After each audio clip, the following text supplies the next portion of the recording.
We think of the past as primitive, stone tools, simple minds, forgotten dreams. But scattered across the ruins of lost civilizations are artifacts and technologies that defy that story. Machines that mapped the stars, stones moved with impossible precision, blades forged with nanotechnology, concrete that grows stronger with time. Across continents and centuries, ancient engineers achieved things modern science is only beginning to understand, and in some cases still cannot replicate. Tonight we follow the faint trail of knowledge left behind, a memory of mastery, hidden in stone, metal, and myth, and perhaps forgotten for a reason. In the stillness of a moonlit shore, where the sea murmurs its ceaseless lullaby, we find ourselves drawn back 2,000 years. Beneath the gentle sway of rippling waves, a tired crew of sponge divers off the coast of Antikythera stumbled upon shards of memory buried in salty darkness.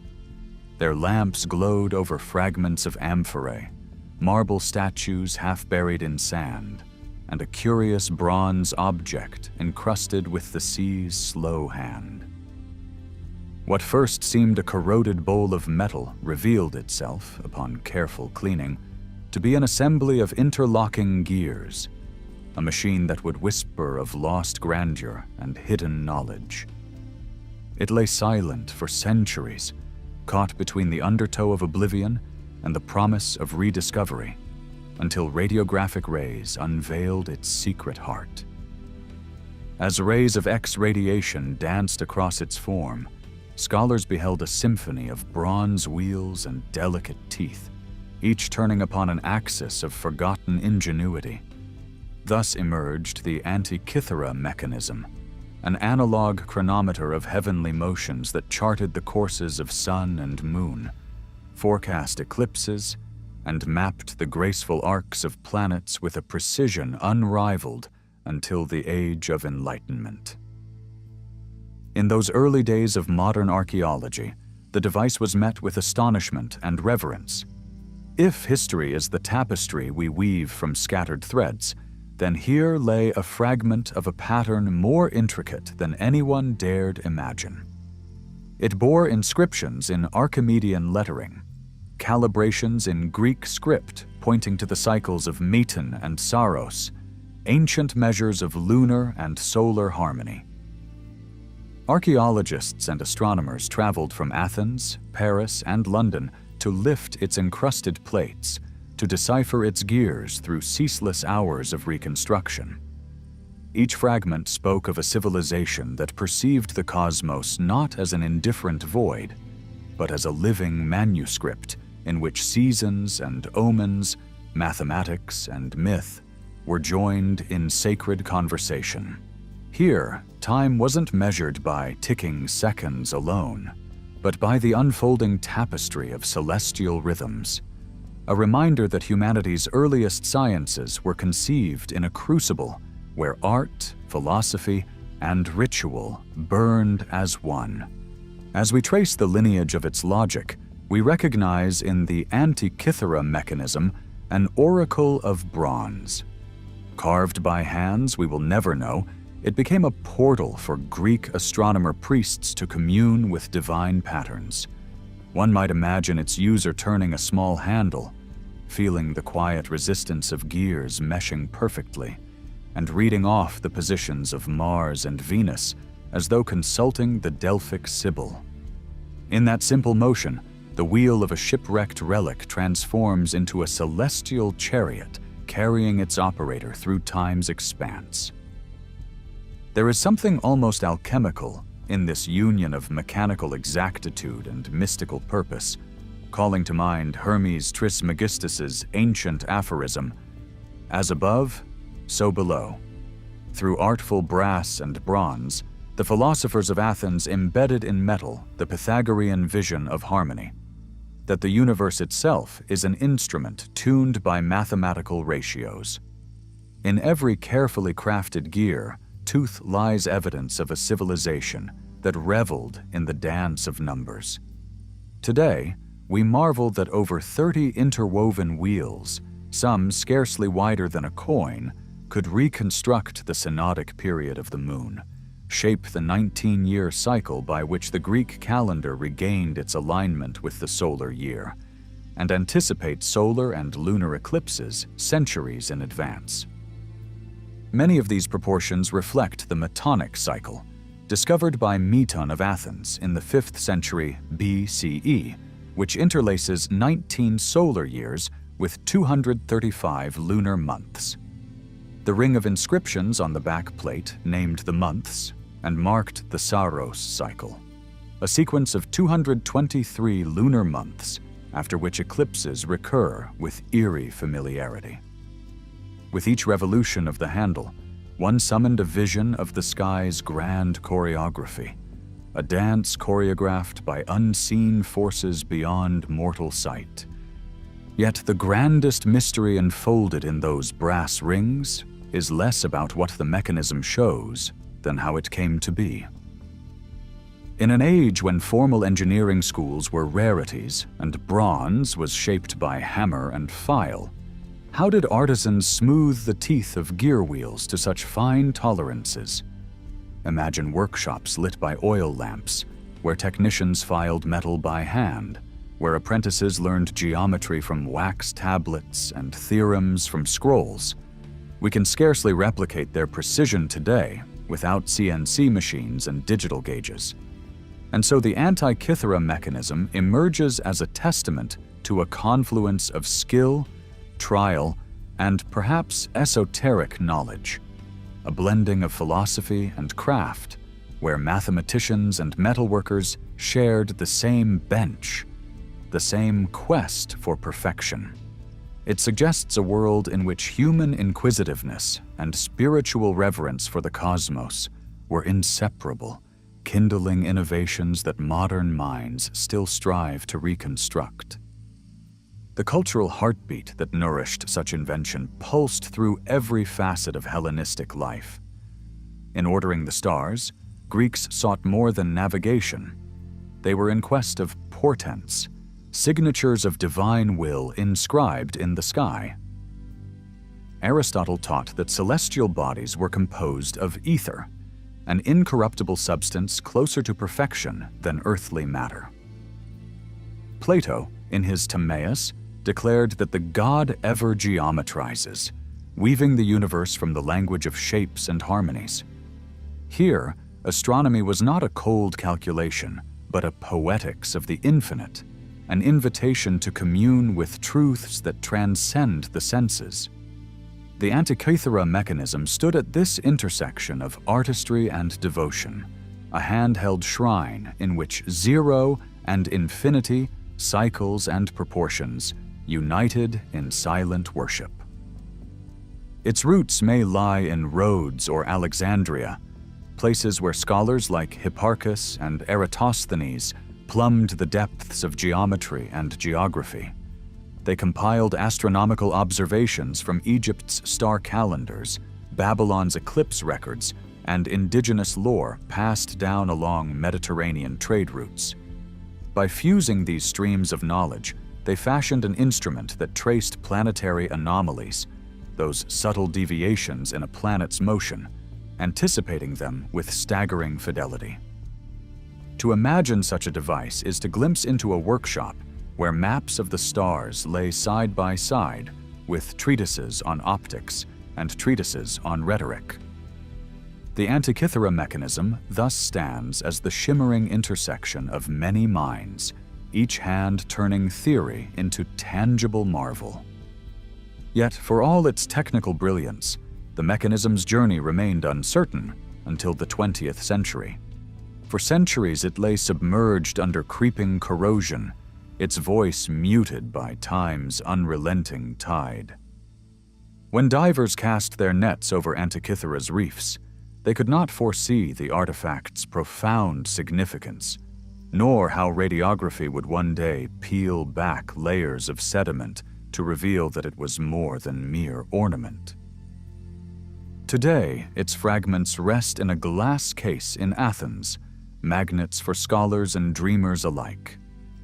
With each scan and reconstruction, it reawakens to our collective imagination, reminding us that what lies buried beneath the waves may yet transform our understanding of history, technology, and the sacred bond between mind and matter. The elegance of its mathematics is poetry in motion. Each gear ratio sings of Pythagorean harmony, 15 teeth meshing with 63, 127 linking to 254, all in patterns that trace the elliptical orbits described centuries later by Kepler. The beauty of these proportions reminds us that mathematics, in the Hellenic spirit, straddled the line between science and art. It evoked Plato's Platonic solids, those perfect forms that echoed across the heavens, aligning with the Stoic belief in an ordered, living cosmos. By reconstructing these ratios, modern engineers have reassembled the device's inner workings, yet its elegance remains undiminished, as though each revolution of its wheels were the very pulse of creation itself. In contemplating this mechanism, one hears faint echoes of Hermetic wisdom.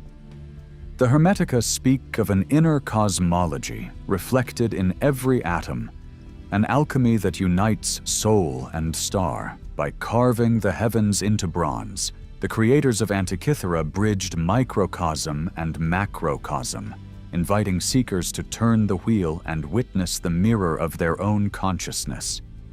They encoded a spiritual geometry that taught, to understand the turning of the stars is to understand the turning of the soul. Such echoes remind us that technology need not be soulless, that every innovation can bear the imprint of reverence and wonder. This ancient instrument also offers a meditation on time itself.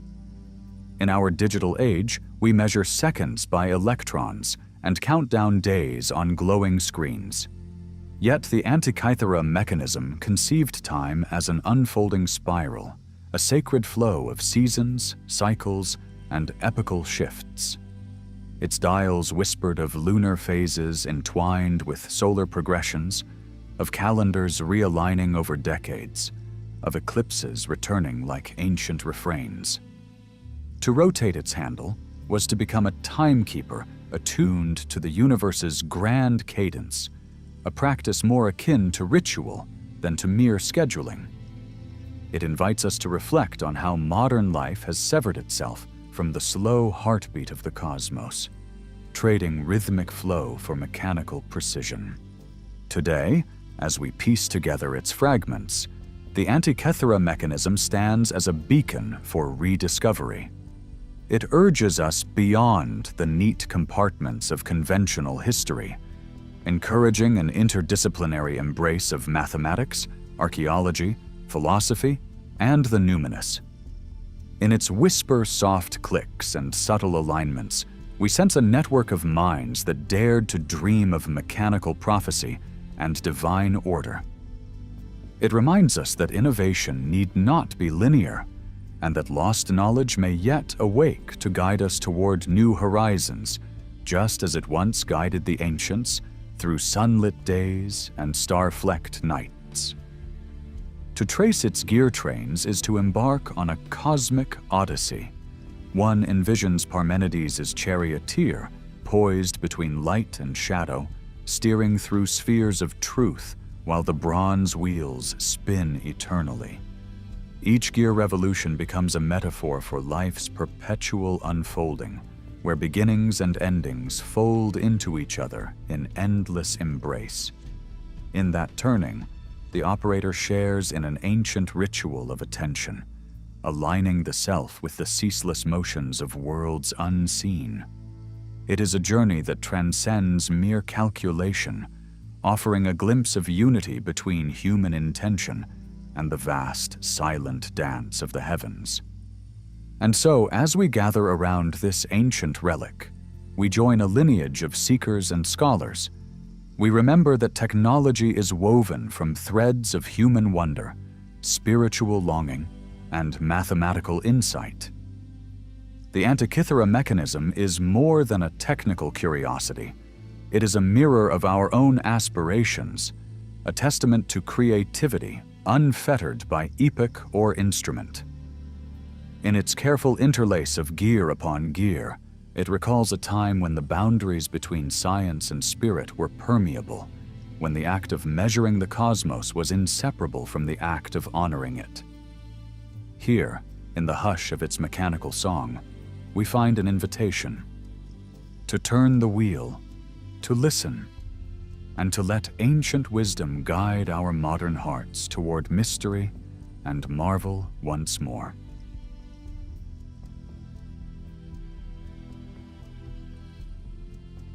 Beneath the vast sky of Lebanon's Bekaa Valley, a hush falls over the immense platform known to the ancients as Baalbek. In the stillness of dawn, these colossal blocks rest like slumbering giants cut from the earth's own bones. Their smooth faces rise to greet the first light, as if they were carved by hands that understood both the secrets of stone and the eloquence of silence. None can say precisely who first arranged these monumental forms, or by what means they coaxed such weight into motion. As centuries have cradled their secret, each sunrise carries another whisper of untold methods, a silent invitation to wanderers and dreamers who seek to touch the rim of ancient wisdom. In the memory of cultures that have passed this land as both conquerors and pilgrims, Baalbek has remained an enigma. The Phoenicians once hallowed this plateau to honor the storm god Baal, while the Greeks cast it in marble glories, and the Romans renamed it Heliopolis, the city of the sun. Yet, even as temples rose and fell, dedicated to Jupiter, Bacchus, and Venus, the foundation stones beneath them told a different story. These were not mere footings, but a testament to a craft lost to pages of unwritten lore. Their size alone defies any simple explanation. Each monolith stretches nearly 20 meters long, towering 3 meters high, and bears a mass estimated at well over 1,000 tons. They remain unmatched in the history of architecture until modern cranes and steel frameworks emerged millennia later. To behold the transit of these stones is to confront the limits of imagination. They were quarried barely a third of a kilometer from their final resting place. Yet this proximity belies the staggering challenge faced by ancient laborers. The surface between quarry and temple is far from a smooth highway. It is a stretch of valley soil, sometimes soft, sometimes rugged. Many marvel at how hands armed only with bronze hammers, wooden wedges, and perhaps ropes of fibers drawn from date palms could have levered such masses free. A partially hewn colossus left behind at the quarry, known today as the Stone of the Pregnant Woman, stands as mute witness to an extraction process that combined brute force and surgical precision. It seems as if the quarrymen held not simply tools, but knowledge of how to speak to stone itself, coaxing it to yield to their will. Once the rocks lay free from their native bedrock, the drama of movement began. Some scholars imagine swivels of wooden rollers under each mighty face, while others envision broad sledges greased with water or oil, sliding silently across prepared tracks. Yet when modern engineers attempt to replicate these methods under careful supervision, the friction alone threatens to stall the enterprise. Hundreds, perhaps thousands of workers would have needed to push, pull, and steer, while teams vigilantly kept logs aligned to prevent jamming. How did they maintain such orchestration without written blueprints or a grid of numbered beams? Tradition suggests a guiding voice or chant, a pulse of communal effort attuned to a rhythm older than the stones themselves, an echo of ritual breathing life and direction into every groove and wheel. Beyond rollers and sledges, whispers of more subtle techniques have drifted through centuries of storytelling. Some propose hydraulic systems, using water to lift and support loads, even hinting that channels carved into bedrock once routed torrents to buoy each stone, as though it were floating on a river of divine design. Other theories lean toward the esoteric. Sound resonance, vibrations tuned to frequencies that loosened molecular bonds, enabling heavy blocks to glide with less friction. These ideas border on magic, yet they resonate with a profound reverence for the intelligence of our forebears. Whether grounded in fact or born of poetic speculation, such possibilities invite a humbling suspicion, perhaps a strand of knowledge unraveled over time, leaving us to gaze at monoliths without the thread that once explained their origin. Still, the movement of Baalbek's stones cannot be separated from the spiritual tapestry woven around them. Every block that settled into its final position carried not only weight, but intention. In placing each colossal pillar, the priests and artisans enacted a cosmic alignment, grounding the celestial realms into a temple of stone. Scholars have noted that the primary axis of the Temple of Jupiter aligns closely with the summer solstice sunrise, anchoring seasonal rites in geometry and spirit. When the sun's first rays break across the terrace, they ignite the columns in golden fire, a daily reenactment of cosmic birth and renewal. Such precision suggests not only architectural skill, but a unity of astronomy, ritual, and building practice, a union that lifts stonework beyond mere construction and into the realm of living myth. The identity of those who conceived and executed these feats remains shrouded in collaborative mystery. Roman architects are credited with much of the visible grandeur, elaborate Corinthian capitals and soaring pediments, but it seems certain that some antecedent society laid the groundwork. A tradition whispers of Phoenician quarry masters, gifted with arcane lore of stone softening and magnetic compasses that predated their known invention. Others speak of even earlier inhabitants whose culture vanished without parchment or palimpsest, leaving behind only the silent grammar of bedrock and terrace. To imagine these builders is to imagine architects who wore neither togas nor tunics, but perhaps simple cloaks, whose voices rang out in unrecorded chants, and whose ingenuity shaped an altar to human aspiration. Legends entwine Baalbek with figures of immense stature, giants who strode across the valley floor and shaped mountains to their purpose, or divinities who descended on beams of light to carve temples through thunderous inspiration. Stories passed down by villagers claim that stones moved at night, levitated by unseen hands, only to set themselves in place by dawn. While modern minds may dismiss such accounts as poetic license, they reveal the depth of awe these structures inspired long before modern archaeology arrived. In every folktale, there lies a seed of wonder that hints at a time when the boundary between myth and reality was more permeable, when the grand work of the temple felt less like a project of men and more like a dialogue between earth and spirit.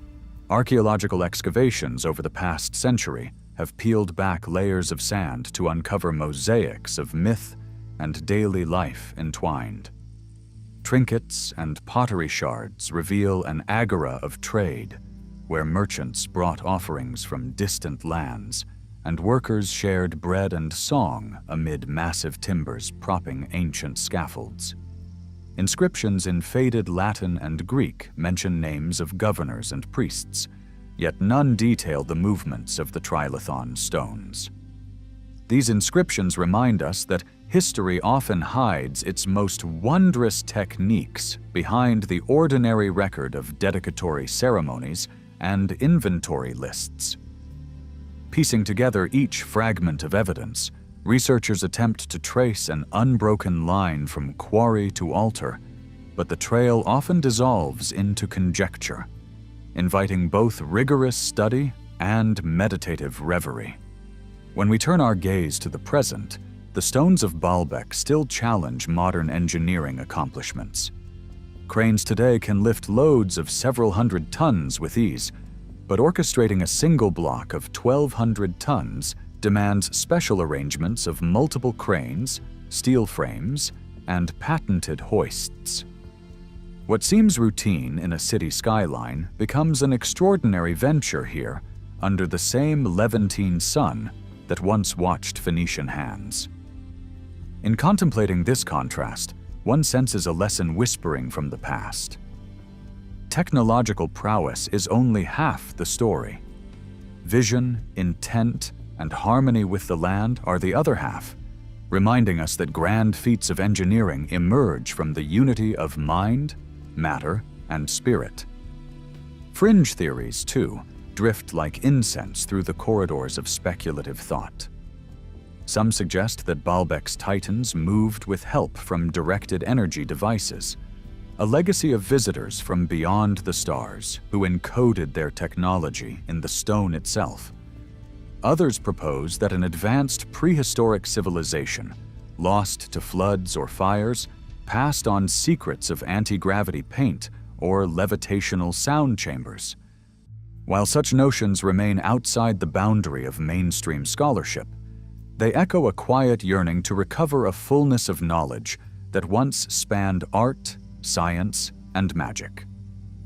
Whether or not these theories hold weight, they remind us that the heart of inquiry often beats strongest where facts blur into the dreamscape of possibility. In the geometry of the terrace, one discerns an eloquence of sacred proportion. The distances between stones, the height of walls, and the width of corridors adhere to ratios that reflect musical harmony and cosmic order. Ancient builders revered certain numbers, 3, 7, 12, as conduits of spiritual meaning, inscribing them unknowingly into each monument they raised. As the traveler moves through shadowed colonnades, these relationships become sensed rather than measured, stirring an intuition that whispers of a larger tapestry of existence.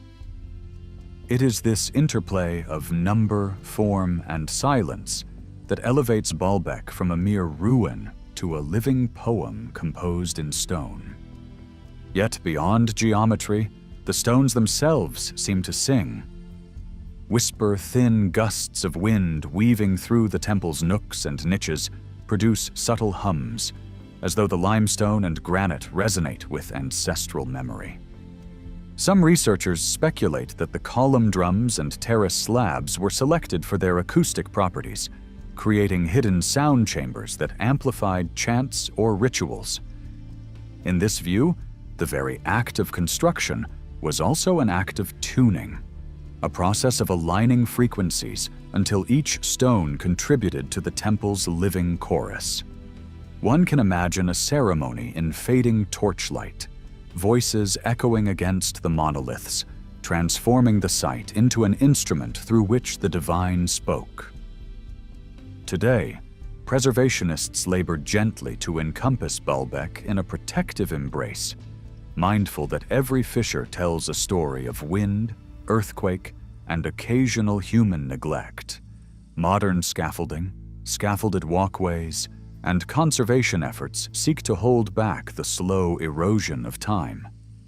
Yet they cannot alter the silent pulsing of mystery that emanates from the stones. Each crack filled, each mosaic patched, keeps alive not only the physical presence of the site, but the intangible resonance of its original purpose. In caring for Baalbek, contemporary hands become custodians of a dialogue begun millennia ago between sky and earth, matter and meaning, the ephemeral breath and the enduring stone. As the afternoon sun dips westward behind Lebanon's distant ridges, The shadows of the temple stretch like long hands pointing toward horizons both seen and unseen. It is in this moment, when golden light and lengthening shade entwine, that one truly feels the gravity of Baalbek's purpose.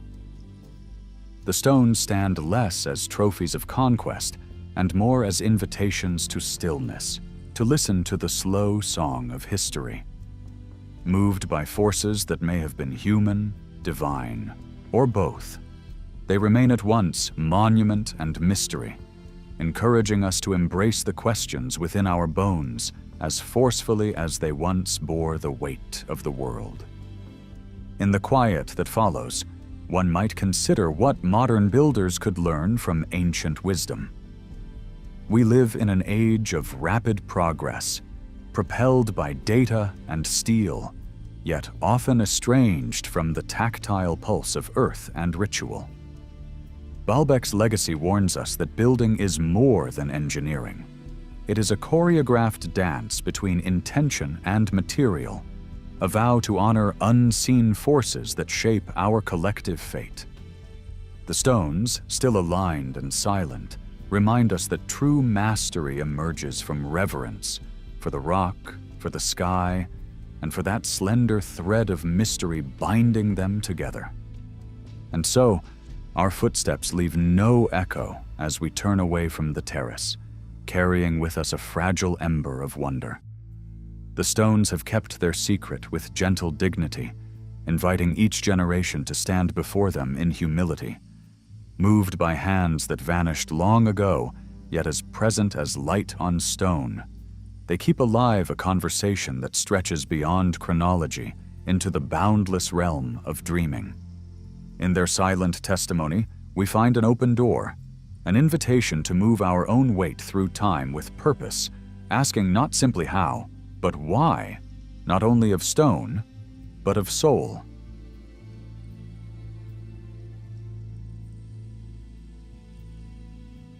Under a sky smeared with starfire, the silent stones of Giza beckon us into a world where time seems to bend. There is a stillness here, at the edge of night, as if the wind carries secrets older than our reckoning. We tread lightly among immense blocks of granite, each surface humming with echoes of craftsmanship beyond what history teaches. In the hush, the gaze of centuries meets our own, inviting a slow, reverent exploration of how these ancient hands might have shaped the very bones of the earth. The grandeur of the pyramids has long dominated our imagination, yet it is in the subtle lines and barely perceptible grooves carved into the hardest stone that true mystery stirs. These silent markers betray a mastery of precision that confounds modern replicators. When archaeologists discovered drill cores at Giza, the unbroken spirals traced into granite spoke of drills spinning with consistency and force unimaginable without motors and belts. Each ridge seems to whisper of a mechanism that sustained pressure and rotation at a steady pace, cutting through mineral with surgical grace. We often imagine copper chisels and bronze saws clinking softly against softer limestone, but here lies evidence demanding another story. Deep within the sands, granite cylinders, neatly holed and perfectly symmetrical, hint at a technology lost. The smoothness of their walls, the fidelity of their contours, defy explanation by simple hand labor. Were the Egyptians privy to a kind of proto-machinery, perhaps powered by water, wind, or a ritual animus now veiled in myth? Could they have harnessed gearing systems that multiplied force, guiding simple human strength into arcs of consistent energy? As we wander closer to the Serapeum of Saqqara, our path illuminated by lantern glow, massive sarcophagi await like sleeping giants. Hewn from single blocks of solid granite, each one weighs in excess of 70 tons. Their interiors are as smooth as polished glass, their sharp edges preserved without chisel scars. How did ancient craftsmen, with only what we believe to be rudimentary tools, breach the hardness of this rock so delicately? These sarcophagi seem to have emerged from the stone with an artistry that rivals today's CNC machines, their perfection arching across millennia as a silent testament to lost skill. Yet the stones themselves offer hints if we dare to listen. In close inspection, subtle striations curve in graceful arcs, suggesting abrasives like quartz sand or a harder mineral dust bound beneath wooden bobs. Perhaps copper tubes embedded with diamond grit, spun in leather harnesses, a collaboration of natural hardness and ingenious design. The thought stirs our senses. Ancient artisans might have danced alongside their materials, pressing, revolving, hydrating stone with water-infused oils to carve depths no hammer could match. In their workshop, a rhythmic harmony of pressure, friction, and lubrication guided every stroke. Granite speaks of resistance. Its crystalline structure rebels against incision, fracturing along random planes under undue stress. Yet, in the Egyptian hands, it surrendered in precise, controlled layers. They must have understood something of thermal expansion, heating stone with fire to pry open fractures, then chilling it abruptly with cold water to coax away unwanted fragments. A natural interplay of heat and cold, harnessed as a primitive but effective splitting technique. Through careful observation across seasons, generations of builders unraveled the secrets of stress distribution in stone, learning to predict its yield under gentle persuasion. We stand amid these mysteries, imagining an oracle's workshop where sacred geometry blended with keen empirical study. The pyramid builders did not carve stone solely for tombs. They etched cosmological symbols into every threshold and corridor. A deep resonance existed between form and function, matter and meaning. In the echo chambers of the Great Gallery, some sense an acoustic design purpose.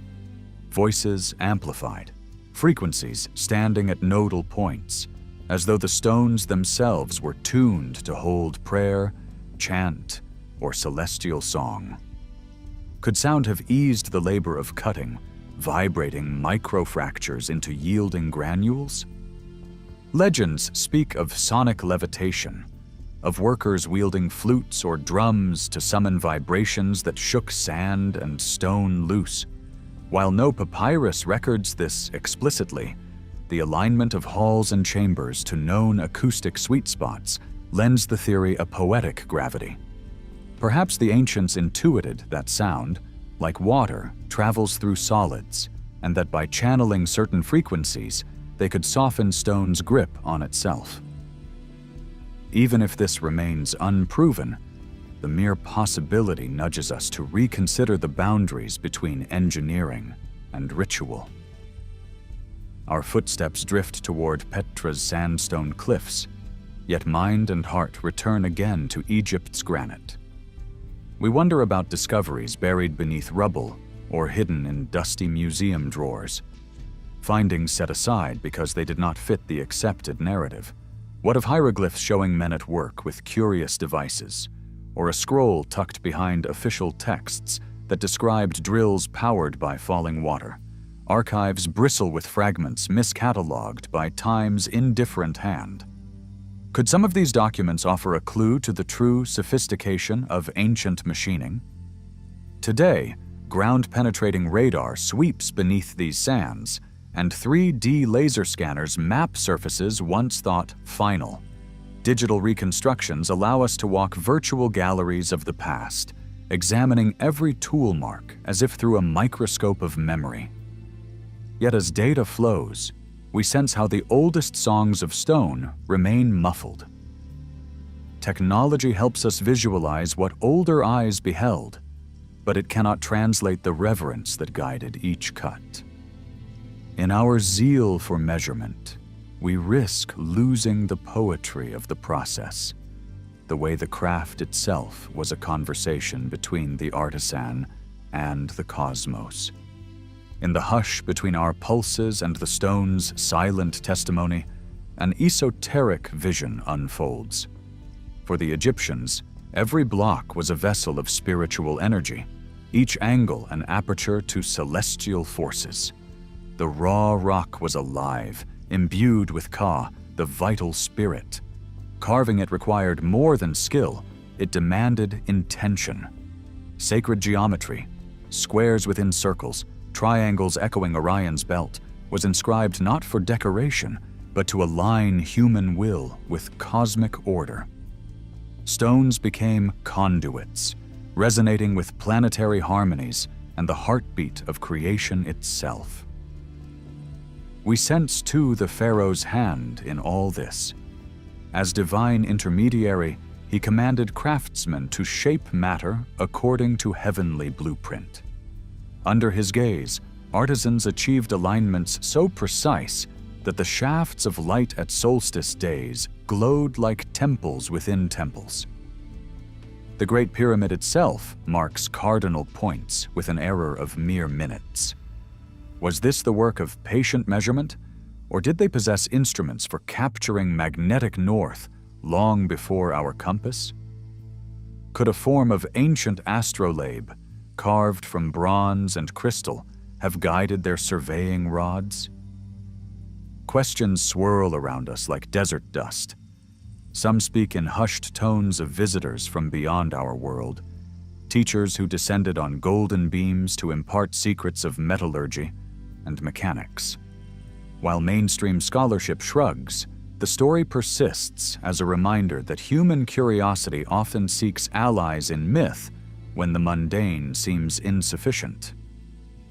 Even if these tales belong to another narrative layer, they underscore the depth of wonder we yearn to feel when confronting the unexplainable. No matter the origin, the legacy endures, a call to revisit the dogmas that fence our understanding.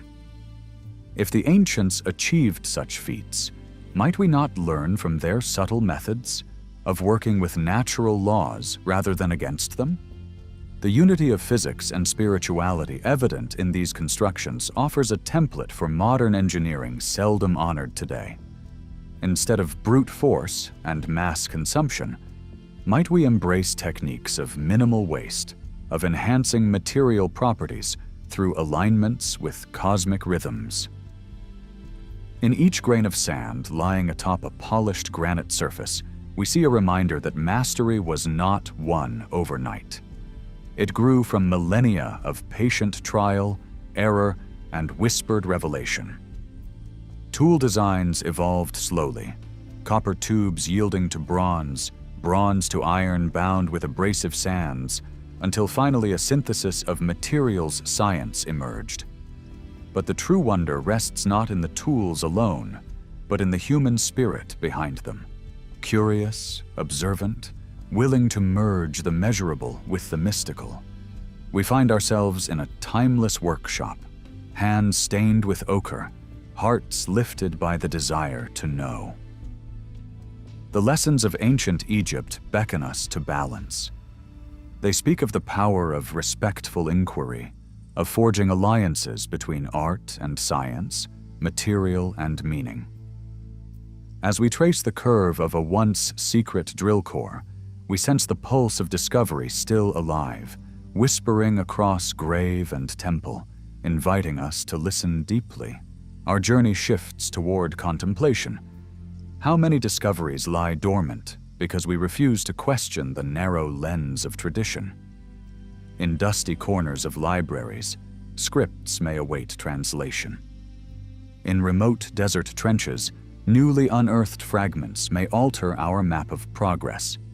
Each new tool mark, each tiny groove, holds a key not only to ancient techniques, but to a way of being that honors patience, reverence, and the unity of all things. Now, when modern engineers peer through microscopes at these cores, they see nanoscopic wear patterns remarkably uniform, an echo of techniques Egyptian hands likely perfected over lifetimes. They strive to recreate the process using diamond-tipped drills, spinning at tens of thousands of revolutions per minute. Yet the ancients accomplished comparable smoothness with technology that, at first glance, seems inconceivably simple. The secret, perhaps, lay not in raw power, but in the way they attuned their motion to the stone, to the grain, to the earth's subtle rhythms. It is here that the narrative folds back upon itself, weaving past and present. We marvel that our high-tech tools now attempt to replicate the low-tech elegance of a civilization that prized harmony over haste. We are reminded that true innovation often arises when we observe nature's principles and work alongside them. The Egyptians did not crush the rock. They coaxed it to reveal its form. Their methods teach us the value of working with constraints, in materials and in spirit, to create results as enduring as the pyramids themselves. As dawn approaches, we stand once more among those silent giants. The stones glint with a faint promise, as if acknowledging our admiration and beckoning us to continue the quest. There is no final answer in this place, only an invitation to keep unearthing, to keep listening. For in every groove and every polished surface lies an echo of possibility, a reminder that human ingenuity knows no bounds when guided by wonder. In the quiet light, we carry with us more than data points and hypotheses. We carry a deeper hum, a resonance between our modern curiosity and the ancient pulse that shaped these monoliths. May we honor this connection by allowing the mysteries of the past to inform our path forward, blending technology and reverence, precision and poetry into a living continuum of discovery.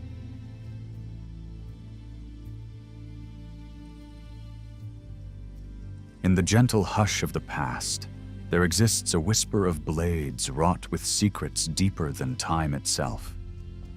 These are the legendary Damascus swords, shimmering with swirling patterns as though they carry echoes of rivers long since lost to memory.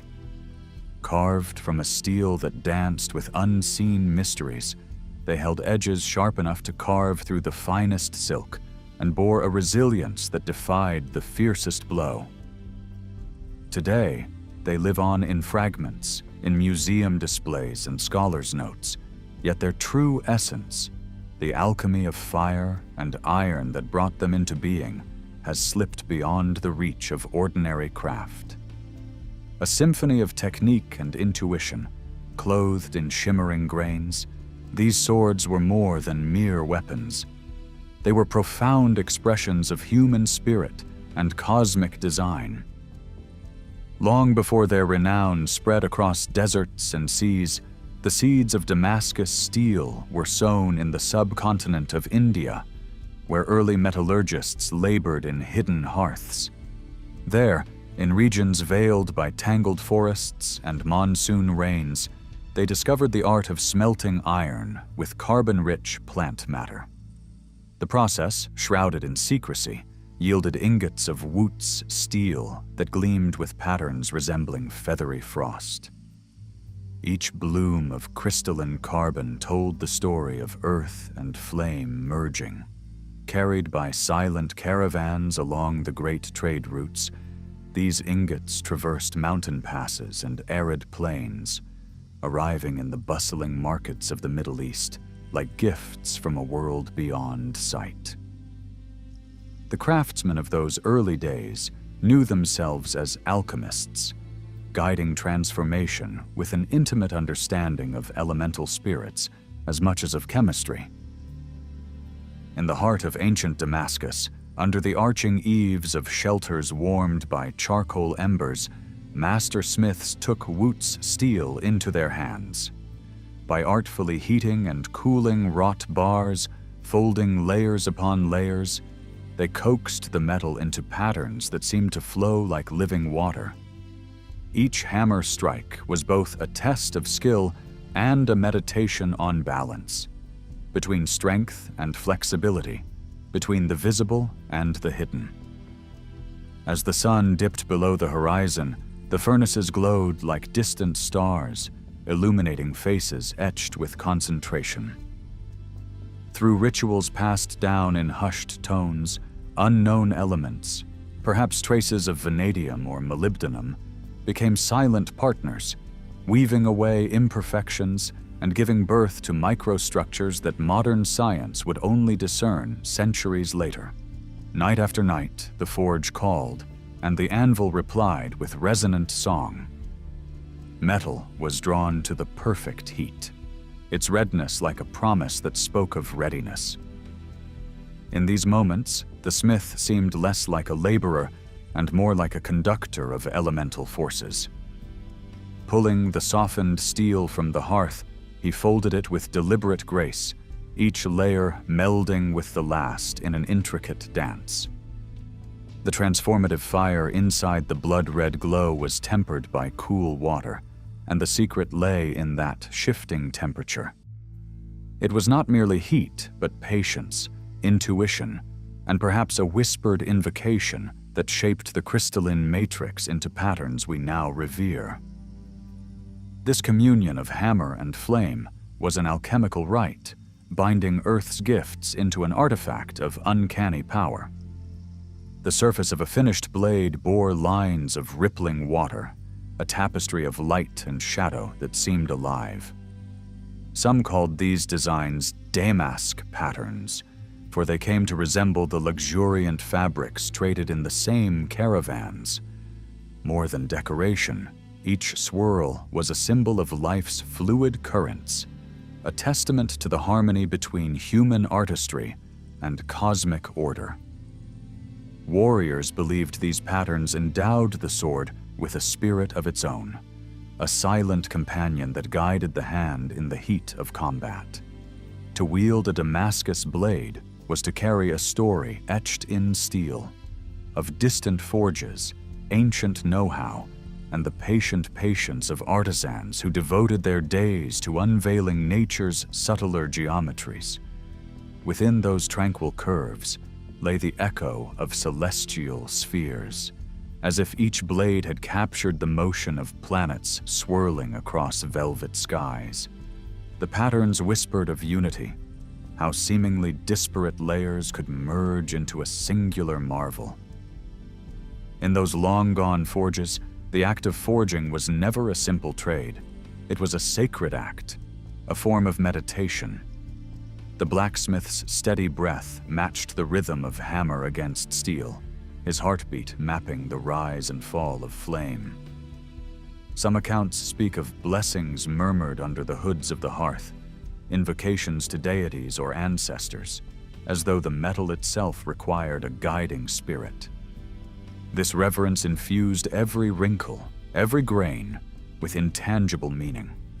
The steel became a vessel for intention, a bridge between the mundane and the divine. In that hush of heat and music, time folded in on itself. This liminal space, where earthly forces and celestial wisdom converged in the incandescent glow of possibility, remains a testament to a worldview in which every act of creation was consecrated by purpose. Centuries would pass before humanity deciphered the microscopic architecture that lay hidden in these blades. Today, scientists reveal that Damascus steel carries networks of carbon nanotubes and cementite nanowires woven through its crystalline grain. These invisible patterns explain the legendary sharpness and resilience. The steel could flex under stress and yet return to form, resisting fractures that felled lesser weapons. Such insight feels almost like peering behind the curtain of an ancient ceremony, glimpsing the sacred choreography of elements at work.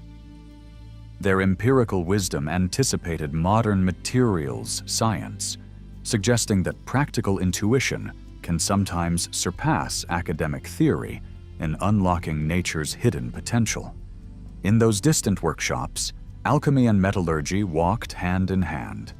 Though we now understand vanadium's role in refining grain boundaries or phosphorus's influence on ductility, the smiths of old spoke only in the language of fire and earth. They tested ores with simple trials: color of flame, the feel of embers, the whisper of sparks. Unknown trace minerals whispered their influence into the melt, and by subtle shifts in temperature and atmosphere, the masters coaxed impurities into harmless pockets. It was, in essence, an act of partnership with the material world. This process, as much art as science, challenged modern researchers precisely because the ancients blended chemistry with an almost mystical rapport, treating each batch of metal as a living organism that responded to touch and intent. On dusty battlefields and in grand courts alike, Damascus blades bore witness to events that shaped empires. Their fame spread not only through practical success, cutting through armor and bone with uncanny ease, but also through stories whispered around campfires. Men claimed these swords were self-sharpening, as though the steel retained a memory of its shape and repaired itself with each strike. Enemies spoke of an otherworldly gleam at the blade's edge, a flicker like starlight that unnerved even the bravest hearts. Each scar on the blade told a tale of survival, each echo of a clash and ring a chapter in a vast chronicle beyond written history. Yet all brilliance can fade. Over time, the secrets locked within Woot's ingots grew scarce. Political upheavals severed trade routes, depriving Damascus forges of their essential raw material. Blacksmiths, once apprenticed in generational workshops, scattered or turned to other trades as firearms, and new tactics rendered swords less central to warfare. The cherished methods waned, and with each passing century, genuine Damascus became more ghost than reality. What remained were echoes, recipes half-remembered, scraps of legend, and gleaming replicas that showed but a fraction of the old magic.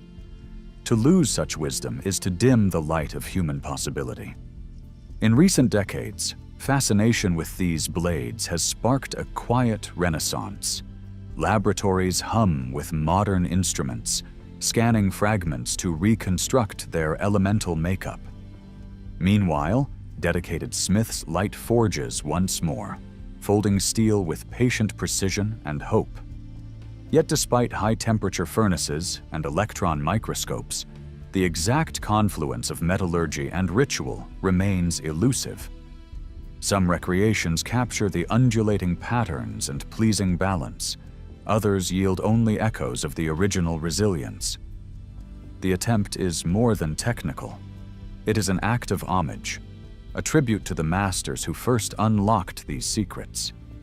Each new blade forged in modern hearths reminds us that art and science need not stand apart, but can reunite to honor ancient wisdom. Stories and myths have served as vessels for the legacy of Damascus steel, carrying its essence across generations. Manuscripts penned in dim script, poets' verses lauding the blade's beauty, and travelers' journals comparing Damascus to a living river of steel. All these have kept its spirit alive. Museums display battered relics behind glass, inviting silent contemplation of a time when discipline and wonder intertwined. In these whispers and echoes, we find both inspiration and a quiet challenge to seek knowledge beyond our own age. Cultural memory, more lasting than any physical object, ensures that the very idea of Damascus steel remains a beacon of human creativity, a symbol of what we can achieve when craft and heart converge. Beyond scholarly texts, Damascus steel has found its home in stories that enchant new generations. In epic novels, a hero's destiny is often bound to a sword whose patterns shimmer with prophecy. In films and games, the name itself conjures visions of unrivaled craftsmanship and hidden powers. These modern creations do more than entertain. they kindle curiosity. A teenager reading a fantasy epic may pause to wonder if such a metal truly existed. Soon enough, they find themselves digging into history, stumbling upon scientific papers and folklore alike. It lingers in our collective mind, urging us to remember that every legend is rooted in human hands and elemental fire. The lessons drawn from Damascus steel have rippled into modern material science. Researchers study its layered microstructure to inspire new alloys, seeking that elusive combination of hardness and flexibility. Nanotechnology, which examines materials at the atomic scale, owes part of its curiosity to the ancient smith's intuition that tiny structures shaped a blade's greatness. In laboratories across the world, scientists experiment with controlled cooling cycles and additive manufacturing, attempting to echo those patterns of light and shadow. The forging philosophies of old, patience, respect for materials, and reverence for process, still inform our most advanced experiments, proving that progress often blooms from ancestral roots. Archaeologists, trowels in hand, search for workshops buried beneath layers of earth. Each shard of slag, each fragment of crucible carries clues about temperature, fuel, and technique. When manuscripts or tools surface, they ignite fresh debates about how far ancient craftsmen understood the chemistry we now teach in classrooms. These discoveries do not just fill gaps in textbooks, they offer a visceral link to human drama. Imagine the heat off those pits, the chatter of apprentices, the keen eye of the master smith guiding every blow. With each new dig, the puzzle of Damascus steel grows clearer, yet remains as enchanting and complex as the swords themselves. The birth of Wootz steel was inseparable from its land of origin. In the Deccan plateaus of India, iron ore lay rich and pure, mingled with the carbon-dense leaves and stems of native plants. These ingredients, humble in appearance, became the cradle of innovation. Caravans carried the fruits of that land to desert cities and oasis towns, blending local techniques with foreign curiosity. Damascus, a hub of culture and commerce, distilled these offerings into blades that carried whispers of distant forests and monsoon storms in every gleam. In this network, ideas traveled as eagerly as goods. Today, science plays a lanterned role in unraveling the mysteries of Damascus steel. Electron microscopes reveal crystalline structures in intricate detail. Spectroscopy deciphers elemental signatures with precise wavelengths of light. Thermal analysis charts the curves of cooling that gave each blade its distinctive strength. Even so, data alone cannot recapture the ritual of the forge. The timed sequence of hammer strikes, the hush of the smith's reverence, the intangible warmth that no instrument can measure. This synergy of high-tech and ancient lore shows how the future of materials may still be guided by centuries-old insight. Across cultures, Damascus blades embody paradox, the marriage of beauty and violence, the fusion of scientific mastery and unfathomable myth. Legends speak of swords that could sever stone or tame raging fires, yet these tales also gesture toward deeper truths. That mastery emerges when intention meets skill. In every curve of the pattern, we glimpse the spirit of those who forged and wielded these weapons, individuals who glimpsed the unity of earth, fire, and human will. The myth and the metal remain intertwined. At its heart, the story of Damascus steel is a meditation on creation itself. It reminds us that transformation requires both knowledge and awe, that raw ingredients demand respect before they become something extraordinary. The ritual of forging echoes philosophical teachings about patience, about the interplay of light and shadow within us all. As the steel layers bind, so too do our choices shape the patterns of our lives, each fold bearing witness to struggle, triumph, and the slow unveiling of potential. In the crucible of existence, the sparks that fly may indeed be small, but they light the path from base to brilliance. In recent years, a quiet rebirth of artisan blacksmithing has bloomed under the silent beckoning of Damascus steel's legend. Workshops hum with renewed purpose as pioneers wield hand-forged hammers and share techniques once hidden. Apprentices learn to read the glow of coals and anticipate the moment of perfect and the moment of rest. Schools dedicated to traditional metalwork gather storytellers, historians, and smiths under one roof, weaving a community that honors both the old ways and fresh insights. Their passion ensures that the song of the hammer and the whisper of flames continue to shape tomorrow. The influence of Damascus steel extends beyond swords into realms of art and craft, where form and function entwine. Jewelry designers press layers of patterned steel into bracelets and pendants, each piece a miniature dance of light and shadow. Sculptors carve stylized interpretations of the swirling grain, exploring the silent poetry embedded within. Even watchmakers find inspiration in these ancient patterns, embedding small blades as aesthetic flourish.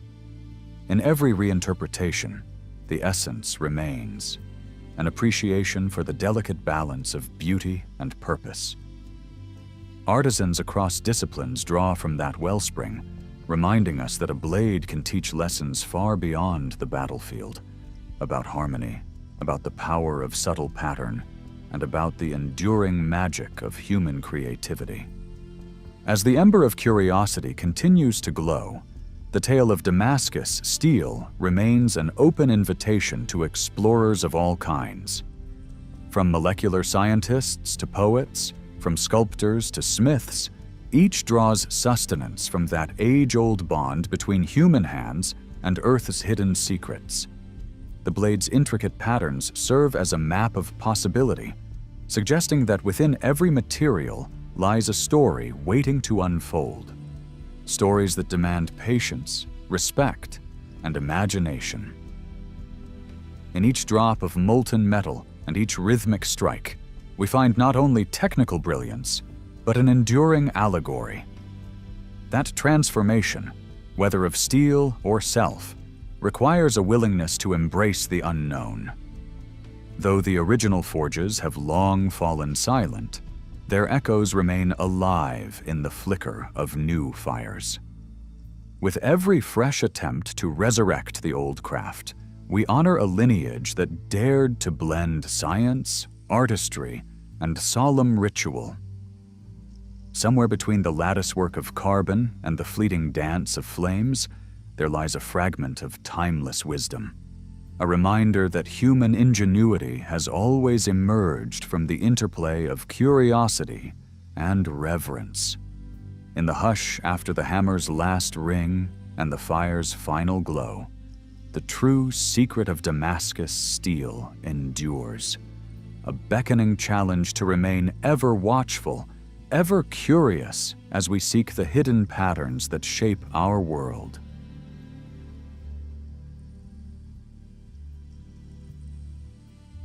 In the hush of centuries, when only the wind dares to wander through crumbling arches and half-buried stones, there lies a secret as steadfast as the very earth upon which those ruins stand.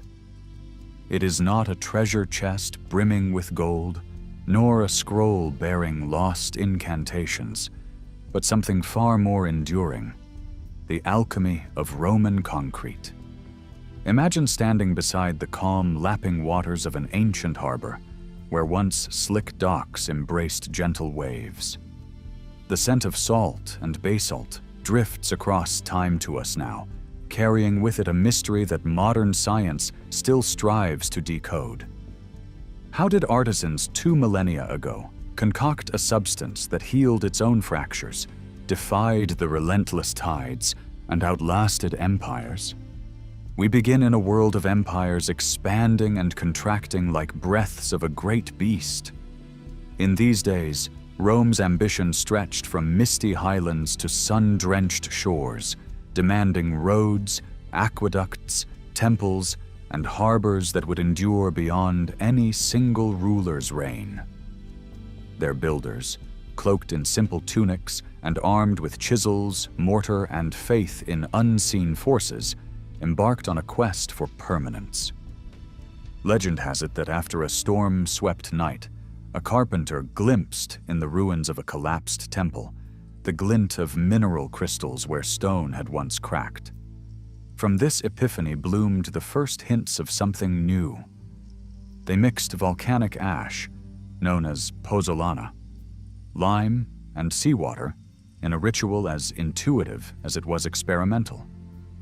With each stirring, they entrusted pieces of their world to a living substance that would grow stronger as time flowed onward. The volcanic ash itself seemed endowed with spirit. Drawn from slopes smoked by Vesuvius and Etna, these gray powders bore within them the residue of fire, earth, and breath. In modern laboratories, scientists speak of silica and alumina, zeolites and crystalline phases. Yet the Romans, unschooled in chemical equations, recognized instead a whisper of promise. That these minerals could bond with lime to form something uniquely alive, capable of capturing hidden strength. A passage from Vitruvius, the ancient engineer, still lingers in the mind. Utilitas firmitas venustas. Utility, firmness, beauty. More than a motto, these words guided each mortar batch, each foundation laid. The artisans were alchemists of place, weaving solidity out of natural processes that no modern admixture could fully replicate. Into this sacred union of ash and lime, seawater was poured. To us, the idea seems reckless, salt and moisture tearing at our concrete, cracking and crumbling it over seasons. Yet during those long-ago hours, the Romans sensed something else. In the gentle rise and fall of the tides, they found an ally. Saltwater, far from degrading their work, sparked unseen chemical transformations. Over days, weeks, centuries, needles of aluminum tobermarite, soft, flexible crystals, grew like hidden grafts, knitting minute fissures closed. A fortress of microscopic armor took shape, layer by layer, beneath the surface. We find in that embrace with the sea a lesson. That challenge becomes strength when one welcomes the elements rather than fights them.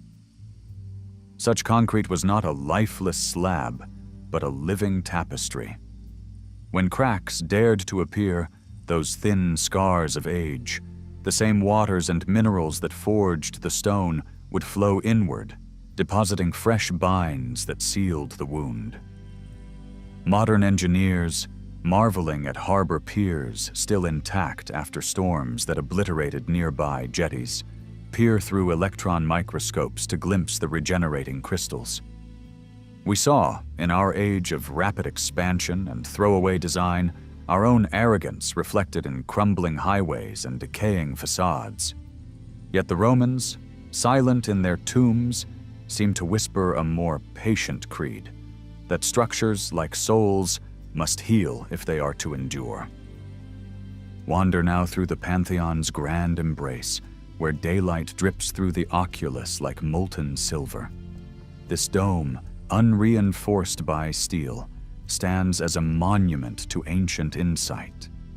We sense in its perfect sphere echoes of celestial harmony, of spheres within spheres, as though the builders channeled cosmic geometry into earthly form. At its base, the concrete is heavier, mineral-dense as the bedrock of a mountain. Above, it lightens, mixed with shards of pumice to rise toward heaven. In its curvature, we detect an invitation. to see architecture not merely as shelter, but as communion with the cosmos. The Romans sculpted concrete like sculptors shaping marble, each gradation of mix, each subtle shift in density, part of a sacred grammar. Beneath our feet, the Colosseum's layered walls still brace an open sky, bearing stories of roaring crowds, solemn sacrifices, and thundering chariots. In its arches we hear the laughter and bloodlust of half-forgotten crowds, yet the stone sings a refrain of longevity. 1,000 years of earthquake tremors, of stone quarried away for distant cathedrals, have not halted its quiet endurance. Here, pores in the concrete harbor minute labyrinths lined with zeolites that bind water. These natural minerals act as reservoirs, releasing moisture when dryness would otherwise cause brittleness. Thus, the amphitheater resists weather's fickle hand, as sturdily as an oak's stands against the wind. Turn your gaze to the aqueducts, those sinuous veins delivering life-giving water across hills and plains. Each channel, sealed by the same mystical concrete, flows through valleys on arches that seem poised between flight and collapse. The Pont du Gard in Gaul rises above the Gardon River in 3 graceful tiers. Its mortar conceals no steel, yet it stands, unbowed, in the face of floods and wars. Over 2,000 years, vines have crept along its stones, and poets have penned verses beneath its curves. It is said that when sunlight strikes the arches at dawn, their reflection in the river becomes a pathway to another realm, a subtle doorway between what is built and what lives in myth. And then there are the harbors, at Portus and Cosa, where breakwaters reach into the sea like ancient fingers. Sailors of distant lands disembarked upon docks that remain firm, though generations of waves have surged and battered them. On stormy nights, when modern engineers measure the forces that once tore their own concrete to pieces, they still cannot fully account for the Roman success. These coastal structures bear witness to a dialogue between mankind and the deep, a testament to partnership rather than dominion. In every bulwark, you sense respect for water's power, a willingness to use its motion to strengthen rather than erode.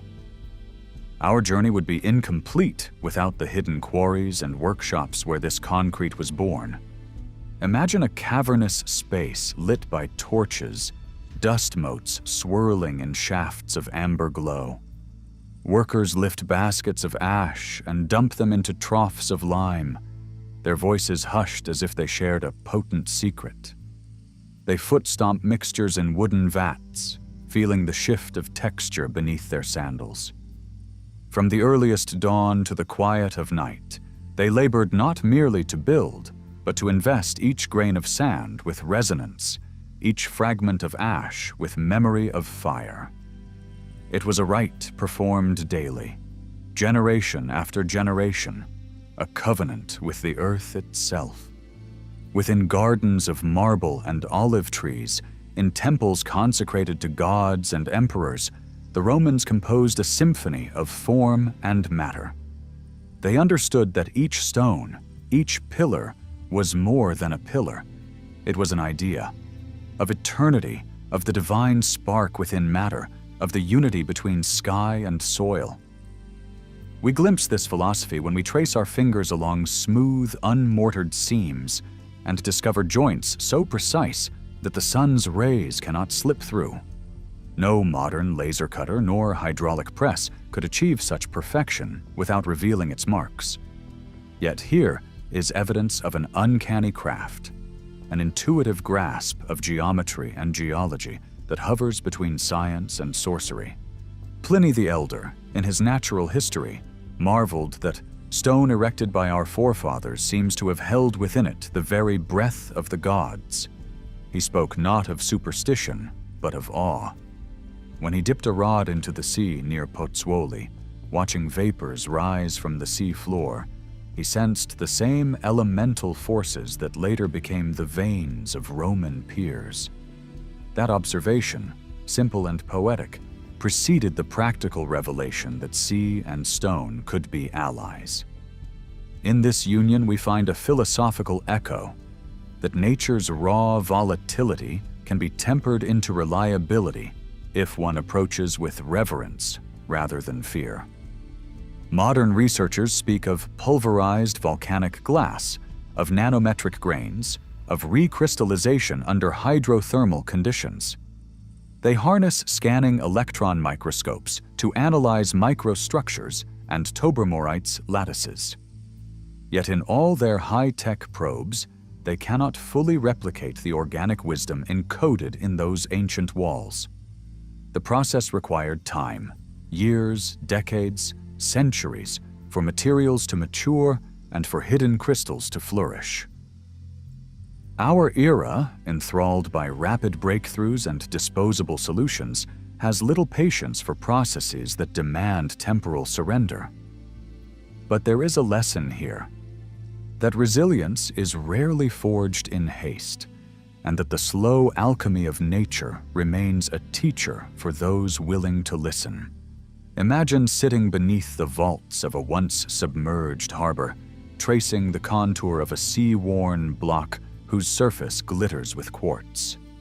There, minute voids brim with salt crystals that expand and contract, closing gaps and preserving solidity. You feel the weight of aeons pressing down, yet no crack dares rend the surface.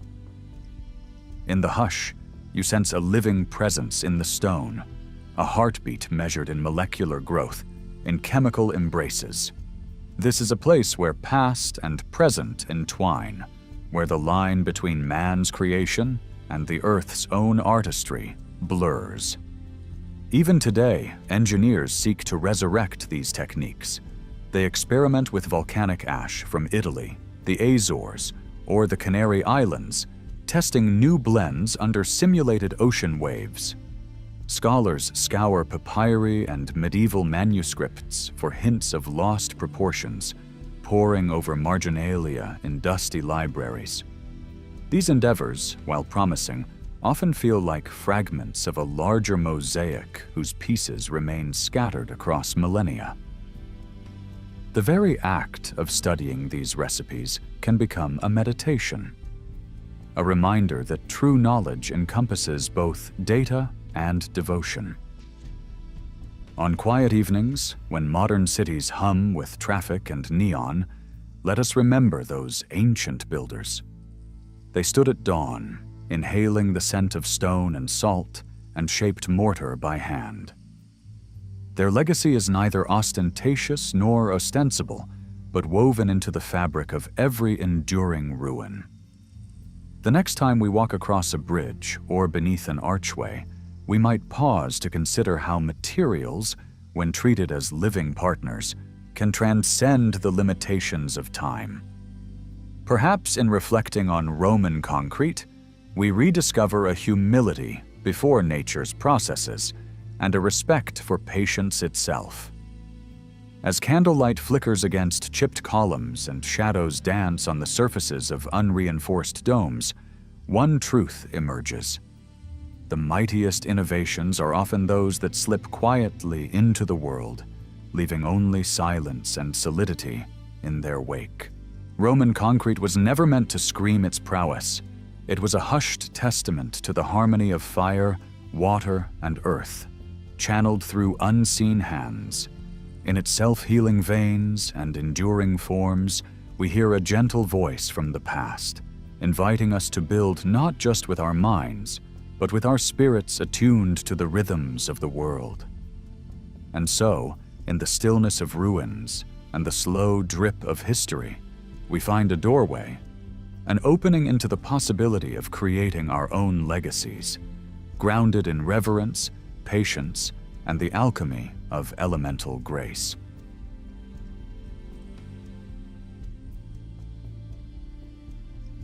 In gentle twilight waters near Kujut Rabu, not far from modern Baghdad, clay vessels emerged as silent witnesses to a vanished age.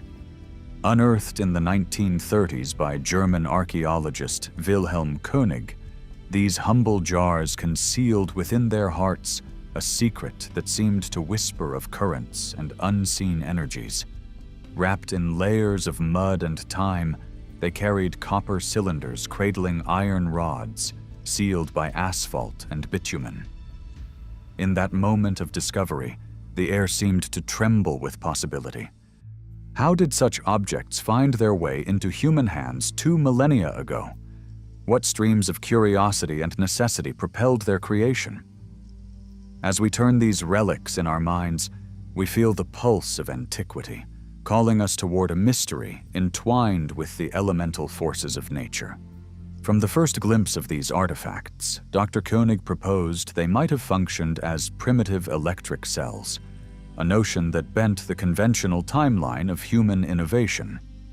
He imagined artisans in Mesopotamia deliberately filling the jars with acidic liquids, vinegar perhaps, or fermented fruit juices, so that the copper and iron could interact, generating a subtle tingling current.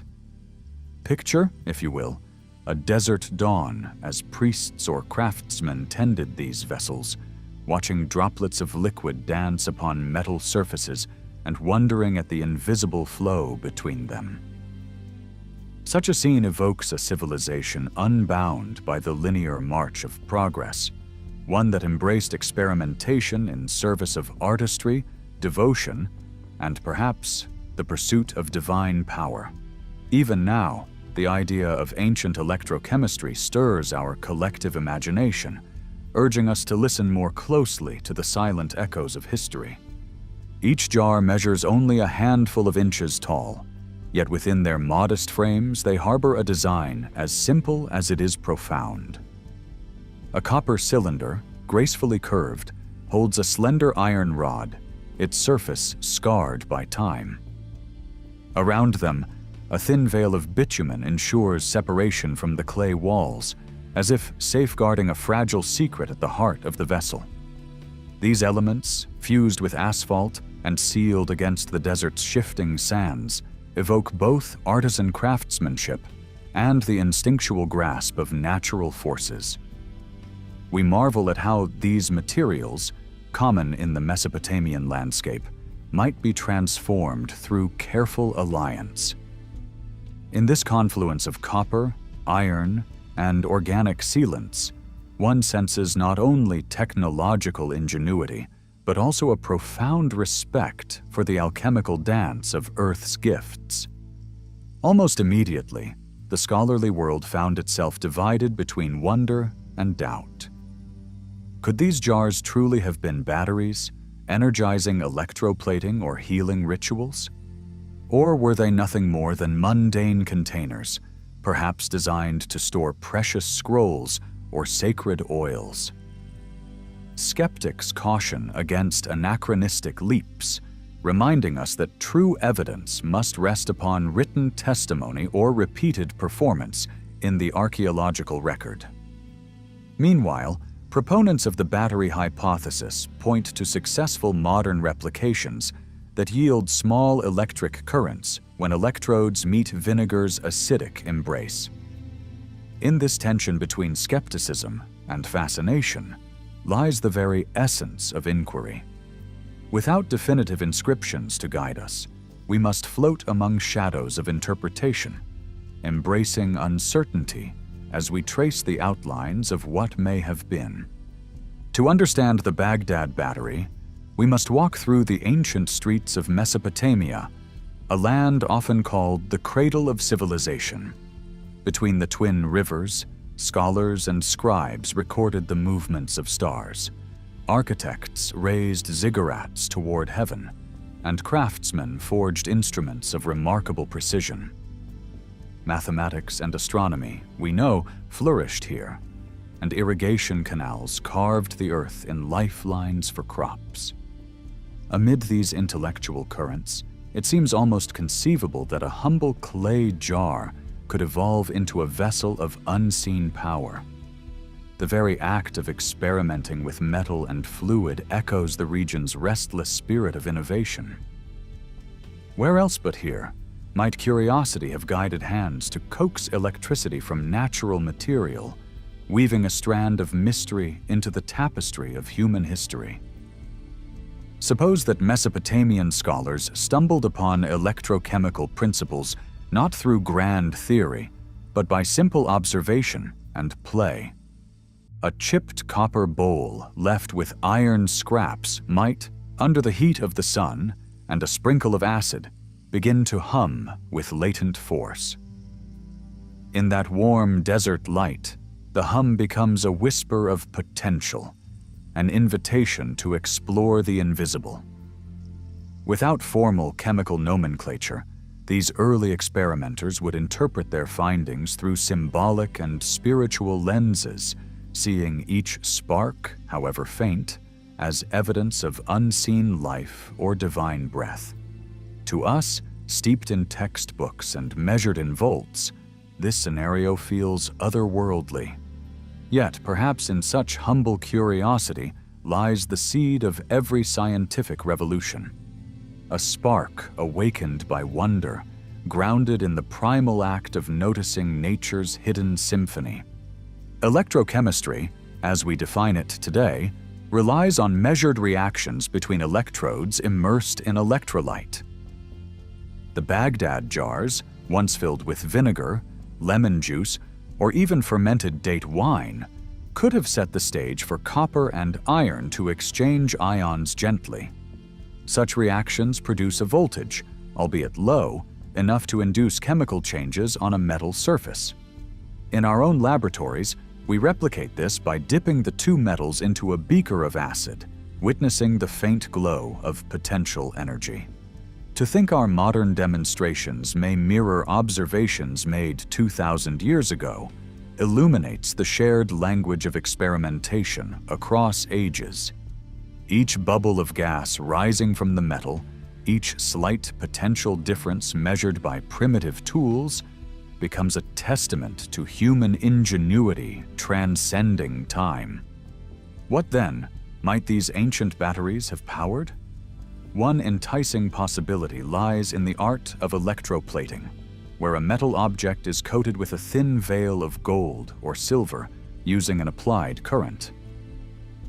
Imagine priests or artisans submerging small votive figurines into the jars, burrs and imperfections smoothed over by a gleaming veneer. Temples might have shimmered with icons bathed in radiant veils of precious metal, a silent testament to both spiritual devotion and scientific prowess. In another vision, these currents served in healing rituals, where a tingling sensation against the skin felt like the touch of a benevolent deity, guiding vessels and hearts toward renewal. The blending of technology and sacrament here is poetic. The boundaries between science and spirituality blur, each serving as a mirror for the other. Modern enthusiasts and scholars have sought to breathe life into Koenig's hypothesis through careful reconstruction. Armed with clay recreations of the original jars, copper tubing, iron rods, and pools of vinegar, experimenters watch amulets of light flicker between wires. These controlled reanimations of ancient design yield currents measured in mere fractions of a volt. Yet each spark evokes the same alchemical wonder that must have gripped those early observers. These replications, fragile and precise, invite us to engage in a silent dialogue with the past. To hold a recreated jar in one's hand is to feel the weight of centuries, to sense the continuity of human curiosity that spans from Mesopotamian craftsmen to modern-day dreamers. Even as replications yield promising results, debate continues to swirl like desert dust in the sun-scorched air. Some scholars caution that these vessels could have served more prosaic purposes, containers for sacred scrolls, perhaps, or sarcophagi for miniature idols. Others argue that the lack of written records explicitly describing electrochemical experiments should temper our enthusiasm. Yet, might the very absence of direct reference hint at a guarded secret, passed quietly from hand to hand within temple walls, transmitted through ritual rather than inscribed on tablets? Such questions nudge us toward the limits of what archaeology can reveal. In the hush between speculation and proof, we find a deep, resonant lesson that knowledge often travels through channels invisible to the historian's eye. In considering the Baghdad Battery, it is impossible not to recall other ancient marvels that stretch our sense of linear progress. The Antikythera mechanism, with its intricate gears, computed celestial movements centuries before its time. The precision-cut stones of Pumapunku, interlocking without mortar, challenge our ideas of prehistoric craftsmanship. And in the Sykes at Petra, or the soaring stones of Baalbek, we sense monumental engineering lost to the ravages of time. These artifacts, diverse in material and purpose, share a whisper of a world where science, art, and spirituality found common ground. To place the Baghdad jars alongside them is to acknowledge a profound tradition of inquiry, where human aspiration transcends the limitations of each era. While archaeology offers fragments of material culture, ancient texts beckon with tantalizing hints, though seldom in straight lines. Babylonian and Sumerian cuneiform tablets celebrate the movements of stars and the geometry of fields, yet direct mention of electrochemical devices remains absent. Might scribes have shrouded such knowledge in metaphor, cloaking recipes for divine energies within the language of rituals and offerings? To read these texts is to navigate a sea of layered symbols, where veiled references to metals and celestial powers shimmer like phosphorescent tides. Each phrase suggests both a known world and a hidden realm, inviting interpreters to see beyond the literal and taste the fragrant afterglow of ancient thought. In Mesopotamian cosmology, metals carried spiritual resonance. Copper aligned with Venus, iron with Saturn. Each alloy became a microcosm of celestial interplay. Against this backdrop, a device blending iron and copper in silent communion could have been more than mere machinery. It became an emblem of cosmic harmony. As currents flowed and ions danced unseen, priests might have perceived echoes of heavenly motion within these humble jars. Such synergy between metal and cosmos, technology and myth, speaks to a worldview where every experiment was also an act of devotion, where understanding the world meant acknowledging its divine kinship. To reimagine the Baghdad Battery is to challenge the notion of history as a straight line from darkness to light. Instead, we perceive a swirl of currents, some forgotten, others rediscovered, many still awaiting our attention. The jars stand as reminders that knowledge can ebb and flow, that civilizations may ascend in one dimension and wane in another. Rediscovering such artifacts calls for a humility that transcends disciplinary boundaries, an openness to the idea that ancient thinkers may have glimpsed truths we are still striving to articulate. Each shard of pottery, each whispered rumor in dusty archives, beckons us to listen with hearts attuned to possibilities beyond the narrow corridors of convention. In their lingering ambiguity, these ancient batteries offer a legacy that extends beyond the technical. They embody the restless curiosity of a people who sought to harness unseen forces, whatever name they gave them: healing currents, divine breath, or simple nature's energy. Whether or not these jars powered gilded icons or soothed weary limbs, they have come to symbolize the timeless interplay of science and story, observation and imagination. Their true value lives in the questions they provoke, encouraging each generation to wonder anew at the mysteries entombed beneath desert sands and scholarly caution alike.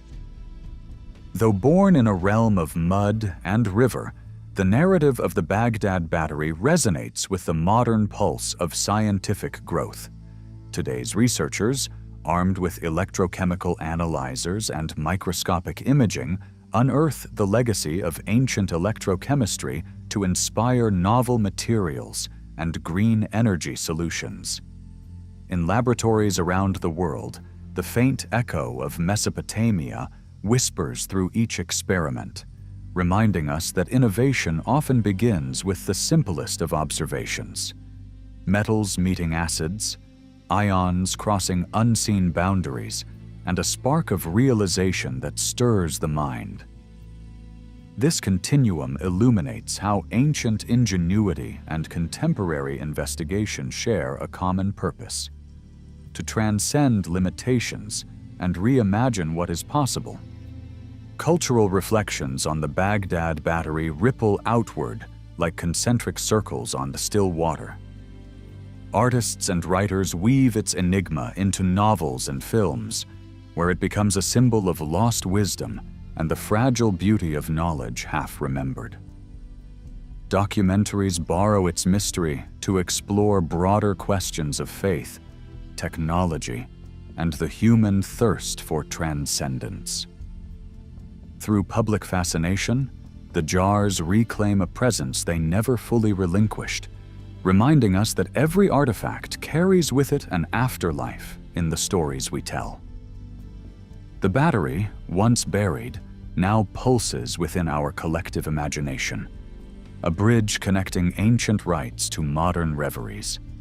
Enthusiastic innovators expand the jar's whispered promise into artistic and ecological realms, crafting installations that evoke ancient forms and sustainable ideas. These creative interpretations beckon us to ask how best to honor the origins of such knowledge and whose voices we uplift.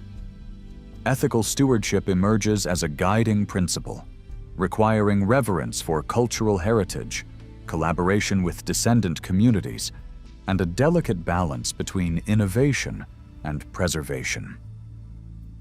In weaving these ethics with invention, we deepen our engagement with the past while nurturing seeds of future creativity.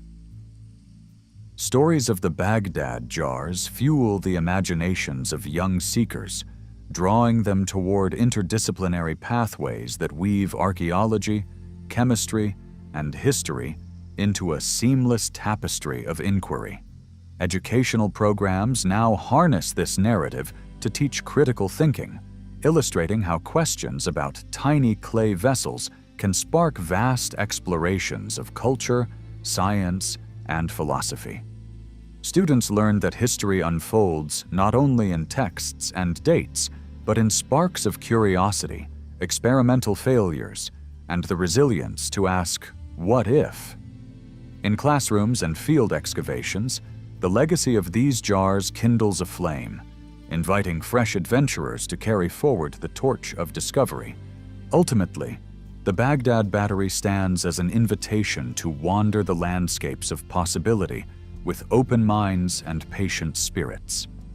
It reminds us that technology is not solely a product of the present, but a conversation across time, one punctuated by acts of creativity and moments of inspired uncertainty. In the delicate interplay of metal and acid, we glimpse the alchemy that stitches together human experience, from the first sparks flickering in clay jars to the complex circuits that power our world today. To engage with this legacy is to honor a continuum of wonder, affirming that every current, whether ancient or modern, flows from the same source, our unending desire to illuminate the unknown.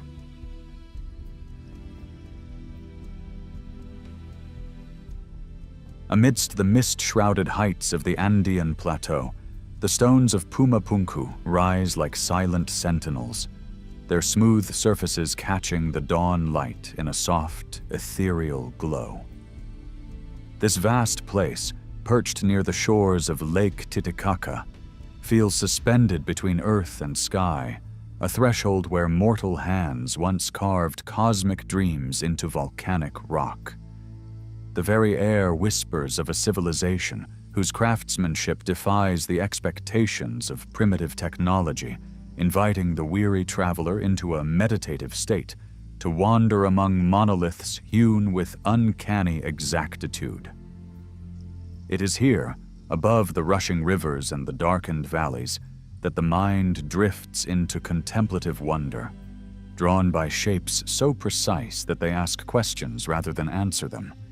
In this remote domain, great blocks of andesite, some as heavy as 130 tons, rest as though they were laid by celestial architects rather than human hands. Each block has been stripped of its rough exterior, revealing surfaces so smooth they shimmer like moonlight on water. The edges meet at perfect right angles, corners so clean that no mortal instrument seems up to the task. Eyes can trace uninterrupted planes stretching across lengths of more than 5 meters, reminding us of metal sheets pressed by industrial presses thousands of years later. The scale and the uniformity stir a subtle awe, a quiet recognition that these ancient builders possessed knowledge of stone that even our most advanced workshops struggle to replicate. Barely a mark mars these polished planes.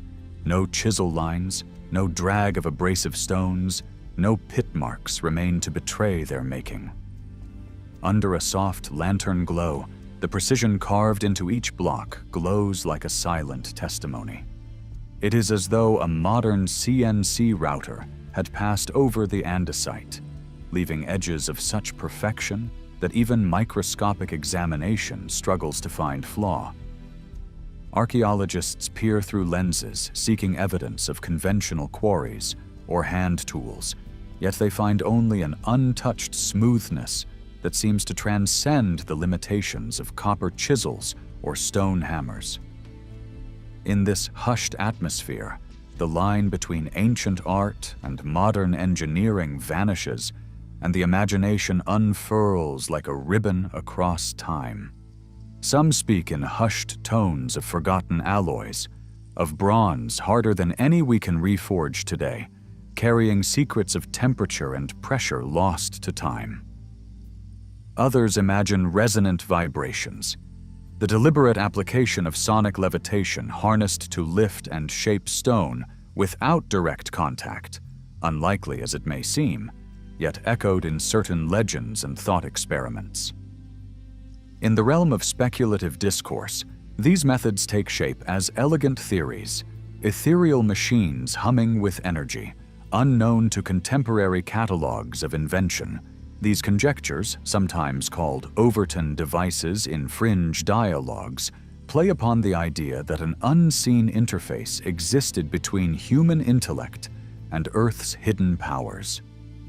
Each theory, whether met with skepticism or reverence, nudges us to reconsider the boundaries of ancient ingenuity.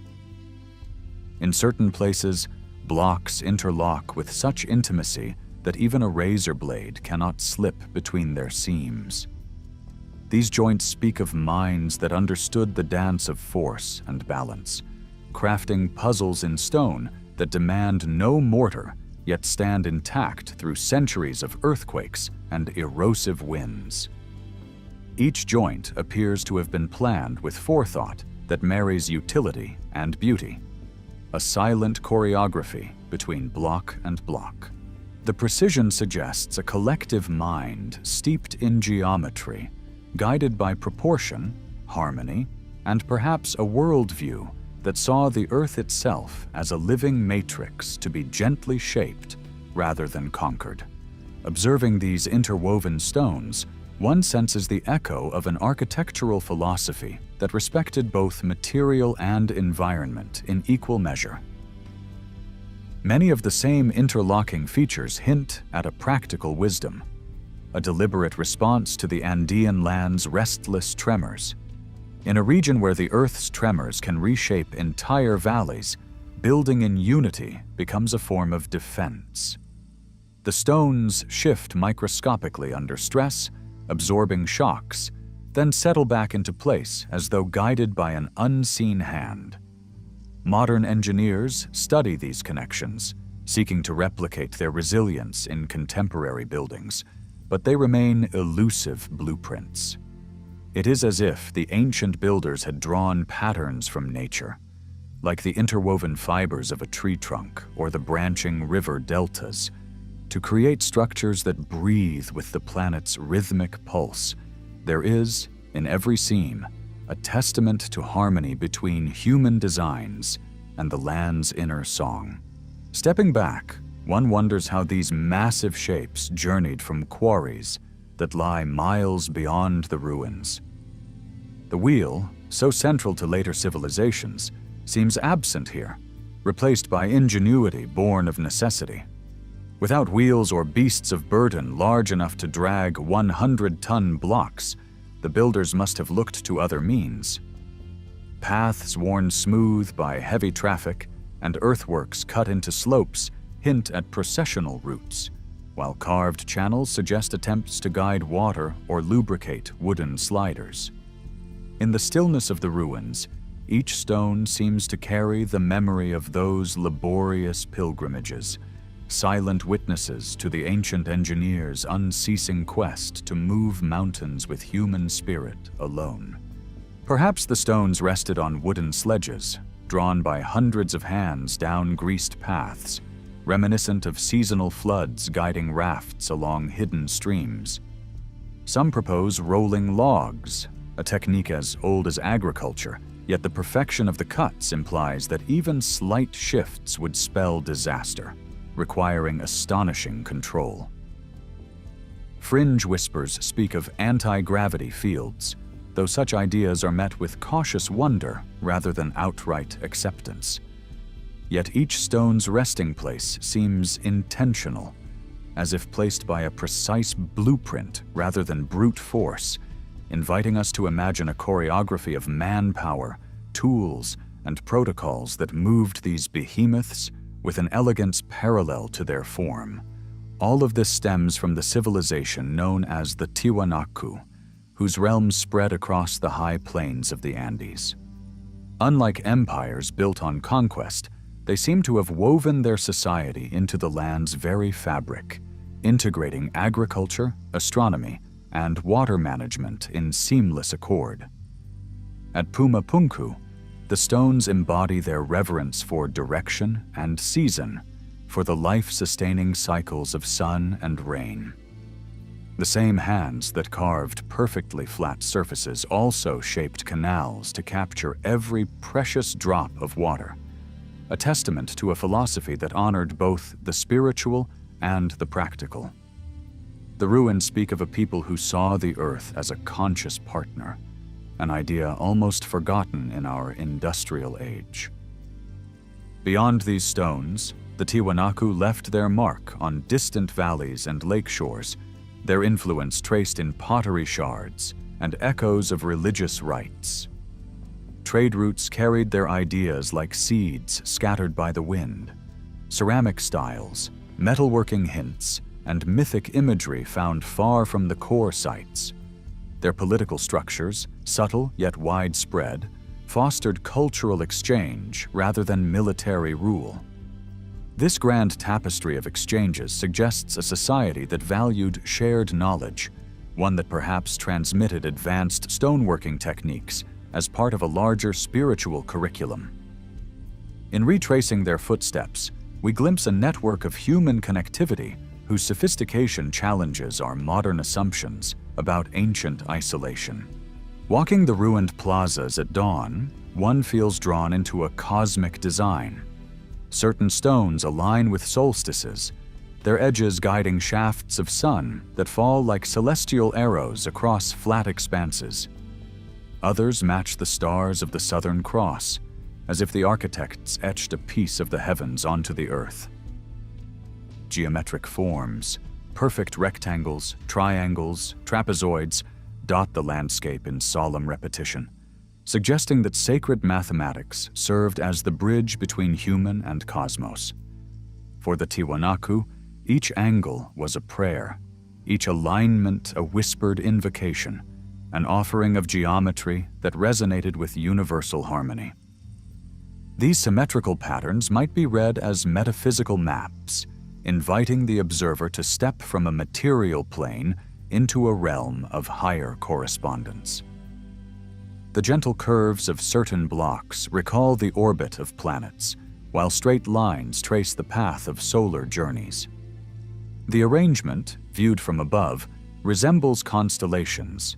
From ground level, it feels like a temple designed for communion with unseen forces. In this silent cathedral of stone, spatial order merges with spiritual yearnings, reminding us that the earliest scientists were also poets of number and form. To linger here is to witness the union of art and engineering, where beauty arises from precision and purpose. Each carved surface is an invitation to touch the threshold between the human mind and the living rock. The tactile perfection suggests not only technical skill, but also aesthetic intention, a desire to reflect inner cosmology in outward form. These blocks stand as monumental sculptures, silent yet eloquent, speaking in a language of angles and planes. In their artistry lies an ancient statement that the highest achievement of a society is to merge function with a transcendent sense of grace. Yet paradoxically, there are no chisels or hammers lying beside these marvels, no fragments of apparatus to illuminate their creation. Excavations reveal little beyond stone remnants and occasional pottery shards, leaving the true tools shrouded in absence. In their place, imagination fills the void, perhaps specialized drills tipped with diamond-like minerals or ephemeral contraptions now lost. The hush around Pumapunku becomes fertile ground for narrative, where archaeologists and dreamers alike conjure the silhouettes of equipment poised between fact and mysticism. The absence itself becomes an artifact, a silent call to venture beyond established chronicles. Then came the quiet withdrawal of human presence, the slow succumbing of once thriving courtyards to wind and rain. What forces drove the Tiwanaku to abandon these stone sculptures? Climatic changes, shifting waters, political upheaval, all likely played their part, leaving a causeway of questions trailing after them. The silence that followed gives the site an aura of melancholy, as if a grand performance has ended, leaving only its stage behind. Yet in that emptiness, the stones speak more loudly, their secrets echoing against the years, asking each visitor to ponder the fragility and resilience woven into every culture. Long after the traditions faded, local legends preserved the memory of forces that shaped the earth. Tales passed by Quechua and Aymara elders speak of celestial beings teaching mortals how to mold andesite as if it were clay. Stories of a hill opening to reveal luminous machines, or priests chanting to awaken hidden powers, drift on the night air like fragrant incense. Through song, dance, and woven textiles, the legacy of Pumapunku endures, memorialized in patterns that mirror the interlocking stones. In this living folklore, the line between myth and memory blurs, preserving an essential truth: that human ingenuity is as much a matter of spirit as of stone. In modern workshops, engineers study 3D scans of the blocks, hoping to decode lost machining techniques. Material scientists decode the microstructure of the andesite, seeking clues hidden in crystalline fractures.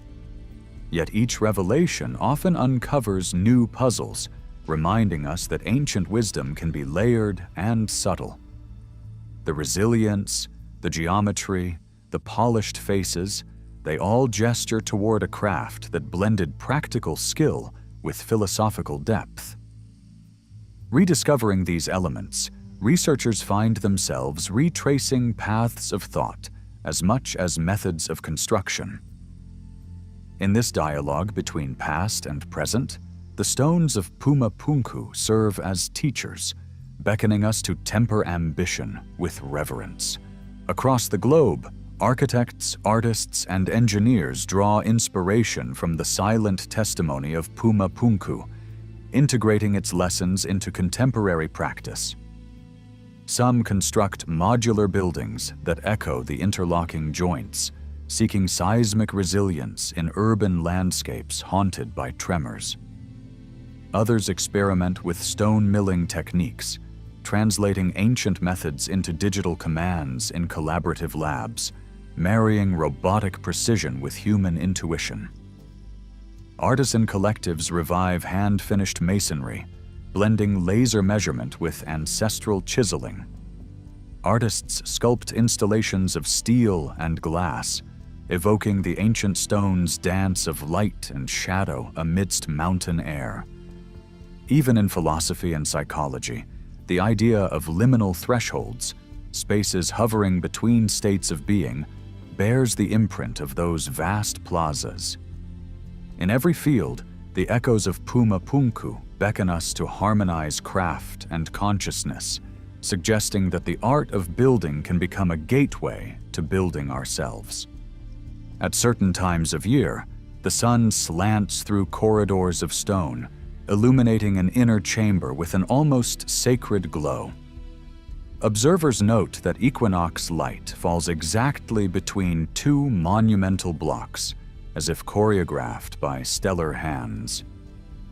Some dismiss it as coincidence, yet when the same fleeting moments repeat over centuries, chance seems less plausible.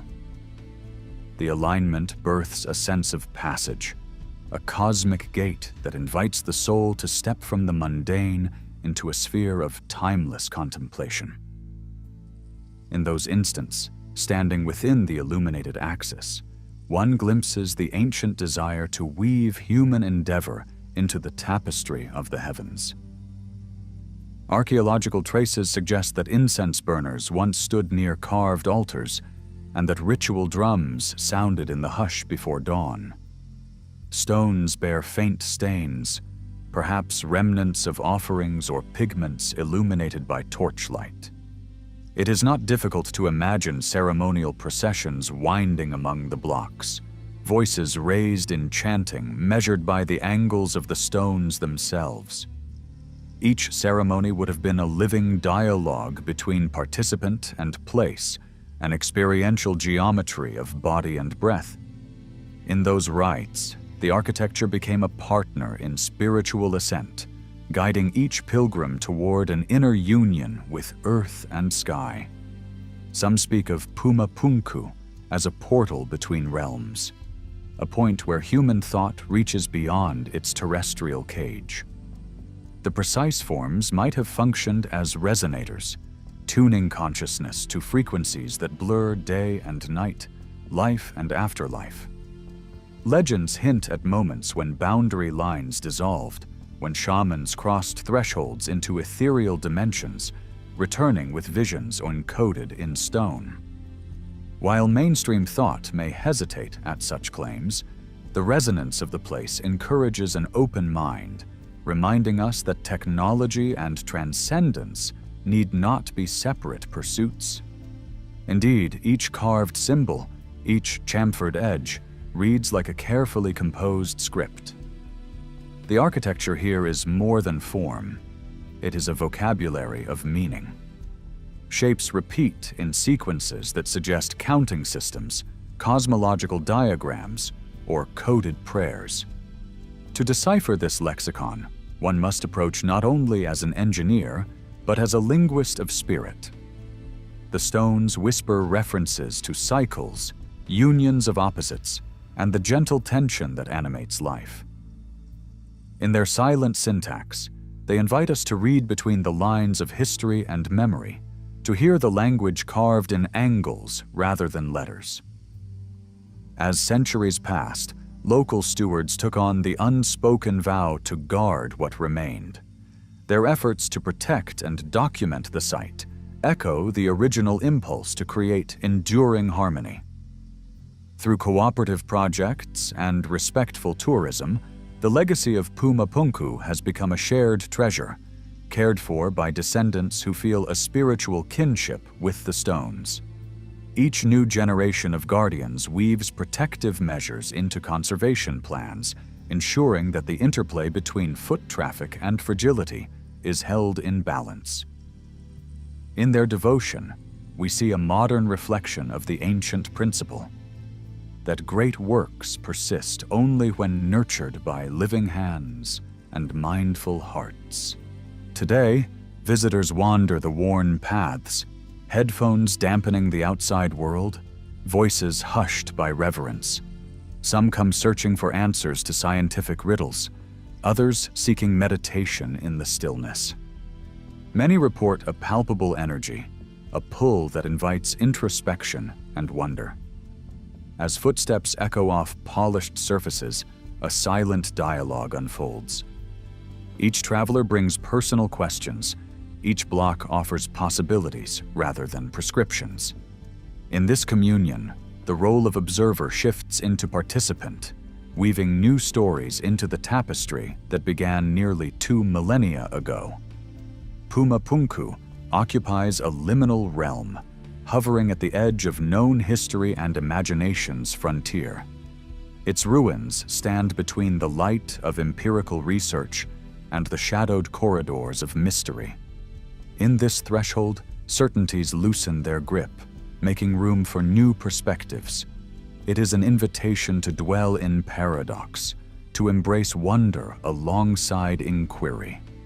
Each visit draws the mind into an expansive awareness, where linear time dissolves and a more holistic sense of progress takes hold, one in which ancient and modern knowledge coalesce in quiet harmony.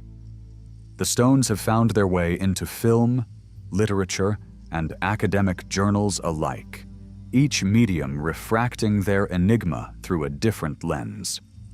Filmmakers paint them as portals to alien worlds, novelists as stage settings for secret orders, and scholars as catalysts for interdisciplinary debate. Conferences on archaeology, geology, and metaphysics convene to parse every measurement and myth, fostering dialogues that span continents.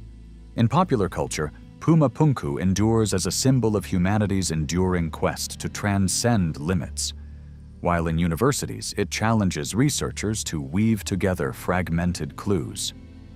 Both embrace a singular truth, that the mind's horizon expands most richly when science and spirit walk hand in hand.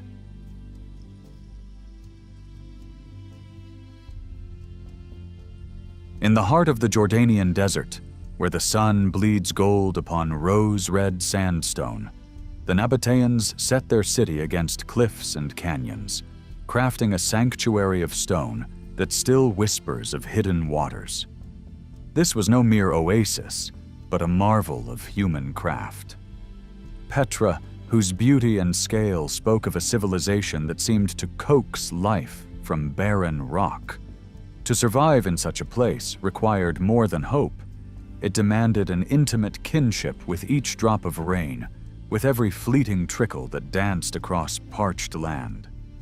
And so, like musicians tuning instruments before a concert, the Nabateans listened to the desert's rhythms, mapping hidden springs and seasonal torrents, learning how to bend water's path without forcing it, shaping their world in silent, unhurried collaboration with the elements. The city itself emerges from a labyrinth of towering gorges, as though sculpted by divine hands. Walls of stone fold into narrow ravines that catch the sky's luminous hues at dawn, and in those folds lie secret channels carved with ancient precision. Here, in these hidden veins, the Nabateans gathered life's most precious fluid. Far above the sun-baked plaza, they cleft grooves into crimson cliff faces, guiding the winter rains from mountaintops miles away. Water slipped into earthen channels and terracotta pipes, flowing by gravity's patient insistence toward reservoirs shielded from the blazing heat. In this delicate choreography, each contour of rock became part of an elegant network, an interplay of geology and ingenuity that few beyond Petra's walls could ever glimpse. Even as traders and pilgrims traced dusty caravan routes through these narrow corridors, the city's hidden arteries pulsed with a quiet energy. The Nabateans understood that water must be protected as a sacred trust, that surface pools evaporated under the relentless sun or became fouled by drifting sand. So they buried cisterns deep beneath sculpted facades, hewing vast chambers from living stone. Here, in the cool, shadowed depths, water waited in stillness, shielded from scouring winds. Networked conduits delivered each precious supply into these subterranean sanctuaries, where it could be purified by settling, ready for the daily rituals of drink, bath, and ritual. Even when the desert sky remained unclouded for months on end, Petra did not thirst, for patience and foresight shaped every drop's journey. Where seasonal floods threatened to wash away fragile walls, the Nabateans built graceful dams, silent sentinels of stone standing guard against sudden torrents. Layer upon layer of masonry held back surges of sediment-laden water, sparing the city's arteries from clogging with silt. These dams were both brute shields and intricate filters. They slowed the flood's fury, depositing mud and gravel in hidden basins, then released the clearer water downstream. In times of calm, they became places of gathering, plazas where families met to rejoice in the desert's brief bounty. Their graceful curves and tapering buttresses melded with the canyon walls, as though the landscape itself had softened to form these guardians. Even now, centuries after the fall of Nabatean stonecutters, the dams endure, silent testaments to a people who learned to welcome water's power and temper its violence.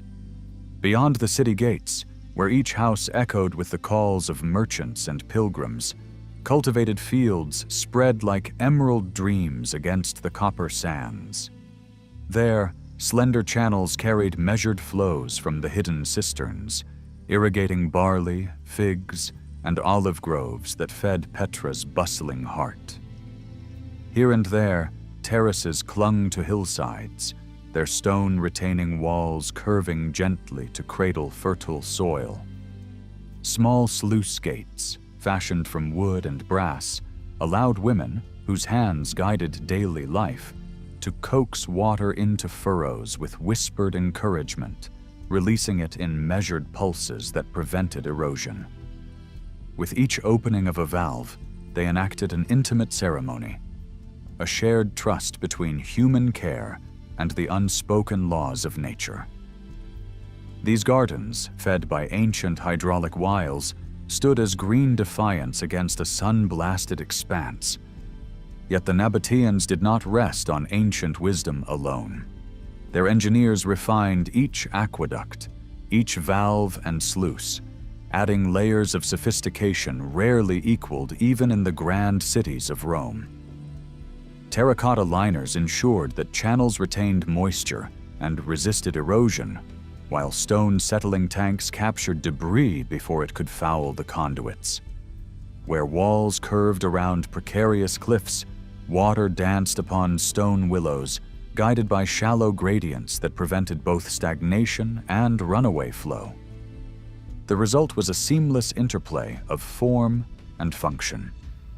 Each millimeter of slope, each joint between stone and pipe, reflected a profound grasp of hydraulics that would confound later generations. Even the vaulted ceilings of cistern chambers were engineered to reduce condensation and maintain purity, like secrets whispered beneath the city's skin. As traders arrived bearing foreign wares, they marveled not only at Petra's carved facades, but at the invisible marvel beneath their feet. Word of these hidden waterways drifted beyond the desert, entering conversations in Greek academies and Roman forums. Some say that Roman engineers, impressed by Petra's resilience, borrowed crested dam designs and subterranean cistern concepts for their own aqueduct networks. Thus, the Nabateans, though rarely recorded in official histories, stood quietly at the origins of hydraulic mastery, their legacy flowing far beyond the canyon walls.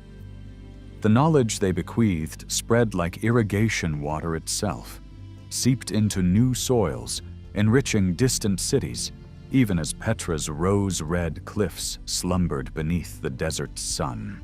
In the bustling courtyards of Petra, water became more than a necessity. It was a symbol of harmony between the earth and the heavens. Carved pools shimmered like obsidian mirrors before temple entrances, reflecting lithe columns and the unending sky. Bathhouses murmured with gentle splashes, where citizens sought solace and renewal, bridging the divide between the material and the sacred. In these chambers, cool mists rose around vaulted roofs, and scent of native herbs mingled with the damp air, creating a sanctuary of quiet contemplation. Architects placed fountains at thresholds, believing that the song of falling water cleansed both body and spirit, inviting worshippers to leave the desert's harshness behind and enter a realm of serene balance. Their reverence for water extended into ritual life, weaving through myths and ceremonies. Springs hidden in grottos became sites of pilgrimage, where priests underscored water's divine origin with chants that echoed off stone walls. Healing practices invoked water's purifying power, while farmers offered small libations at upstream dams to beseech steady rains. Even the simplest act of drawing water from a cistern held a spiritual dimension, a conscious gratitude for the fragile thread that bound life to desert. In Petra, every drop seemed infused with a sacred breath, binding the people to their land and to one another, forging a cultural tapestry illuminated by the shimmer of hidden streams. Although Petra thrived at the crossroads of caravan routes, it was more than a commercial hub. It was a meeting place of east and west where ideas flowed as freely as incense smoke. Merchants from Arabia, Syria, and beyond marveled at aqueduct workmanship that rivaled the greatest cities. Cultural exchange found fertile ground in discussions beneath fountain pavilions, and philosophical debates echoed through colonnaded corridors. The Nabateans learned from passing scholars, adapting foreign techniques to their rugged terrain, while traders carried tales of Petra's marvels back to distant capitals. In this exchange of goods and knowledge, Petra became a living testament to how human ingenuity, when shared, can transform even the sternest landscapes into realms of possibility. Centuries later, researchers armed with satellite imagery and 3D reconstructions returned to the rose-red canyons, drawn by the engineering riddles left in stone. They map subsurface chambers with ground-penetrating radar, while historians decipher inscriptions that praise ancient water lords. Archaeologists crouch beside fallen pipes, tracing the angles of cut channels with digital theodolites, and hydrologists run simulations of ancient floods to understand dam dynamics. Each discovery reveals another layer of thought: how the Nabateans anticipated drought, how they balanced social needs with ecological limits, and how they wove technology into daily life without overwhelming the spirit of place. These scholars speak of Petra not as a ruin frozen in time, but as a living laboratory, echoing with lessons for a world grappling with thirst and climate uncertainty. Indeed, as modern cities confront dwindling aquifers and parched landscapes, Petra's ancient water system offers a reservoir of insight. The Nabateans remind us that sustainability is not merely a technical pursuit, but a spiritual calling, to listen to seasonal rhythms, to value each drop, and to design in harmony with the land's contours. Their dams and cisterns, now silent, once embodied resilience, structures conceived for centuries, not decades, forged in respect for geological forces rather than defiance. As engineers seek low-impact designs and communities strive to steward scarce resources, Petra's ghostly marvels stand as both blueprint and beacon. They beckon us to revive ancient wisdom, to blend science with reverence, and to remember that true mastery arises not from conquering nature, but from joining with its quiet pulse. This symbiosis, etched into rock and memory, extends even to the city's social fabric. Women, often unseen in grand historical narratives, held custody of water for their households and gardens, their deft hands adjusting sluices at dawn, their keen eyes ensuring that wells were neither overdrawn nor neglected. Their roles went beyond labor. They transmitted vital knowledge of seasonal patterns and domestic stewardship, forging communal bonds through the shared act of caring for water. In evening light, they gathered at cistern steps, exchanging stories while filling jars, their laughter mingling with the desert wind. Such moments remind us that technological feats rest upon social trust and collaboration, that every great aqueduct stands on the shoulders of countless unseen hands. Petra's lifeblood was communal participation. Citizens, artisans, and priests all contributed to digging channels, repairing walls, and clearing silt. Festivals marking the first rains brought neighbors together in joyous labor, as children danced in spillways and elders offered prayers for a gentle winter. This ethos of shared responsibility wove water management into the city's identity, ensuring that no channel languished from neglect. Even now, when tourists wander silent colonnades, echoes of communal voices seem to linger, urging us to remember that sustainable systems require more than plans on paper. They demand a culture of care. The quest to preserve Petra's waterworks has become itself an act of reverence. Archaeologists painstakingly restore broken terracotta pipes, stabilizing ancient dams against modern storms. Conservationists erect subtle supports to shelter fragile cistern vaults, mindful not to mar the timeless beauty carved into stone. Each intervention reflects a delicate balance, safeguarding heritage while acknowledging that the desert's slow winds and shifting sands are part of Petra's living tapestry. With every measured repair, we renew our bond with the Nabateans, honoring their ingenuity and heeding their silent counsel. When we compare Petra's water system with those of Egypt, Rome, or the Maya, we see different solutions to similar challenges: vast pyramidal reservoirs in one land, monumental aqueduct bridges in another.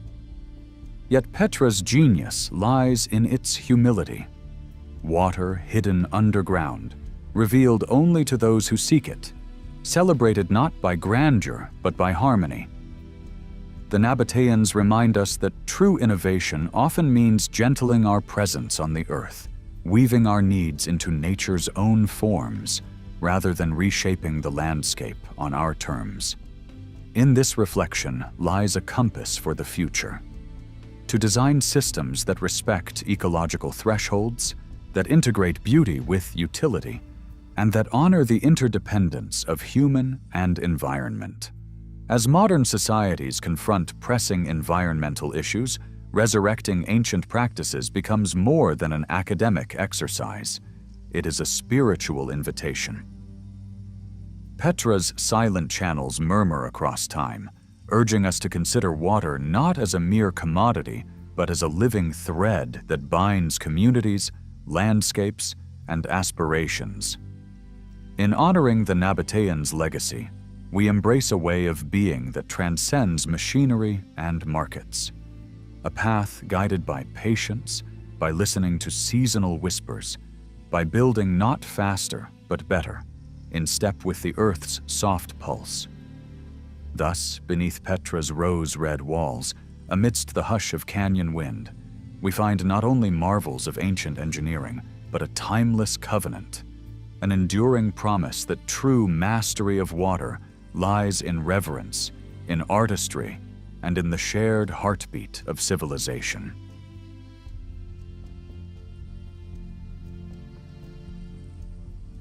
In the hushed stillness of dawn, when the mind drifts between dreams and waking thought, the ancient Sanskrit scriptures beckon like a hidden doorway to a realm where myth and machine entwine.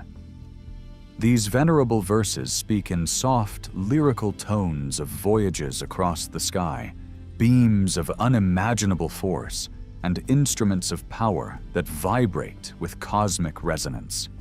As we settle into the quiet cadence of each line, the rigid boundaries between spirituality and science begin to dissolve, revealing a majestic tapestry woven from starlight and steel. We move slowly, guided by an inner hush, bridging the gap between the expansive heavens above and the pulsing mysteries within. Each story unfolds like a lotus in bloom, its petals scented with echoes of a civilization that contemplated both the nature of mind and the mechanics of matter. In this gentle journey, we allow the whispers of the Vedas, the Mahabharata, the Vimana Shastra, and countless commentaries to wash over us, carrying hints of ancient engines and radiant energies that defy the limits of time. Long before the polished iron of our modern world, the Vedas spoke of energies that shimmer like hidden rivers beneath the Earth's crust, waiting to be tapped. These hymns, among the oldest treasures of human thought, describe aerial vessels guided by sages whose visions transcended the ordinary senses. Enveloped in chant and mantra, these flying machines, vimanas, appear in verses as if glimpsed through a mist of incense and torchlight, alongside paeans to Agni, the fire deity, and Soma, the elixir of inspiration. The rishis inscribed technical fragments, copper alloys signaling to shifting winds, harnessed thermals lifting carved cabins, and engines fueled by celestial substances. In quiet reflection, we ponder whether these descriptions were metaphors for inner ascent or coded blueprints for vehicles that once sailed the firmament. We move through each stanza like pilgrims tracing footprints on a sacred mountain, curious about whether our ancestors actually held the key to controlled flight, or if these were sublime allegories for the soul's passage beyond the body's confines. From the breathless elevation of the Vedas, the Mahabharata brings us back to the tumult of epic warfare. Yet even here, the tone is hushed with reverence. Amid the thunder of conch calls and the clash of celestial weapons lies the account of the Brahmastra, an arrow of silent death, unleashed with the authority of cosmic law. It is said to consume entire armies, scorch rivers dry, and scatter the bones of warriors across the plains, leaving a silence heavier than the roar of any battlefield. When this divine weapon is invoked, the poets describe an aftermath eerily similar to the long, ghostly afterglow of a modern blast. Some read these verses as allegories of moral devastation, others as faint records of a forgotten technology, but all are struck by the depth of detail, the blinding flash, the suffocating heat, the rain of ash. And yet, even in this darkness, the epic does not revel in destruction. Instead, it holds up a mirror to the moral weight of power, inviting us to ask whether our own scientific strides are balanced by equivalent wisdom and compassion. Between the soaring verses of the Mahabharata and the philosophical treatises on meditation lies the Vimana Shastra, a text of such intricate technicality that it reads like a manual penned by engineers who spoke in poetry. Here, amid diagrams of gears and sketches of wings, we find descriptions of anti-gravitational mechanisms and fuel extracted from salts that glow with inner light. The treatise speaks of pilot cabins lined with vibration-absorbing crystals, instruments that tune to resonant frequencies, and propulsion chambers that hiss like serpents of steam. Doubters suggest the entire work is a later forgery, a playful concoction of mystics enamored with birds and breezes. But if we listen with open minds, we sense the heartbeat of long-lost workshops, echoing with hammers shaping metal plates far smoother than time would normally allow. Whether these details spring from genuine memory or poetic invention, they kindle a reverent awe for the ancients' imagination and hint at a worldview where science and spirit were facets of the same diamond. And then the phrase Vimana transcends the pages, becoming a living presence in our imagination, no longer bound by the limitations of myth. We envision palatial chariots drifting above kingdoms, their surfaces gleaming in the morning light, bearing scholars and emissaries across vast landscapes. These vessels, we are told, were propelled by engines that tapped the subtle energies of the atmosphere, perhaps drawing upon currents we have yet to wholly understand. Some theories whisper of vortex-based propulsion or resonance chambers tuned to the harmonics of the Earth itself. In moments of stillness, as the sun lowers its gaze, we might almost hear the muted hum of those engines, a low murmur carried on wind from eras we can only approach through these hallowed verses. Are these descriptions the fantasies of poets, or pale memories of a civilization whose crafts have been swallowed by the sands of time? The question lingers like incense smoke in an empty temple, drawing us deeper into the enigma of flight before powered engines. Beyond the realms of transport, the ancient texts tell of instruments wielded by gods and heroes, stars of destruction and renewal that seem to anticipate our own nuclear age. The Brahmastra, when released from its bow, enters a singularity of fire that the scriptures compare to a miniature sun. The aftermath is described with anatomical precision, the ground scorched as though swept by 1,000 ovens, the air thick with a choking dust, and survivors suffering afflictions eerily akin to radiation sickness. Indra's Vajra, on the other hand, is spoken of as a thunderbolt turned sentient, an embodiment of kinetic energy that shatters fortress walls, yet carries a conscious dimension, as if lightning itself were a living being. These weapons, while cast in high poetic register and enmeshed in moral and metaphysical symbolism, beg the listener to wonder whether the ancients explored the boundaries of atomic forces long before Enrico Fermi or J. Robert Oppenheimer entered human consciousness with their laboratories. When rumblings of nuclear warfare echo through the Mahabharata's battlegrounds, some scholars stride boldly into the realm of speculative archaeology, suggesting that fragments of atomic lore have echoed down through hidden traditions. They point to passages that speak of hushed deserts, where mushrooms of smoke rose into the sky, leaving salt on the grass and metal turned brittle as bone. Mainstream historians often smile indulgently at these interpretations, but within the niches of fringe thought, these verses have sparked debates about lost ages of atomic understanding, buried beneath layers of myth and ritual. Whether we accept or dismiss these connections, they compel us to examine our own hubris. Have we truly discovered the full measure of human ingenuity? Or might there lie in our past a vault of knowledge sealed away by time? Not all flights of fancy in the epics remain airborne. Some descend to the dazzling Pushpaka Vimana, the floating palace of King Ravana in the Ramayana. This craft is no mere chariot of war.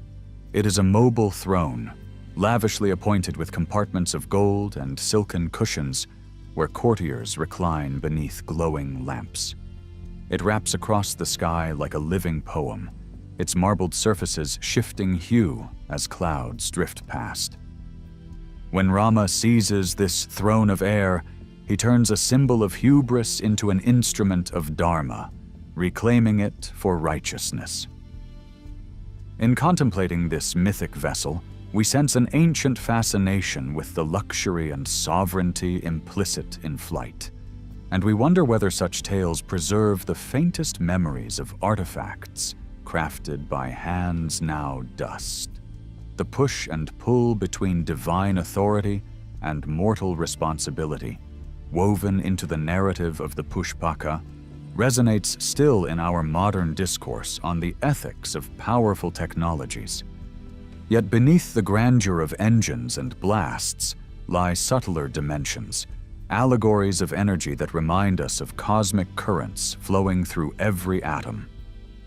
When the texts speak of the sun's rays concentrated by crystalline mirrors or the pulsations of mantras unveiling hidden forces, they gesture toward a world view where the tangible and the intangible are bound in perpetual dance. These stories do more than sketch fantastic devices. They invite us to contemplate the nature of energy itself, its capacity to create and to destroy, to heal and to transform. Viewed through this lens, the Vimanas and Astras become parables about channeling the dynamic interplay of forces both within and without, asking us to honor the fine line between mastery and madness whenever we kindle flames of innovation. The ancient seers, attuned to both earth and ether, articulated visions of reality that coincide with modern speculations about quantum realms and multidimensional spaces.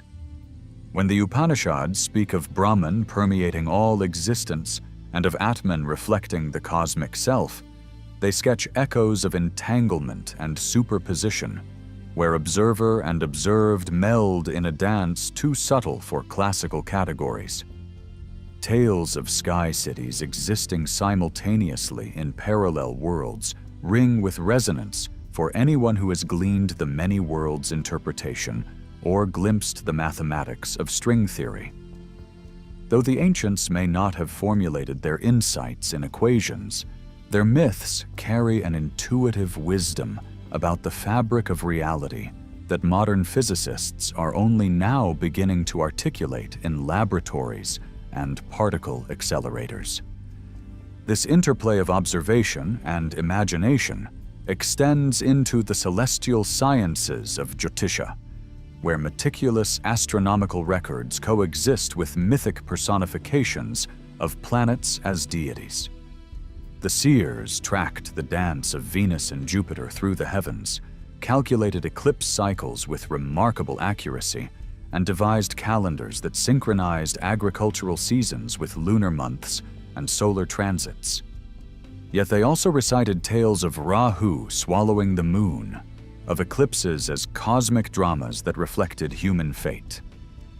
These rituals and narratives demonstrated an integrative mindset, where celestial mechanics and spiritual meaning coalesced into a unified vision of the cosmos. Modern astrophysicists may replicate the orbital equations, but the seers of old spoke of planetary alignments as living harmonies, inviting us to perceive the night sky not as cold expanse, but as a resonant symphony. No discussion of Sanskrit wisdom would be complete without turning inward to the landscapes of the mind.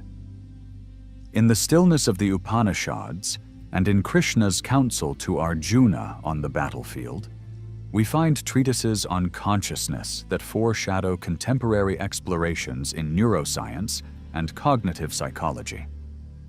The texts describe layers of mind, gross, subtle, causal, and articulate practices that calibrate attention like instruments, tuning perception to deeper frequencies. These teachings reveal a path where inner flights of awareness parallel the aerial voyages of Vimanas, suggesting that mastery of external technologies must be matched by mastery of inner realms. Herein lies a profound reminder. The true measure of human advancement encompasses not only iron and ether, but the vast territories of self-awareness and compassion. This holistic vision extends seamlessly into fields such as Ayurveda, the ancient science of life, where the balance of humors, the flow of pranas, and the geometry of the body's energy channels form a coherent system of healing. The Karaka Samhita and Sushruta Samhita outline surgeries, herbal formulas, and lifestyle regimens that speak to a deep empirical understanding of physiology, all woven together with philosophical insights into mind-body unity. In temples and forest hermitages, practitioners calibrated treatments as precisely as an engineer adjusts a mechanism, blending keen observation with spiritual reverence. Modern integrative medicine rediscovers these principles, acknowledging that the art of healing hinges on harmonizing molecular interventions with the rhythms of consciousness and environment. The echoes of these ancient conceptions resound in contemporary innovations too. Aeronautical engineers draw inspiration from bird flight phenomenology, long described in Sanskrit analogies. Architects study fractal patterns in temple carvings that anticipate modern algorithms for structural resilience. Energy researchers revisit the chemistry of salt-laden lakes mentioned alongside Vimana fuel mixtures. Even in biotechnology and material science, there are efforts to reconstruct lost metallurgies hinted at in poetic metaphor. Compounds that shine with iridescence, alloys that purportedly self-healed under sunlit conditions. Each rediscovery kindles a sense of continuity. What was dreamed and documented in verse may yet inform the inventions shaping our future. In tracing this lineage from celestial chariots to quantum clouds, we witness humanity's relentless quest to bridge imagination with reality. The Sanskrit masters threw open doors of possibility, painting visions that spanned the cosmos and the soul. Their narratives teach us that science is not merely the manipulation of matter, but an exploration of the unknown territories that lie at the intersection of mind, energy, and universe.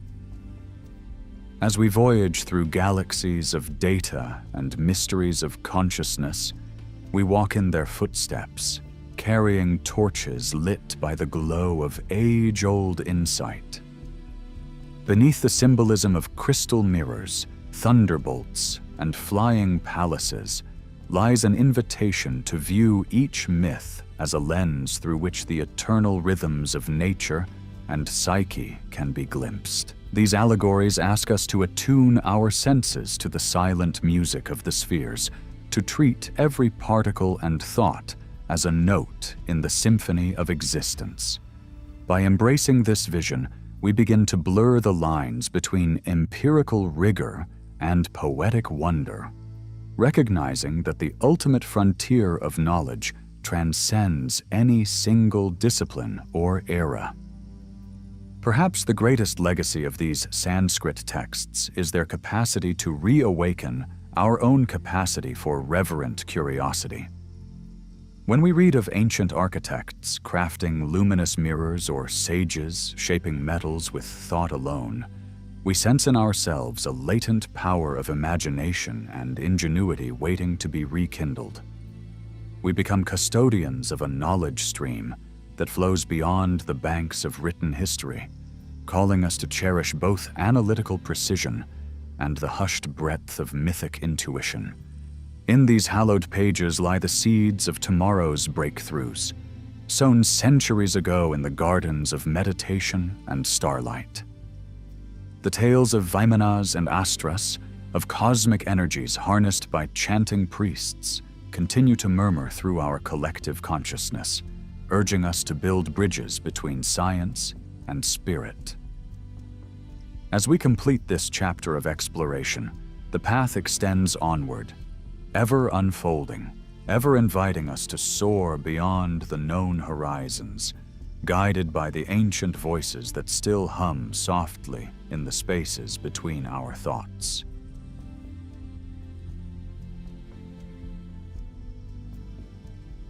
Chapter 10. The Crystal Lenses of Nimrud.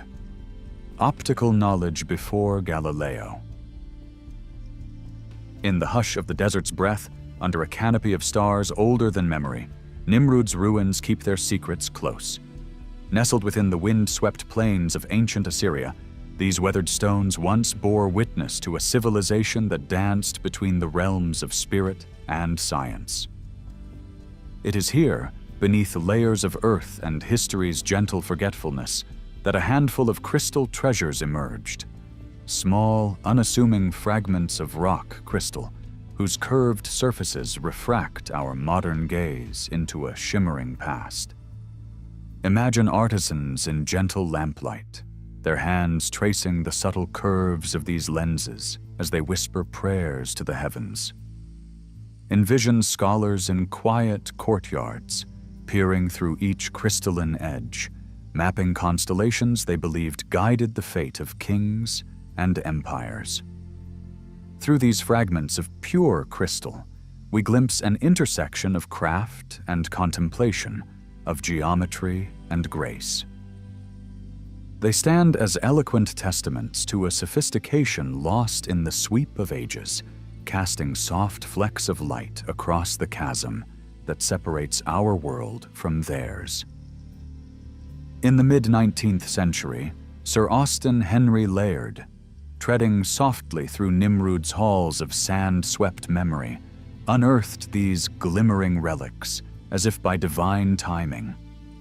Mistaking them first for polished gemstones of purely ornamental worth, he soon realized each bore a defined curvature and a bluish transparency that set them apart from ordinary stones. This unintentional revelation hinted at technological prowess predating many European optical devices by centuries.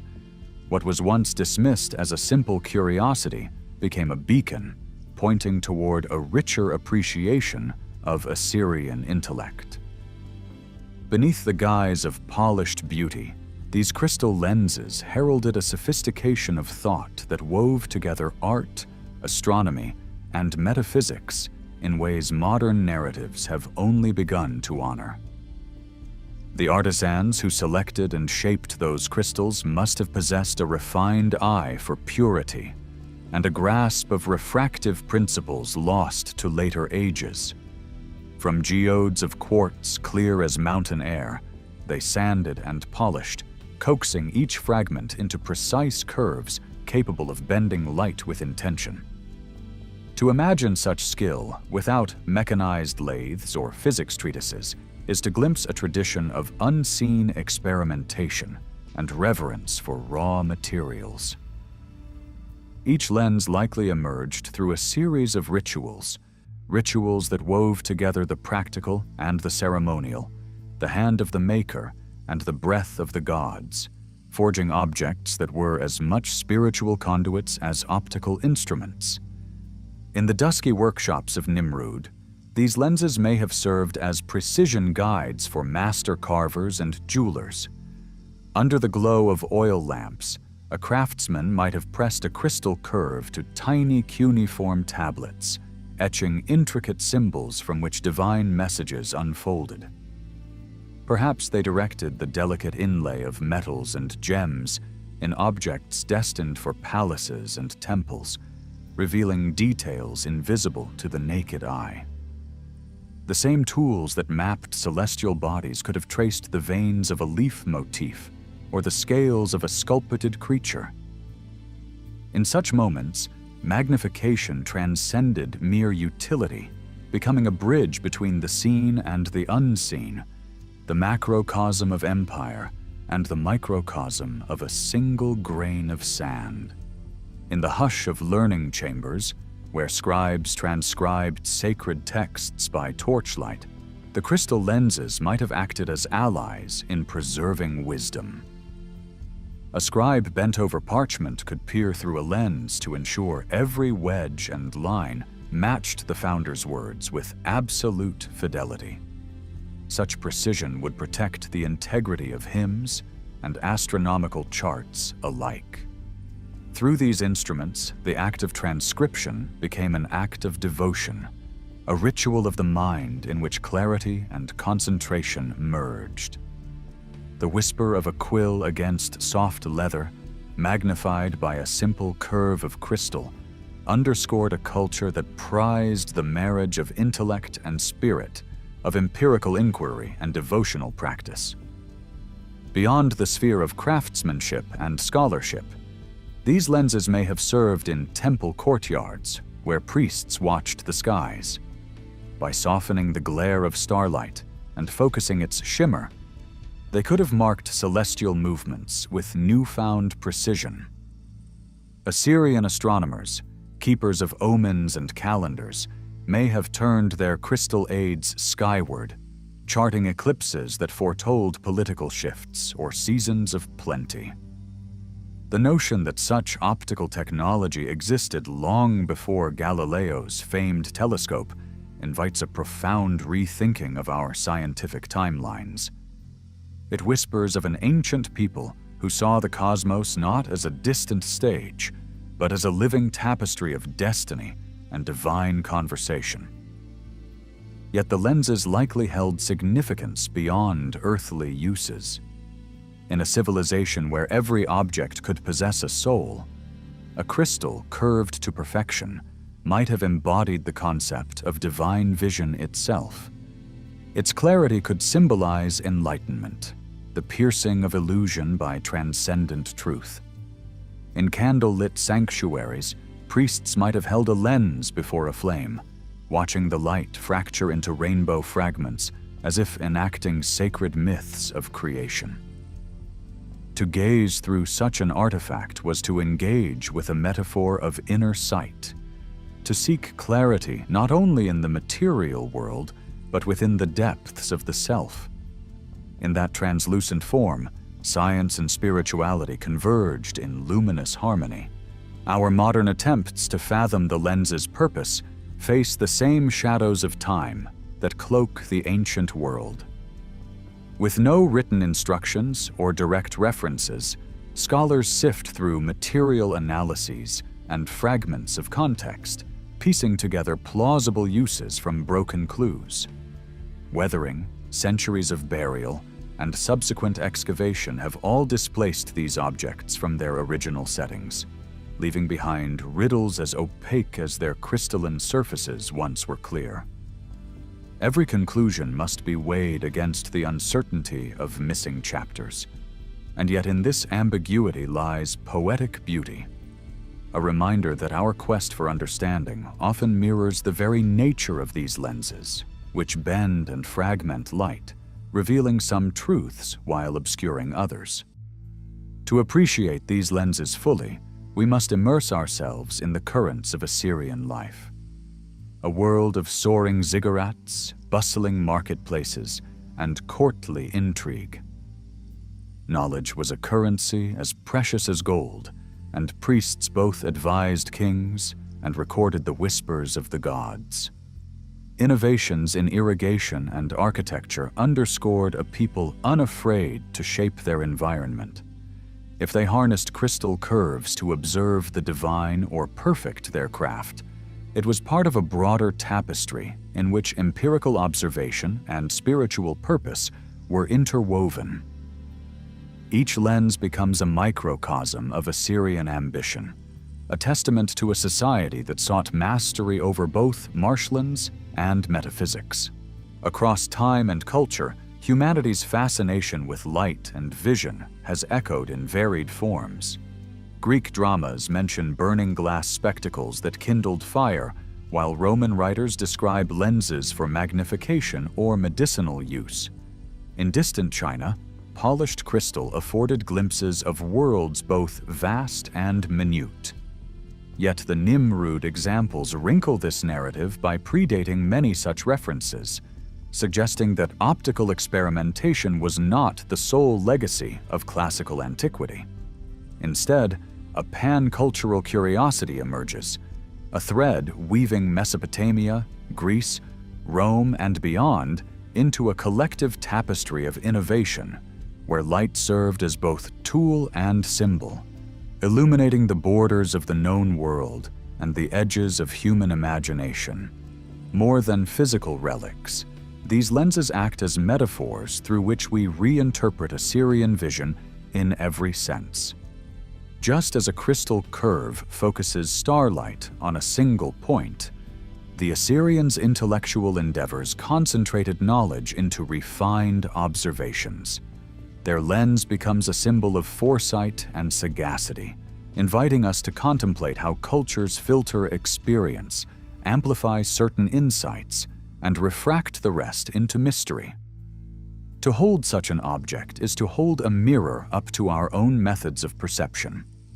We see not only the lens, but the reflection of our own yearning to sharpen reality, to bring into focus the subtle textures of existence that evade casual notice. In rediscovering these lenses, we join a lineage of curiosity stretching back millennia. Each fragment reveals how much has been forgotten and how much remains to be reclaimed. Time's relentless currents have carried away countless innovations, only for some to resurface in the crucible of modern inquiry. The Nimrud lenses beckon us to peer beyond the surface, to ask which of our own discoveries might one day be lost and reclaimed by future generations. Through their quiet eloquence, they remind us that knowledge is rarely linear. It meanders through cycles of birth, oblivion, and revival, weaving a tapestry that binds past and future in an unending spiral. Today, researchers apply spectroscopic techniques to unveil the elemental makeup of these crystals, while experimental archaeologists rebuild replicas to test hypotheses. Microscopic analysis reveals minute striations left by ancient abrasives, hinting at the grinding materials once wielded with patient precision. Imaging technologies cast digital rays through curved surfaces, mapping refractive indices and polishing imperfections. Each insight shifts the narrative, confirming some long-held suspicions while prompting fresh questions.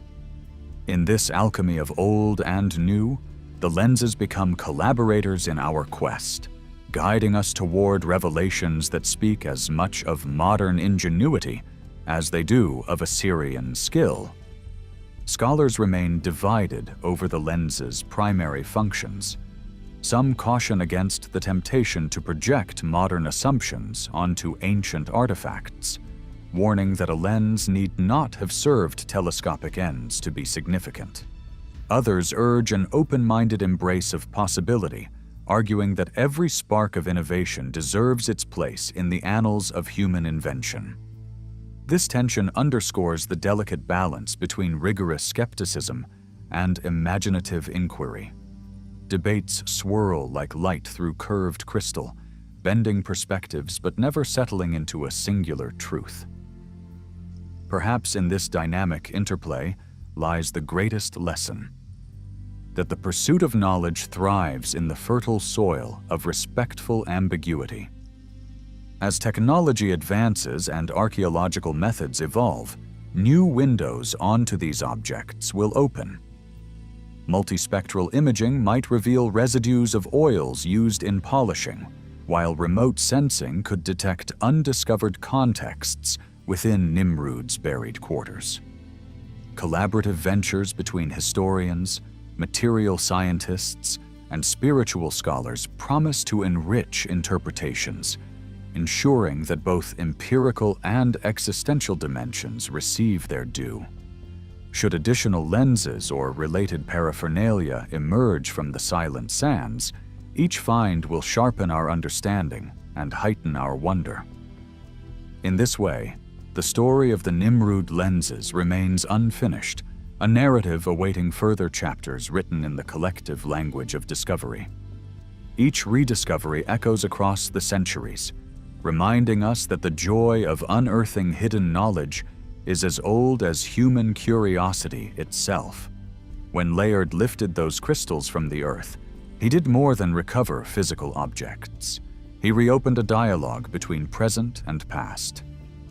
In that moment, the lenses became messengers, carrying whispers of techniques, philosophies, and aesthetics lost to time's embrace. Their quiet brilliance continues to ignite our imaginations, urging us to listen not only for facts, but for the resonant frequencies of wonder that hum beneath all acts of remembrance. In contemplating these artifacts, we traverse a bridge across epochs, stepping from Akkadian tablets to digital screens, from oil lamps to laser scanners. Time collapses as we hold a lens and feel its chill, sensing the pulse of countless hands that shaped and cherished it. Through this fragile thread, ancient insight converges with modern awareness, forging a continuum of inquiry that neither begins nor ends. The lens itself becomes a portal, inviting us to ask not only what the Assyrians knew, but how our own time will be judged by future seekers of hidden wisdom. Although born in a world untouched by electricity, these lenses still cast influence upon today's optical sciences. Their elegant simplicity encourages researchers to revisit fundamental principles of light manipulation. In an age of high-powered microscopes and quantum optical arrays, the artistry of a hand-polished crystal offers a lesson in minimalism and functional beauty. By integrating ancient and modern sensibilities, scientists may rediscover techniques that prioritize harmony between material and purpose. The echoes of Assyrian craftsmanship thus ripple into laboratories worldwide, prompting a renewed appreciation for the intuitive solutions our ancestors explored. The story of Nimrod's lenses is but one thread in the vast tapestry of ancient ingenuity. Across continents and eras, civilizations sculpted stone, harnessed hydraulics, and encoded knowledge in clay tablets, all while weaving myth and mathematics into seamless wholes. Recognizing the depth of such achievements compels us to reassess linear narratives that place modern science atop an ever-rising ladder. Instead, we glimpse a mosaic of advances, some forgotten and some rediscovered, each reflecting the universal impulse to comprehend and transform the world. The lenses remind us that the boundaries between past and present are porous, their technology slipping through time like grains of sand. For those who will carry the torch of inquiry forward, the lenses of Nimrod offer a guiding principle. Nurture curiosity tempered by humility. Each discovery invites more questions than answers, illuminating paths yet to be walked. Future generations may uncover their own lenses, artifacts of overlooked brilliance waiting to reshape our understanding. The legacy of these curved crystals teaches us to look for wonder in unexpected places, to treat every fragment of the past as a possible beacon for tomorrow's innovations.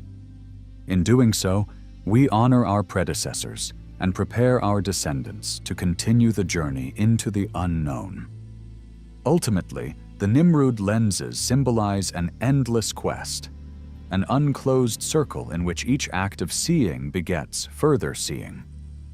They invite us into a dance between mystery and clarity, urging us to embrace the shadows as much as the light. In their silent testimony, we sense the heartbeat of human aspiration, to stretch perception beyond natural limits, to chart realms that lie just out of reach. As long as curiosity endures, so too will the desire to craft new lenses, both literal and figurative, with which to fathom the manifold layers of reality. Even today, when we peer into the heart of an atom or photograph distant galaxies, we stand upon foundations laid by countless unseen hands. The early artisans who coaxed splinters of quartz into crystalline splendor contribute to that edifice, their whispers intersecting with modern theories of light and vision. Each innovation, whether in fiber optics or holography, resonates with those ancient experiments, reminding us that scientific progress is a tapestry woven from myriad strands. The Nimrud lenses thus become ancestral mentors, guiding contemporary explorers toward subtle insights hidden in the interplay of light, matter, and intention. In their delicate curves and gleaming facets, the lenses embody a universal symbol, the human yearning to see more clearly. They stand as metaphors for the spirit of inquiry, for the belief that behind every opaque surface lies a clarity awaiting discovery. Their legacy flows not only through the annals of history, but through the collective imagination of all who yearn to peer beyond the obvious. These artifacts whisper of our shared potential, an invitation to embrace the lenses of empathy, insight, and creativity that illuminate both our inner landscapes and the outer universe. Nimrud's crystal lenses remind us that culture and technology are not separate currents, but intertwined streams that shape and feed each other. In the Assyrian worldview, practical devices bore spiritual weight, and sacred rituals incorporated empirical observation. This interplay continues today as we infuse smartphones with social norms and program algorithms with ethical values. By recognizing how ancient societies wove meaning into their tools, we gain perspective on our own creations, reminded that every instrument we design carries the imprint of our beliefs. It is a testament to the enduring truth that the tools we craft shape not only our world, but the contours of our collective soul.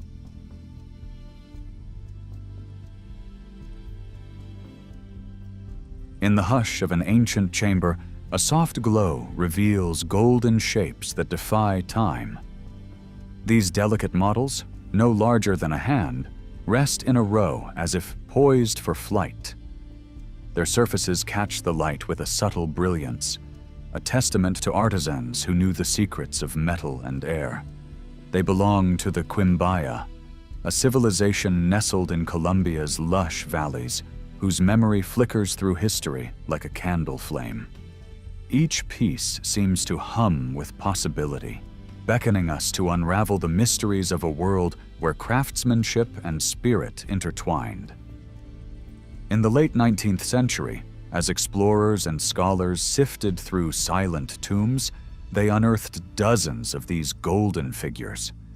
Encased in clay pots beside pottery shards and bone fragments, the models lay undisturbed for centuries. Soft fabrics, now faded, once draped their chests and wings, and tiny notches along their bodies hinted at intentional design. At first, academics dismissed them as stylized insects or birds, products of ceremonial art devoid of practical purpose. But close inspection whispered a different tale. These were shapes born from the imagination of those who observed the heavens and the winds. Each model carries wings that taper with almost surgical precision, a slim fuselage rising between them, and a tail that balances the form with unexpected symmetry. The contours are so smooth, the angles so consistent, that modern pilots and engineers raised their eyebrows. How could those who lacked wheeled carriages or written treatises on aerodynamics conceive of shapes that resemble the machines we take for granted? In that question lies the essence of our wonder. Were these figures mere metaphors for spiritual ascent, or echoes of a forgotten science that once soared above the jungle canopy? Among all who studied these relics, the question that pierced the night sky was simple and profound. Was it coincidence? Or did ancient hands possess knowledge far beyond their era? Some murmured that the Quimbaya watched condors when they soared over the Andes, that they studied seed pods falling from trees and the dance of insects in a sunlit clearing. Others imagined a hidden school of apprentices who passed down secrets like whispered prayers, carving metal with techniques now lost to time. Every hypothesis fluttered like a moth around the candle of truth, drawn by the promise of illumination. In the soft cadence of scholarly debate, one refrain emerged. Nature was the first teacher. The Quimbaya lived in harmony with the rhythms of wind and water, the rustle of leaves, the darting silhouette of a hummingbird. They observed how air flowed around leaves and stones, how currents shaped the flight of swallows in twilight. It is said that Lao Tzu whispered, "Nature does not hurry, yet everything is accomplished." Perhaps this timeless wisdom guided their hands as they shaped precious metal into forms that spoke of flight. Yet alongside the voice of nature, a more mysterious melody echoed. Some voices spoke of ancient travelers from distant stars, emissaries who shared hidden arts in hushed tongues. Though no scroll or tablet confirms their arrival, the idea lingers like mist over the mountains. Could otherworldly visitors have inspired the Quimbaya? In candlelit gatherings, mystics might have translated symbols etched in unknown languages, teaching alliances between gold, air, and spirit. Whether dream or reality, such stories open portals in the mind, inviting us to consider that knowledge sometimes arrives on silent wings, bearing truths unbound by earth or time. As the world turned toward the new century, a quiet revolution began in modern workshops. Engineers, captivated by the quivering shapes, paused their blueprints and calculators to hold these ancient fragments. Inspired by the golden models, they crafted precise replicas scaled to weight and dimension, adding small motors to awaken them. The first tentative flights took place in a hush, as if modern science bowed before a lineage of craft that stretched back through centuries.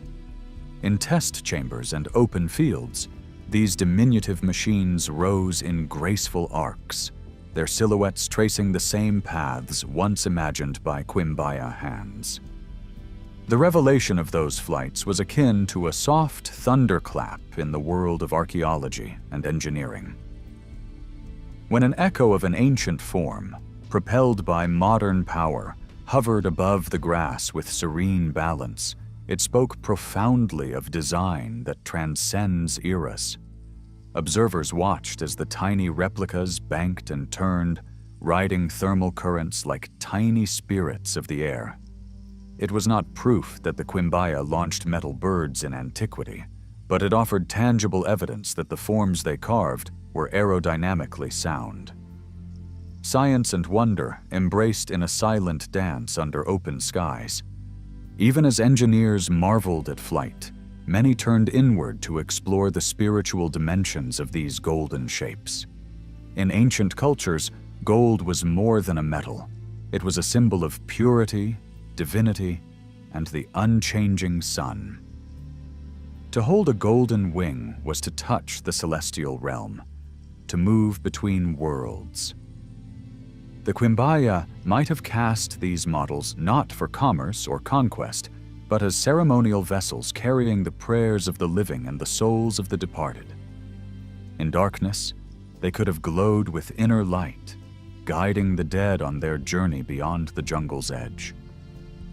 Stories gathered around campfires speak of sky gods who descended on clouds, of aerial chariots bearing ancestors to the stars.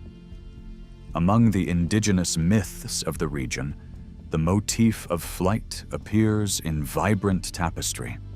A hummingbird that could bridge earth and sky, a feathered serpent whose undulating body split the heavens. Could these golden models be earthly echoes of those sky-born legends, symbols bridging seen and unseen realms? As we ponder their slender wings, we remember the words of Rumi, "What you seek is seeking you." Perhaps this search for meaning carries us on wings of our own yearning. Beyond myth and whisper, the artisans of the Quimbaya displayed a marvel of metallurgical skill. Their hands coaxed gold into forms so fine that even modern alloys strain to reproduce their strength and shine. Microscopic analysis reveals deliberate alloying techniques, traces of copper and silver blended in precise ratios to lend resilience and flexibility. Through lost methods of hammering, annealing, and casting, they achieved edges so thin they quiver like a bird's feather. In their workshops, heat and pressure became sacred rites, and each mold was a poem written in fire and gold. In that world of heat and sacred flame, the lines between practical craft and spiritual devotion blurred. Every hammer blow could have been a mantra, every pour of liquid metal an offering. The Quimbaya might have believed that through perfect metalwork, they honored the spirit of the sky, that each wing carried a prayer upward. Archaeologists find tiny tool marks so subtle that they vanish under modern lenses, as if erased by enchantment. What remains is a golden silence, draping us in questions about how deep the pool of ancient knowledge truly ran. Amid these mysteries, another thread weaves through history, the tale of cultural exchange. Long before the world embraced the age of steam, trade routes spanned mountains, rivers, and seas, carrying goods and ideas alike. The Quimbaya sat at a crossroads of path and waterway, linking the Andean peaks to the rolling Amazon basin and the Caribbean shore. Along these routes, travelers exchanged not only gold and ceramics, but also stories of distant skies. Could the blueprint for flight have crossed these channels, washing over tribes like a sunrise heralding a new dawn? Archaeologists uncover turquoise beads from lands far to the north, shells from the coast mingled with inland pottery. They map routes, figure by golden figure, following currents of exchange that ripple through time. Each artifact becomes a messenger, hinting at alliances between smiths and shamans, navigators and mythmakers. Through this lens, the Quimbaya artifacts stand not alone, but as part of a larger tapestry, where distant lands touched in fleeting moments, and where the idea of flight might have drifted like a whispered secret, gathering detail as it passed from one shore to another. Yet, across the world, other civilizations tinkered with the dream of flight. In dusty Greek scrolls, the myth of Icarus warns of hubris.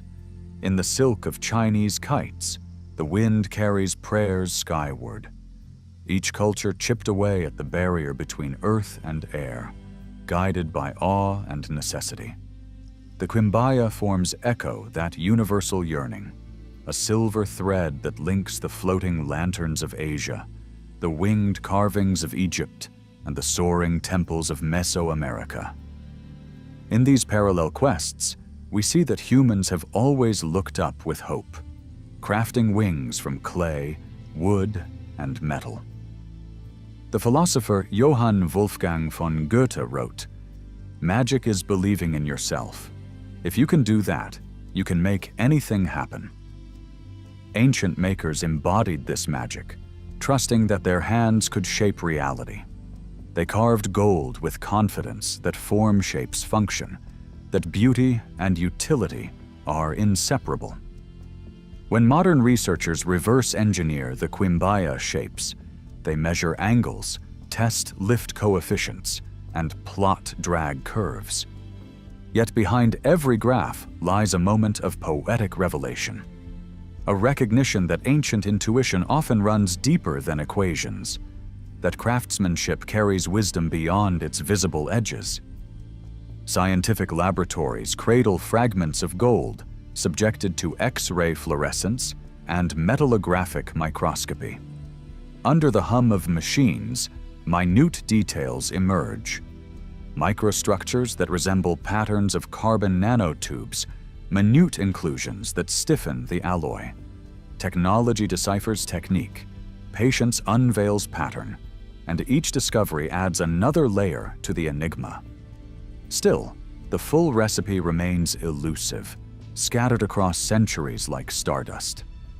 In this interplay of inquiry and reverence, we find the essence of contemplation, an invitation to hold contradiction in balance, to see the ancient and modern as partners in an unending dialogue. But for every theory embraced, another stands ready to challenge it. Skeptics caution against weaving romantic tales that overshadow context. They remind us that the Quimbaya artifacts may simply be ritual objects, their shapes stylized rather than scientific. They warn of the mind's hunger for wonder, how it can paint miracles in the margins of fact. Yet even in skepticism, there is reverence for skill. The critiques become part of the tapestry, urging us to weigh evidence with humility and to remember that every legend, no matter how grand, rests on shards of truth. As debates swirl in academia, the golden figures remain silent teachers. In museum halls, they stand behind glass, their polished wings reflecting the faces of onlookers. Visitors pause, breathing softly in their presence, drawn by a magnetism that transcends era or origin. The curators place them under gentle light, inviting each observer to become a pilgrim on a journey of discovery. Here, in the stillness between showcases, one can almost hear the echo of an ancient forge, the sigh of molten metal, and the hushed exclamation as the first wing took shape. Preservation is an act of both memory and hope. By safeguarding these artifacts, we honor the Quimbaya and all who walked within their world. Conservation labs control humidity and light, repair fragile links, and guard against the slow passage of time. Each micro-scrub and fiber analysis becomes a prayer against oblivion. In protecting their legacy, we acknowledge that they carried questions across centuries, questions about our place in the cosmos and the bridge between art and science. Their silent wings remind us that the future need not erase the past, but rather listen to its whispers. Beyond the museum, artists and dreamers continue to find inspiration in those slender silhouettes. Sculptors cast bronze echoes, painters layer pigment in gradients that mimic golden glints, and poets trace their forms in verse. In aeronautical labs, engineers sketch new designs, this time blending carbon fiber with lessons gleaned from ancient curves. Musicians compose melodies whose arcs mirror flight paths.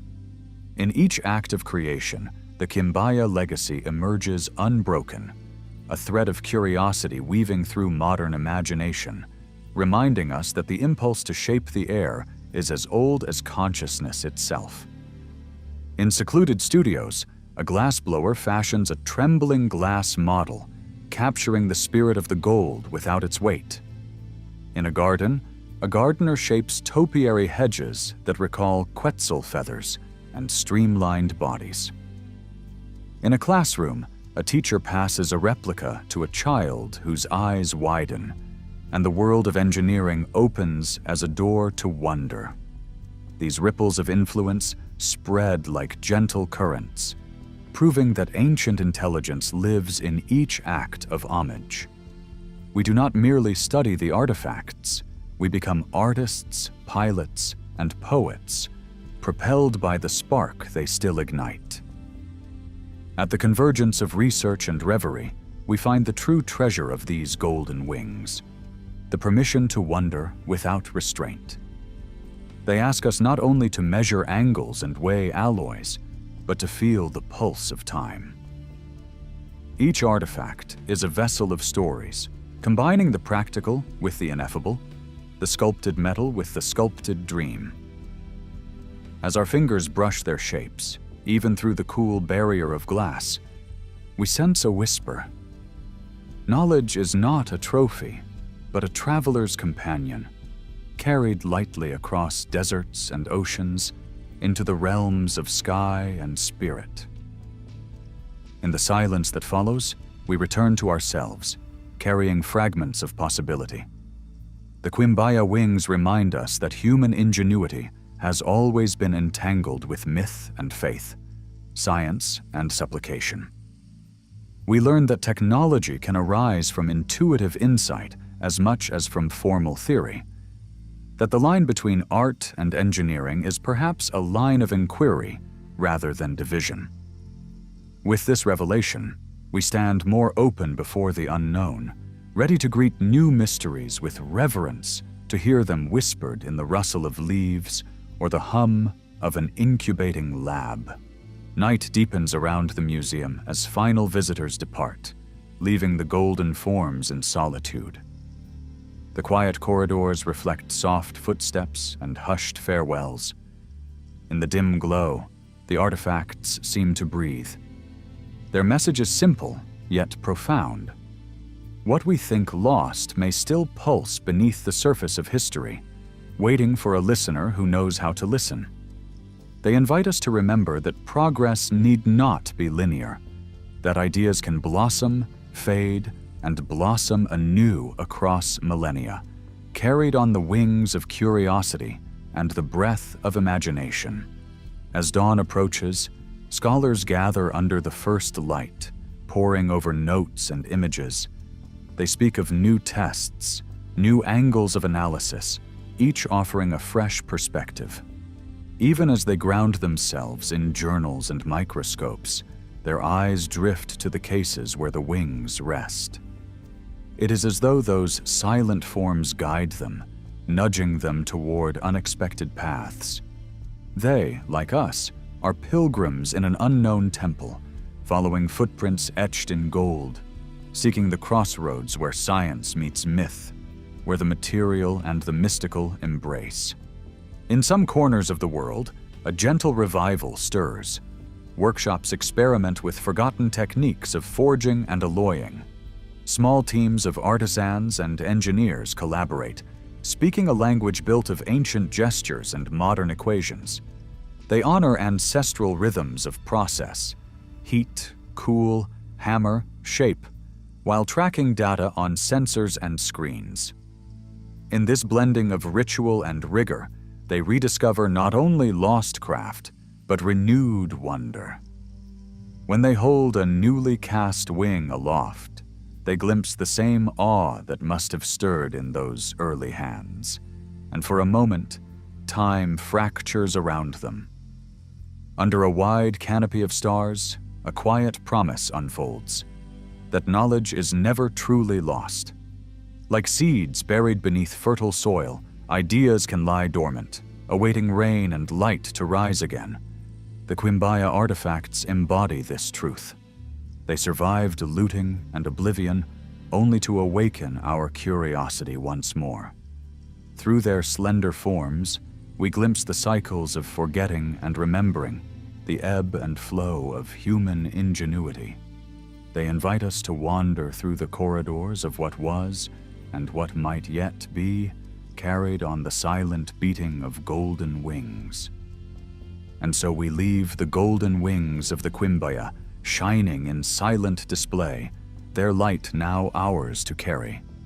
They have taught that inquiry is itself a flight, delicate, daring, and unending. As this chapter closes, we hold their memory like a single lantern in the deep night, guiding us toward new dreams. In those slender tips, we recognize an ancient craft and the timeless impulse to rise, to explore, and to shape raw earth into wings that whisper of boundless skies.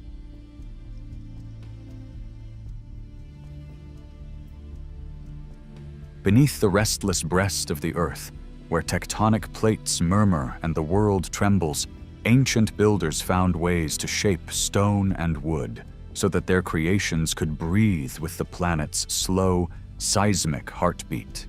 In their hands, architecture became an act of listening, a dialogue between human intention and the hidden currents beneath our feet. Across continents and centuries, from the highest Andean peaks to the lush valleys of Southeast Asia, this wisdom unfolded in silent monuments, fortresses, temples, bridges, towers, and pyramids that did not simply stand against quakes, but seemed to welcome them, to bend like tall reeds in a storm, to let the Earth's power pass through, dissipate, and leave them intact. High above Cusco, the great stones of Sacsayhuaman fit together as if cut by precise instruments from the future.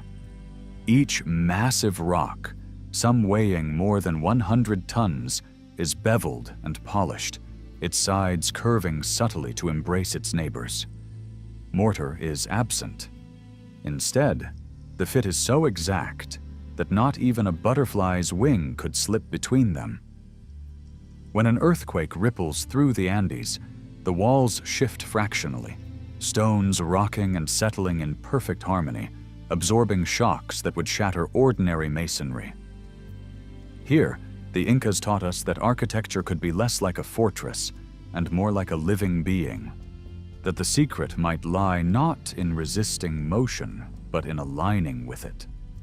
From these great Andean ramparts, our journey moves north to the soaring wooden pagodas of Japan, where timber and tension converged in an elegant embrace of flexibility.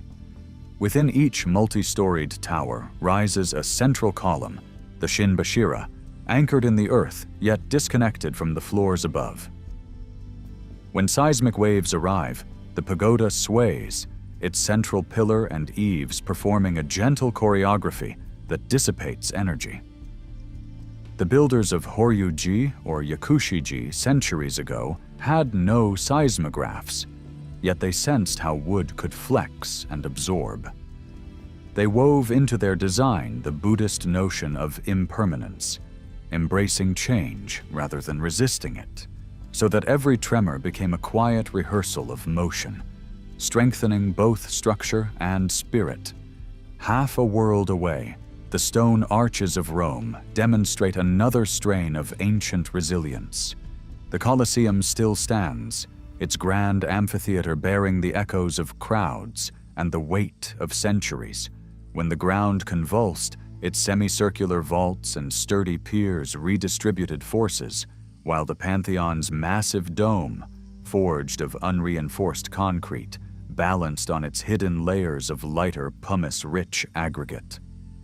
Coffers carved into the dome's surface eased its mass and created a pattern of light and shadow that seems to pulse with the Earth's deep rhythms.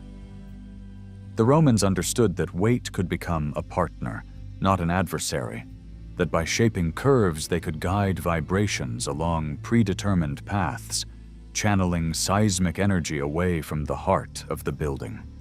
In ancient Athens, where poets chronicled storms and philosophers debated stars, the Parthenon stood as a testament to harmony and proportion. Its columns carry columns within themselves, entasis bulging slightly to correct optical illusions and perhaps to enhance stability. Scholars suggest that the temple's stylobate, a gently curved platform, allows for subtle shifts in response to quakes, like a smile carved into stone that arches upward to meet catastrophe with grace. Here, geometry and metaphysics merged.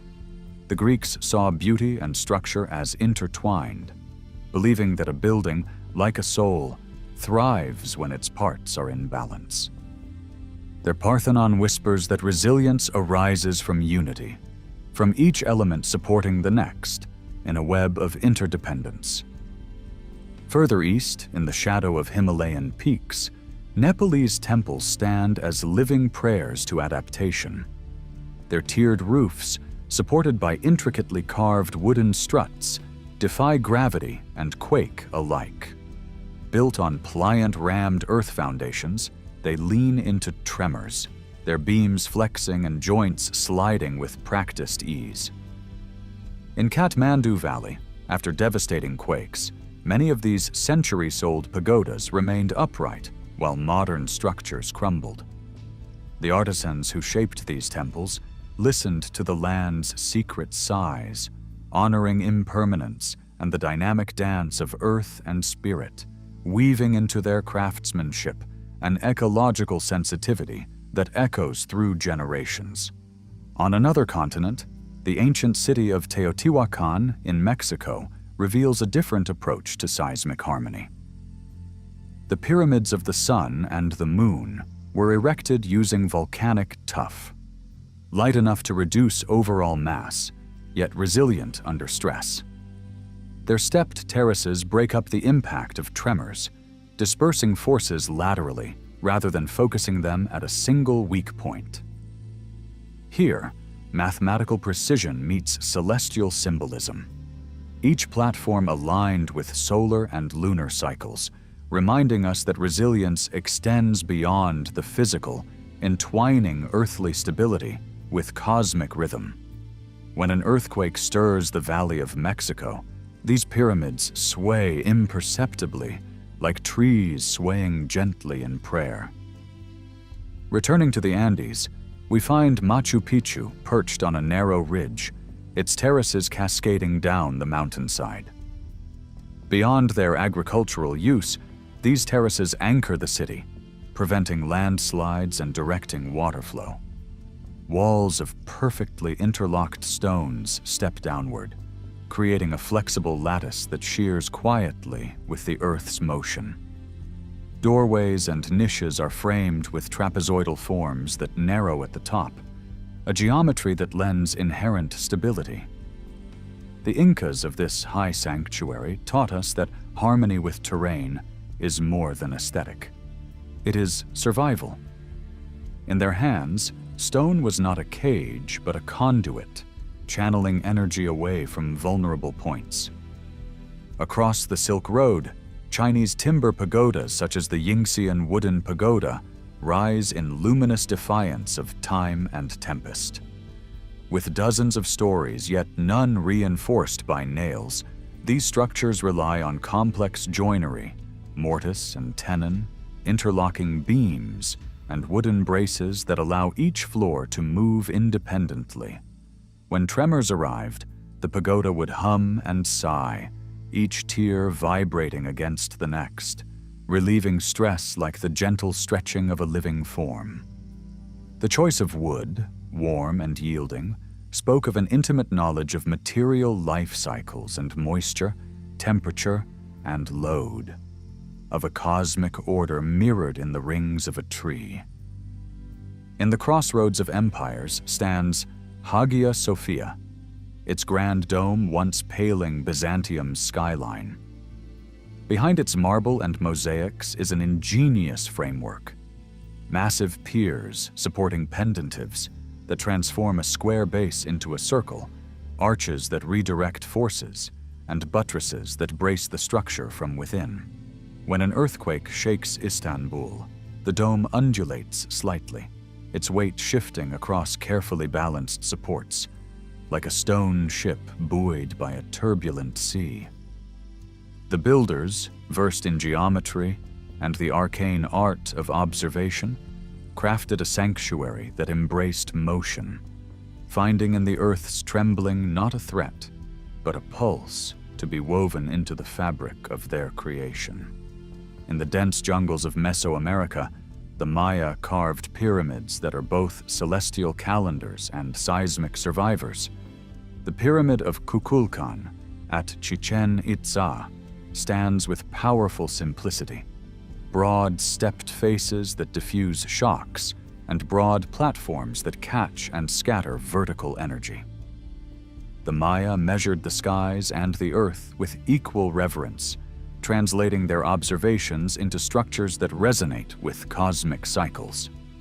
These pyramids, crowned by temples to gods and ancestors, became engines of harmony, their architecture a bridge between cosmic order and terrestrial impermanence. Further south in the Andean foothills, great South American ziggurats, stepped platforms rising in austere tiers, echo the pyramidal forms of Mesopotamia, but adapted to the challenges of their own seismic zones. Broad bases anchor each level. Inward-sloping walls present a geometry that resists outward thrust. As the ground quivers, these terraces act as shock absorbers, guiding energy upward and outward, like water flowing through a succession of channels. Their layered form, symbolic of the ascent from earth to sky, is also a practical design, binding the spiritual and the structural in a single, cohesive gesture. In the lush greenery of Thailand, ornate wooden temples appear weightless, their graceful roofs and slender pillars conveying an ethereal beauty that belies their resilience. Built on raked pilings driven deep into the earth, these sacred halls sway in unison with quakes, their crafted beams sliding in controlled arcs. Craftsmanship honors both the termite and the tremor. Timber is treated with resins, joints are designed to slip harmlessly, and every surface is carved with blessings for stability. The temples teach that true strength is not a rigid stand, but a supple yielding, a poetic dance where every movement is embraced. Across the Mediterranean, ancient Egyptian obelisks rise slender and tapered, as if the stone itself longs to become a beam of sunlight. Carved from single shafts of granite, they withstand centuries of inundation by the rising Nile and occasional quakes with no hint of fracture. Their triangular cross-sections focus stresses downward. Their weight is so perfectly balanced that they endure Earth's tremors as though guided by some unseen axis. Obelisks embody the union of physics and ritual. Messages cast in stone, communions with the divine, and feats of leverage that speak of a civilization attuned to both the heavens and the deep, shifting veins beneath their feet.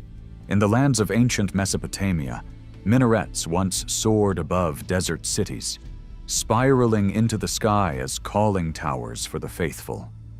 Their conical taper disperses seismic force, the narrowing profile reducing mass at height, while ascending rings of brickwork and stone provide flexibility. When the earth shakes, these towers flex in a subtle arc, dissipating energy like a coil unwinding. The minaret's call thus becomes a hymn to adaptation, teaching that spiritual elevation and physical resilience are not separate but entwined. Each coil and layer a verse in a poem of survival. Spanning mountain streams and valley roads, Byzantine bridges embodied the same principles that bound walls and roofs. With arches of calculated curvature and keystones that lock each stone in mutual support, they channel gravitational weight and seismic shock into the Earth's embrace. Often built piecemeal over centuries, they reveal an evolving wisdom. Builders learned to smooth transitions between arches with subtle gradients, to scour the riverbanks of loose soil, and to buttress piers with cutwaters that divert flood and quiver alike. Each bridge is an invitation to cross not only a river, but the threshold between human ingenuity and nature's restless pulse. In the great temple city of Angkor, architects built on scaffolds of laterite and sandstone, embedding subterranean drains, reservoirs, and canals that controlled water and softened vibrations. The Temple Mountain of Angkor Wat stands as a labyrinth of galleries and courtyards, its tiers rising like concentric ripples. When the earth stirs, massive blocks settle into new positions, interlocking ever more tightly. Water channels, once neglected and silted, are rediscovered today as both heritage and hydrological innovation, teaching modern engineers that disaster resilience is inseparable from ecological understanding. Finally, within the Copan ruins of Honduras, we find stelae and temples braced upon compacted gravel foundations, crowned by finely carved stone lintels that arch subtly, like bows drawn within the rock.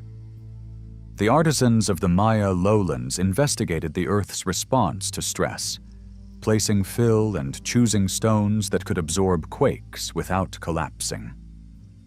Even as vines and roots reclaimed the site, the monuments stand, sealed by stone inscriptions celebrating rulers and gods, silent testimonials to an intuitive engineering born of close communion with the living earth.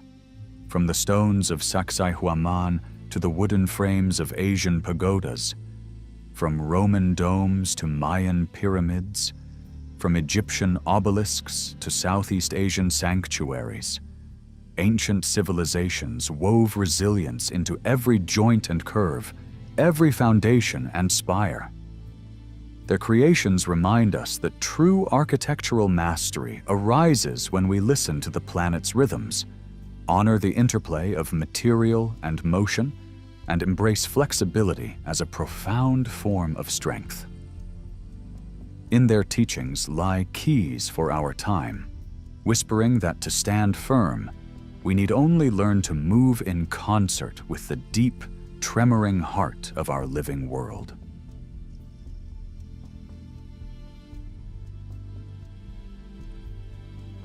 In the still hush of an alabaster dawn, the walls of Dendera awaken beneath my gaze, as if whispering a secret too profound to speak aloud.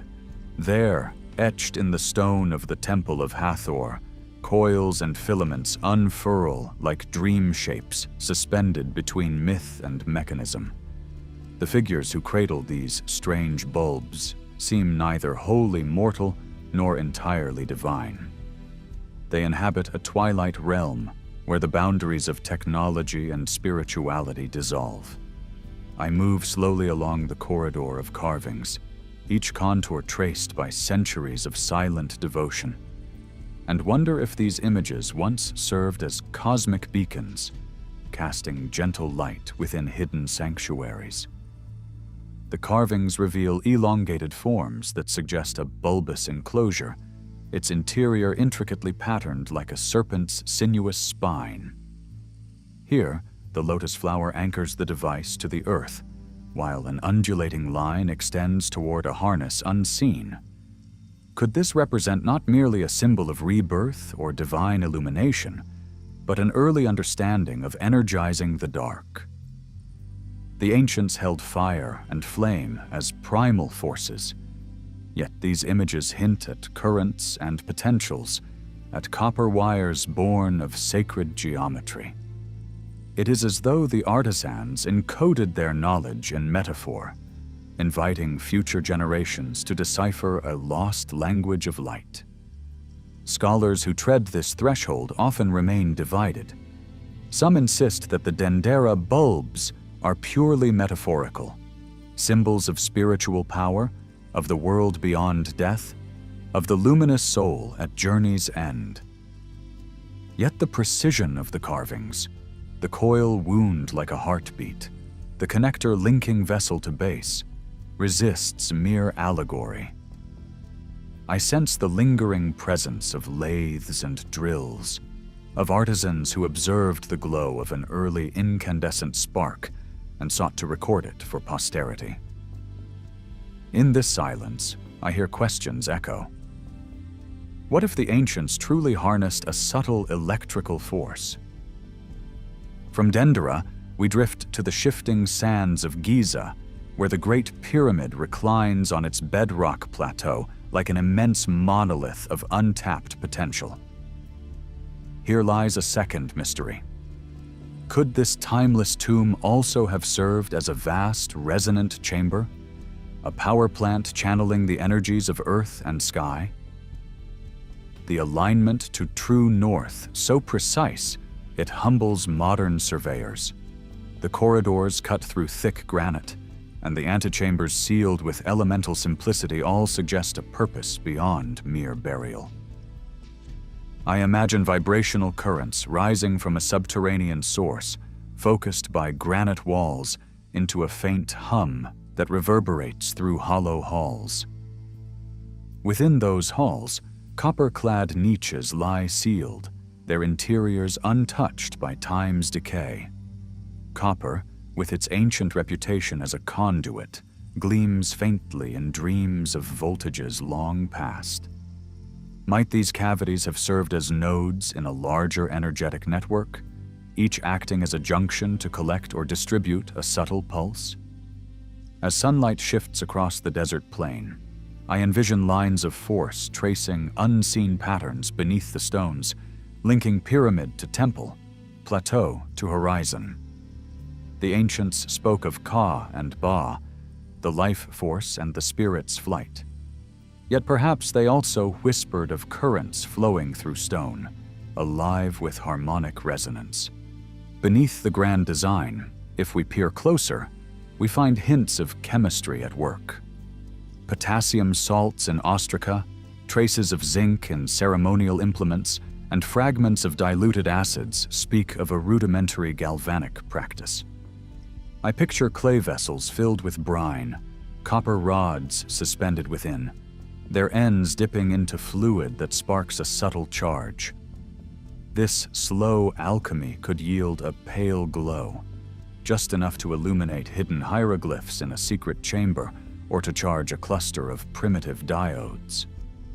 In the hush of a subterranean cell, a flicker might dance along the walls like the resurrected breath of a primordial spark. Yet in all this yearning to bridge past and present, we must tread lightly between reverence and projection. Critics warn against casting spiritual iconography as proto-technology, against reading modern science into every wavy line. They remind us that the serpent may symbolize fertility, that the lotus could gesture toward rebirth, and that the bulb itself might represent the womb of the cosmos. And still, the uncanny resemblance persists. Each layer of stone might conceal both myth and mechanism, woven, intertwined, inseparable as warp and weft of a cosmic tapestry. In the hum of these ponderings, one cannot help but hear the distant echo of Nikola Tesla. His vision of wireless transmission through resonant earth waves, his dream of lighting the night with currents drawn invisibly from the ground, mirrors the pyramid's supposed function in uncanny detail. Tesla spoke of the Schumann resonance, the whispering beats of our planet's own heartbeat, harnessed through towers and coils. The pyramid, too, stands poised like a colossal coil, its apex perhaps tuned to the harmonics of celestial dance. Could these ancient builders have glimpsed the same dream of free energy shared by Tesla's restless genius? Stargazers among the priests aligned the pyramid with Orion's belt, and modern researchers note the correlation between stellar positions and chamber entrances. Beyond theology and ritual, these alignments might have served a practical purpose: to capture solar or cosmic rays, to focus them through polished crystal or reflective copper, and to trigger subtle energetic reactions within stone and fluid. I imagine dawn's first rays striking a hidden lens, refracting a pinprick of light into a conduit of force. At dusk, I see solar winds bending across the plateau, singing through the air like an Aeolian harp tuned to an ancient frequency. Sound, too, emerges as a possible key. The resonance of the king's chamber, the acoustic properties of granite walls, all hint at an understanding of vibration's power over matter. An exact pitch, when sounded within sealed halls, could stir the water table below, energizing a fluid circuit. Or perhaps a chorus of voices chanting at precise intervals could create standing waves that crackled through the air. Modern physicists acknowledge that frequency can influence molecular structures. Heat matter, fracture stone, even alter the behavior of living cells. Could the Egyptians have explored these effects in their rituals, their chants serving both spiritual and practical ends? In this search for ancient sparks, Dendera stands not alone, but as part of a global pattern. From the ley lines crisscrossing the British Isles to the enigmatic alignments of the Nazca Plain, cultures separated by oceans share uncanny geometric mastery.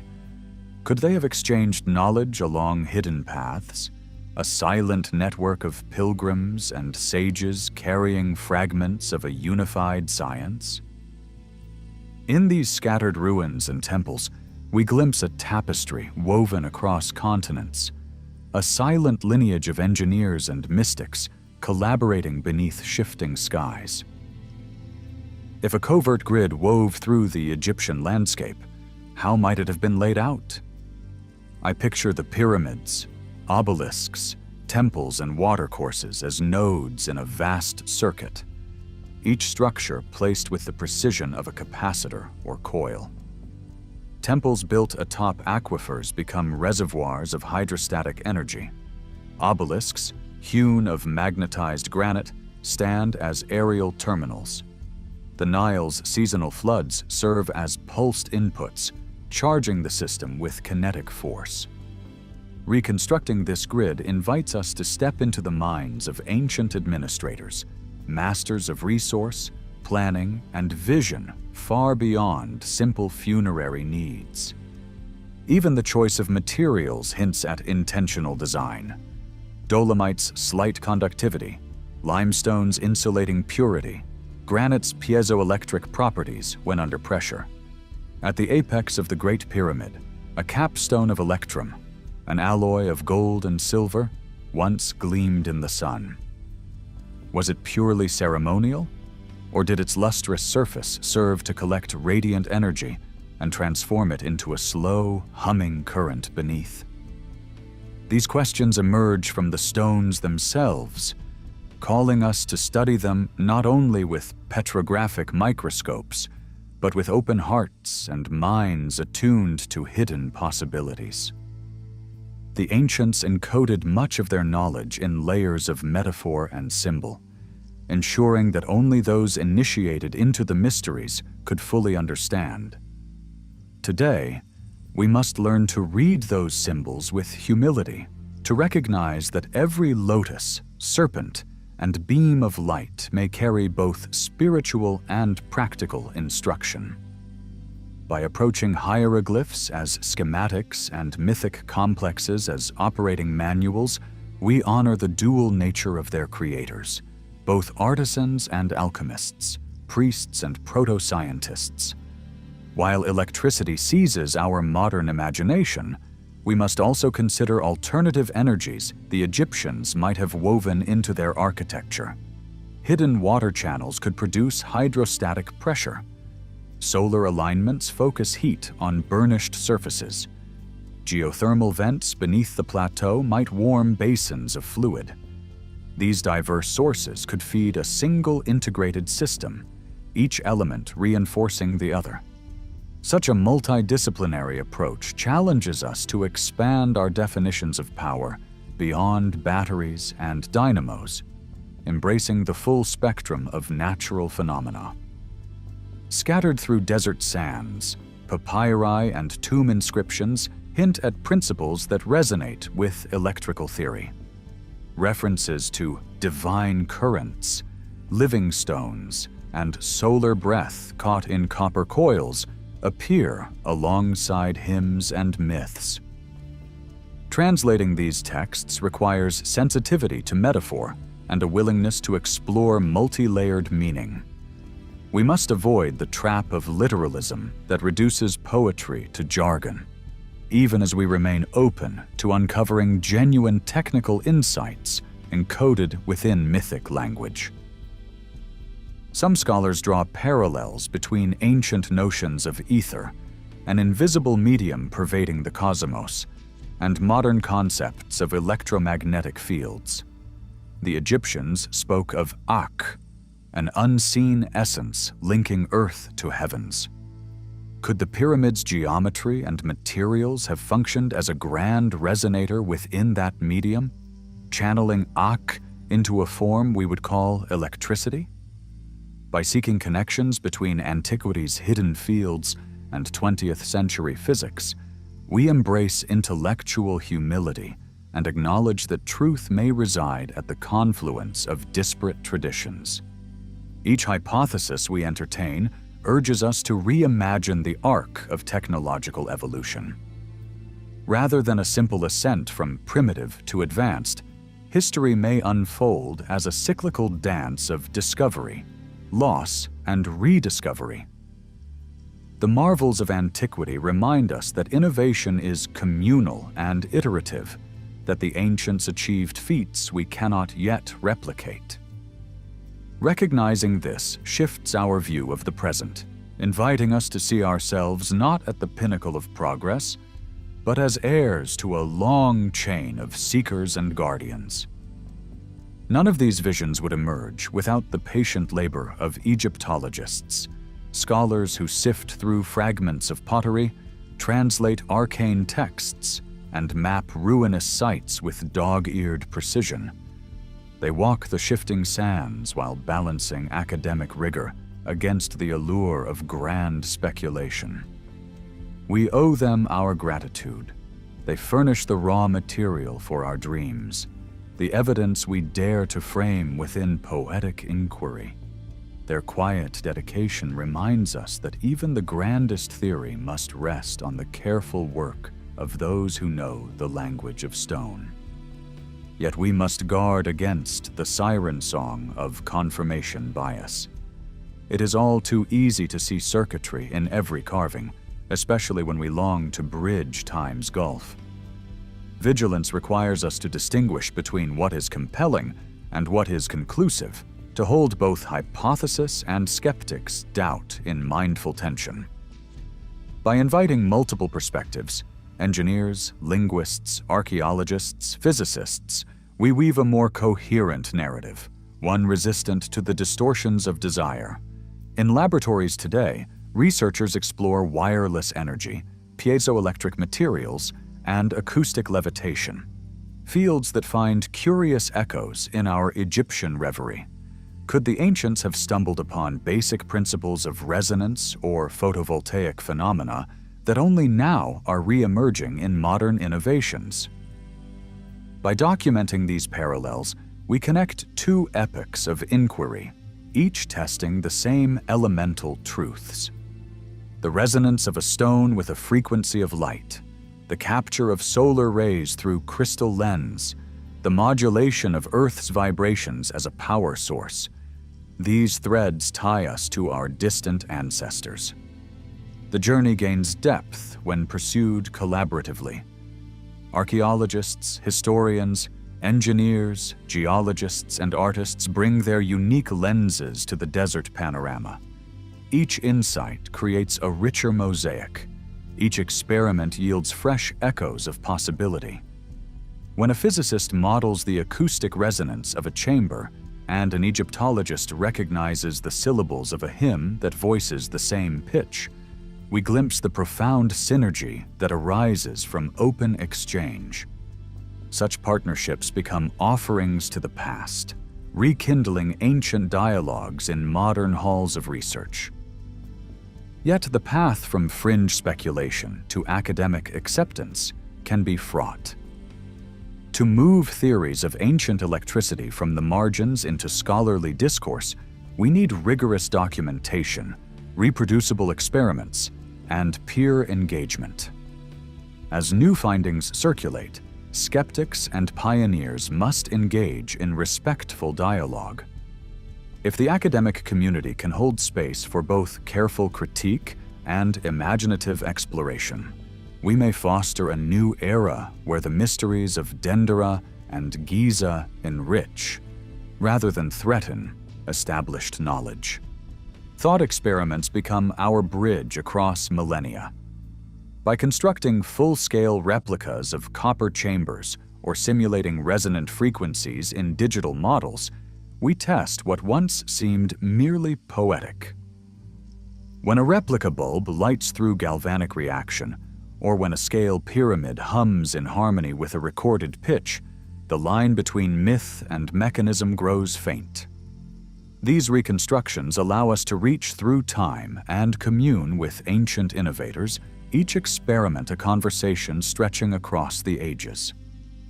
To preserve these emergent narratives is to honor the tapestry of human achievement. As we document each insight, archive each experiment, and record each debate, we build an enduring record that transcends cultural shifts. Future generations will walk the same corridors of inquiry, guided by our notes and our open-hearted approach. In doing so, we ensure that these whispers from Dendera and Giza remain alive, shimmering beneath each new dawn of discovery. The modern impacts of these explorations ripple outward. Engineers exploring piezoelectric stone, architects experimenting with thermally tuned layouts, energy researchers inspired by natural aqueducts, all draw from the well of ancient possibility.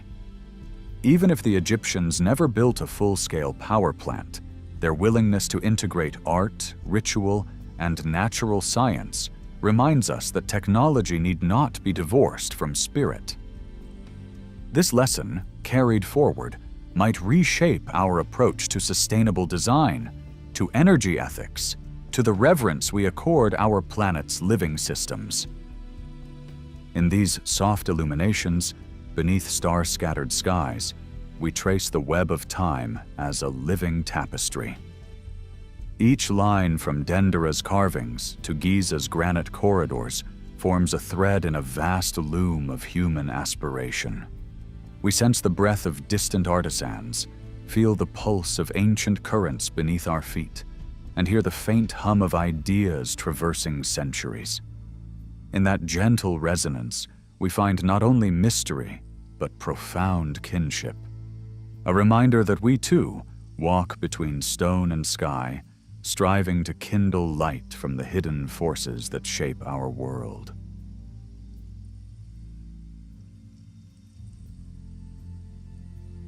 In the hush of dusk, when the last amber rays retreat behind ancient stones, there lingers a memory of light that transcends the ages, a tapestry woven from polished obsidian, rock crystals, and ornamental bronze, each fragment whispering secrets of forgotten vision. We begin our journey not with the bright glare of modern laboratories, but in the dim glow of early temples and desert shrines, where the first seekers of truth discovered that light could be both a revelation and a veil. Across continents and centuries, from the volcanic plains of Peru to the marble colonnades of Greece, and from the grand courts of China to the bustling markets of medieval Baghdad, human hands learned to coax the sun's rays into bending, focusing, igniting, and transmuting the world. In remote highlands of the Andes, long before cameras and microscopes, priests and artisans worked obsidian into mirrors so polished that they shimmered like portals to other realms. Carved from cooled lava flows, these dark discs reflected not only the faces of onlookers, but also the deeper contours of the soul. Shamans, draped in woven cloaks of alpaca wool, held these mirrors aloft during ceremonies, believing the glassy surface could capture the luminous essence of celestial deities. As they gazed into the obsidian, they saw ripples of potential futures, commune with ancestors in distant realms, and glimpse the hidden architecture of the cosmos. In that ancient theater of light and shadow, geometry and faith converged. Every curve, every polished facet bore witness to a profound understanding of reflection, an intuitive grasp that the path of a beam of light could guide the spirit toward enlightenment. Across the oceans, in the great city of Syracuse, a legend took shape that bound optics to warfare. The mathematician Archimedes, whose name would echo through millennia, is said to have arranged a vast array of polished shields or mirrors upon the ramparts, each angled to catch the morning sun. As Roman triremes approached, the assembled panels focused beams of light upon the wooden hulls, igniting them in tongues of flame. Whether this tale is fact or poetic apocrypha, It speaks volumes about how deeply the ancients pondered the concentration of light. Scholars centuries later would recreate the experiment on modern rooftops, achieving brief bursts of smoke and sparks. Yet the legend itself remains the truest reflection of an era where science danced hand in hand with myth, where the strategic cunning of a lone scholar could be imagined as a solar weapon against invaders. Far to the east, in dynastic China, bronze mirrors held both practical and mystical significance. Forged with the same reverence given to ritual vessels, their polished surfaces bore intricate carvings, dragons coiling around central knobs, inscriptions invoking harmony and longevity.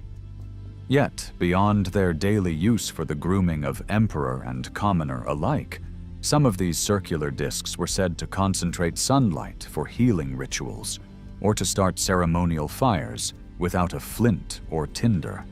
Emperors were often painted holding such mirrors aloft, symbolizing their power to unite earth and sky, to channel the pure radiance of heaven into the courts below. The very act of focusing sunbeams into a spark embodied a philosophical truth: that raw energy could be tamed by human craft and spiritual intention, forging a bridge between the material and the divine. Meanwhile, on the banks of the Nile, ancient Egyptians polished copper and bronze until the surfaces gleamed with an otherworldly brilliance.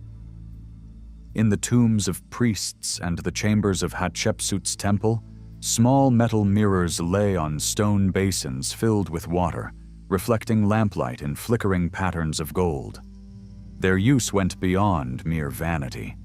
They were believed to hold the essence of Hathor, the goddess of beauty and joy, whose presence could be summoned through the dance of reflected light.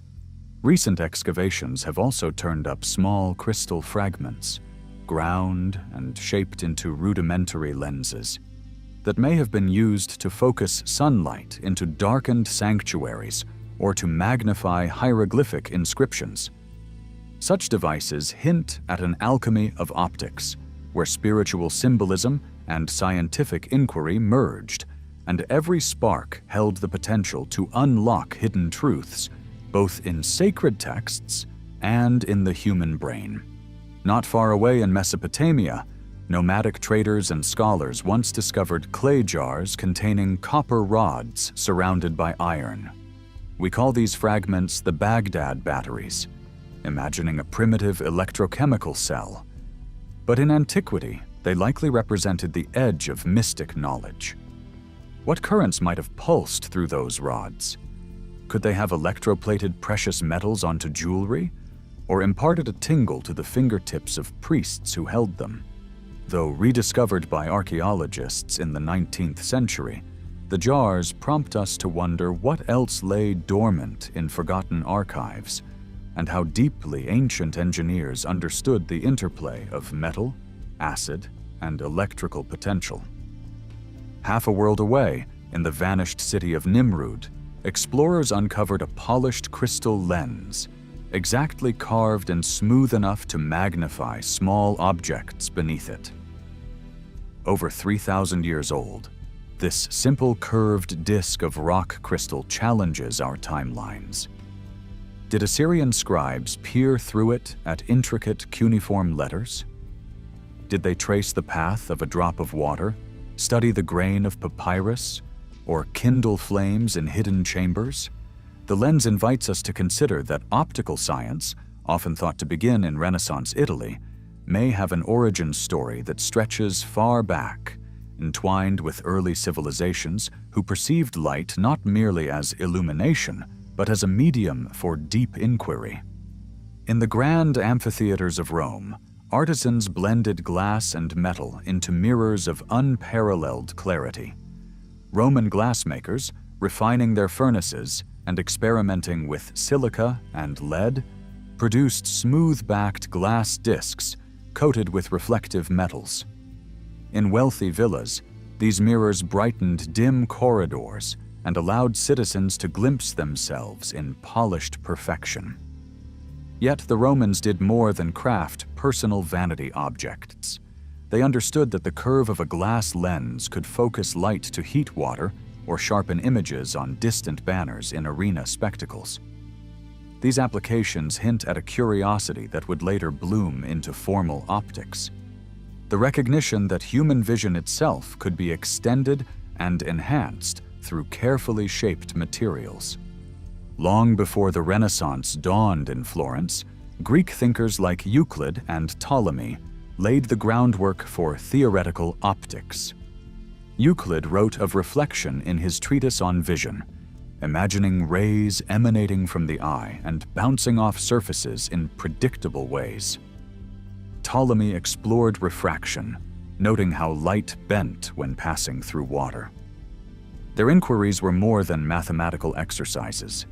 They represented a profound desire to decode how perception shaped reality. In dusty scrolls, we find diagrams of angles and reflections that echo in the lenses of telescopes centuries later, reminders that science builds upon the dreams of those who first dared to draw straight lines to invisible rays. After the fall of Rome, the flame of optical knowledge passed eastward, carried by scholars in the courts of Baghdad and Damascus. Ibn al-Haytham, whom Europe would later call Al-Hazan, wrote the Kitab al-Manazir, a masterwork of experiments on light and vision. He filled jars of water and made polished metal spheres, observed how rays traveled, and insisted on empirical proof. To him, light was not an emanation of the eye, but a wave that traveled through space, a principle so modern that it resonates with quantum notions today. Ibn al-Haytham's insistence on observation and verification became a cornerstone of scientific method, and his legacy echoes in every modern optical laboratory. In pre-Columbian America, still water became a reflective surface of equal wonder. Terraced gardens in the Maya lowlands and the Andean highlands included reflecting pools artfully aligned with the motions of the sun and moon. At dawn of the solstice, light would dance across the water, casting patterns on temple walls that only the most learned could interpret. Shamans and priests used these pools as celestial mirrors, timing rituals, and predicting eclipses, blending geometry, astronomy, and spiritual practice. In these pools, surface tension and cosmic alignment intertwined, reminding us that optics need not be bound to glass or metal, but could emerge gracefully from the meeting of water and light. Meanwhile, in India, medieval scholars ground beryl and quartz into lenses that might have aided surgeons and astronomers alike. Ancient texts describe magnifying glasses of clarity, used to inspect the minute details of surgical incisions and to observe the heavens with a precision beyond the naked eye. While many of these lenses have been lost or shattered, their mention in Sanskrit manuscripts hints at a sophisticated optical tradition, one where healing, art, and astronomy found common cause in the manipulation of light. We imagine a yogi's workshop by candlelight, small lenses shimmering with promise, each crafted by a hand that understood the unity of science and spirituality. As the centuries turned, the Byzantine Empire became a bridge between East and West, preserving Greek treatises on optics in its great libraries and translating them into Syriac and Arabic. Byzantine scholars added their own observations, noting how window glass, when appropriately treated, could focus sunlight to warm homes or sterilize drinking water. Their dialogues with Islamic scholars, and later with merchants from Venice and Genoa, created a tapestry of shared knowledge, ensuring that optical insights would not perish in the rubble of collapsing empires, but live on to inspire future innovators. When the Renaissance unfolded in Europe, the rediscovery of classical and Arabic texts ignited a passion for optics. Leonardo da Vinci filled notebooks with sketches of eye anatomy, camera obscura experiments and the play of light on surfaces. He wrote of mirror illusions and refraction in water droplets, bridging art and science in a way that would shape centuries of thought. In Florence and Venice, artisans experimented with polished glass spheres, eventually leading to the first telescopes that would unveil new worlds beyond our atmosphere. The Renaissance was a symphony of rediscovered knowledge, where Italy's darkened streets were brightened by the gleam of lenses and the sparkle of alchemical experiments. Indeed, alchemists across Europe sought the philosopher's stone not only as a transmuting agent for metals, but as a metaphor for inner illumination. They used prisms and mirrors, creating rainbows in shadowy laboratories to symbolize the soul's transformation from base matter to radiant gold. These optical illusions, floating images, refracted beams, and shimmering colors became metaphors for spiritual ascent. In the twisting corridors of castles and abbeys, light was both tool and teacher, guiding initiates through secret chambers toward enlightenment. Mirrors themselves became potent symbols in philosophy and religion. In ancient China, the yin-yang interplay of light and shadow found expression in hand-held mirrors engraved with Confucian aphorisms. In Christian mysticism, mirrors reflected the soul's purity, with saints described as flawless glass through which divine grace could shine. Across traditions, the act of gazing into a mirror became synonymous with self-examination, a silent conversation between the individual and the universe. Philosophers from Augustine to Mulla Sadra wrote of the mirror as a metaphor for the mind, receiving impressions of the world and reflecting them inwardly, revealing both beauty and distortion. Even the study of optical illusions reminds us that our perception is as much a creation of the mind as of the eye. Ancient Greeks entertained puzzles of overlapping shapes in polished metal bowls. Medieval artists painted windows that could appear to melt when sunlight struck at certain angles. And modern psychologists trace these tricks back to early stirrings of inquiry about how the brain decodes light and color. Each illusion underscores the delicate dance between objective reality and subjective experience, echoing the philosophical debates that first linked reflection with the nature of truth. In the stones of great cathedrals, builders harnessed light as divine manifestation. Rose windows fractured sunlight into glowing mosaics, transforming interiors into cosmic mandalas of color. Carefully placed openings allowed shafts of light to trace patterns upon floors on solstices and equinoxes, aligning human ritual with celestial rhythm. These architectural feats were more than decorative. They were inscriptions of sacred geometry, an edifice of belief that intertwined the physical structure with metaphysical harmony. Light, in these contexts, became a living presence, a sign that the sacred and the material could merge in a single radiant moment. Creation myths from every corner of the earth foreground light as the first spark of being. In Genesis, God speaks, "Let there be light," and the cosmos unfolds. In Vedic hymns, the dawn goddess Ushas scatters darkness, bringing life to gods and mortals. In Maya codices, the hero twins coax the sun and moon into the sky through trials of reflection and fire. These origin stories elevate light from mere illumination to a divine substance, the primal element through which chaos becomes cosmos. They remind us that, for countless generations, humanity has seen light as both the material and metaphor of creation. Behind these myths stands an esoteric tradition that binds light to inner transformation. Mystics of Sufism speak of the light of the heart. Christians meditate on the inner light.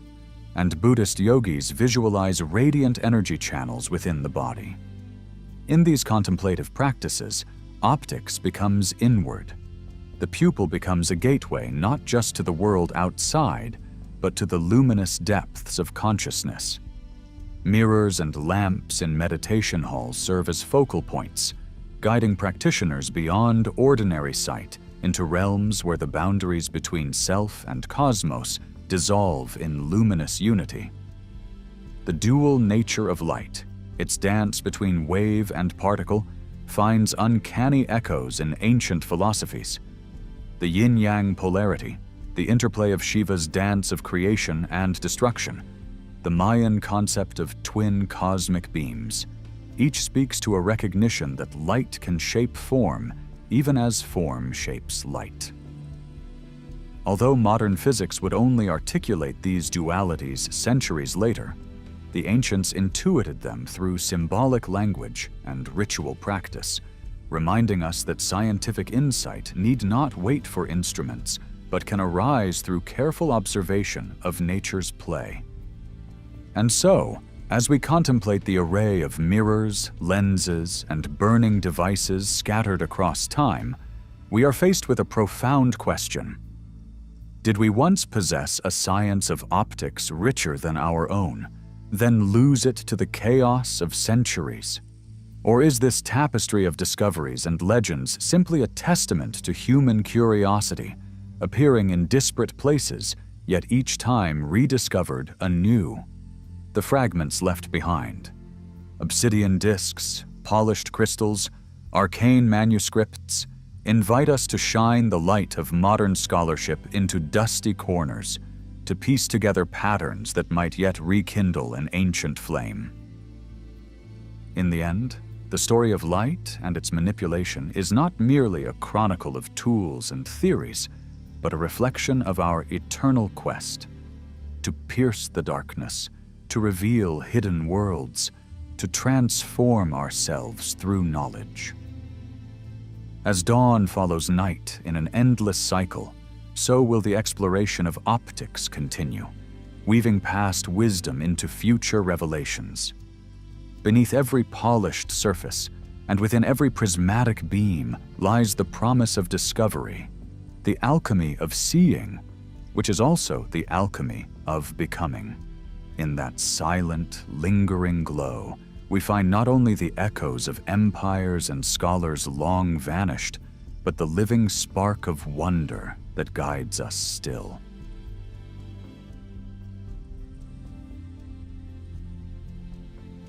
Across the shifting corridors of time, the gentle resonance of lost libraries and vanished sanctuaries carries a hush that beckons our deepest curiosity. The fragments of weathered scrolls and the haunted stones of collapsed temples whisper of a wisdom so profound that our modern instruments scarcely recognize its frequency. We wander slowly through these vestiges, imagining the hands that shaped them in harmony with unseen forces, there, in a cave of echoes or beneath the starlight that once guided ritual, we sense an intelligence unbound by contemporary constraints, a tapestry woven from geometry, sound, ritual, and spiritual vision. These scattered reflections form a prism of possibility, inviting us to reassemble the mirror of ancient insight and let its light shimmer anew in our age. We begin our journey at the threshold of shape and symmetry, where geometry transcended mere calculation and became a sacred hymn to the cosmos. Long before chalkboards and slide rules, temples and pyramids sprouted from desert sands and hillside plateaus as tangible embodiments of numerical divine. The angles of the Great Pyramid align not only with cardinal points, but with celestial cycles. The golden ratio courses through Parthenon colonnades, echoing patterns found in spiraling shells and unfurling ferns. For the Pythagoreans, numbers were the language of reality itself, a door through which humanity might glimpse the unity underlying matter and spirit. By contemplating these forms, they did more than erect monuments. They tuned human perception to frequencies where architecture and metaphysics converged, suggesting that shape is a vessel of hidden energy still waiting to be unlocked. In the hush that follows, we encounter temples and theaters that dance with the invisible power of sound. Beyond speech or simple music, the ancients revered acoustics as a subtle alchemy. In Epidaurus, a whisper lingers, carried effortlessly to the farthest row. In the whispering gallery of St. Paul's, a single breath traverses marble vaults with uncanny precision.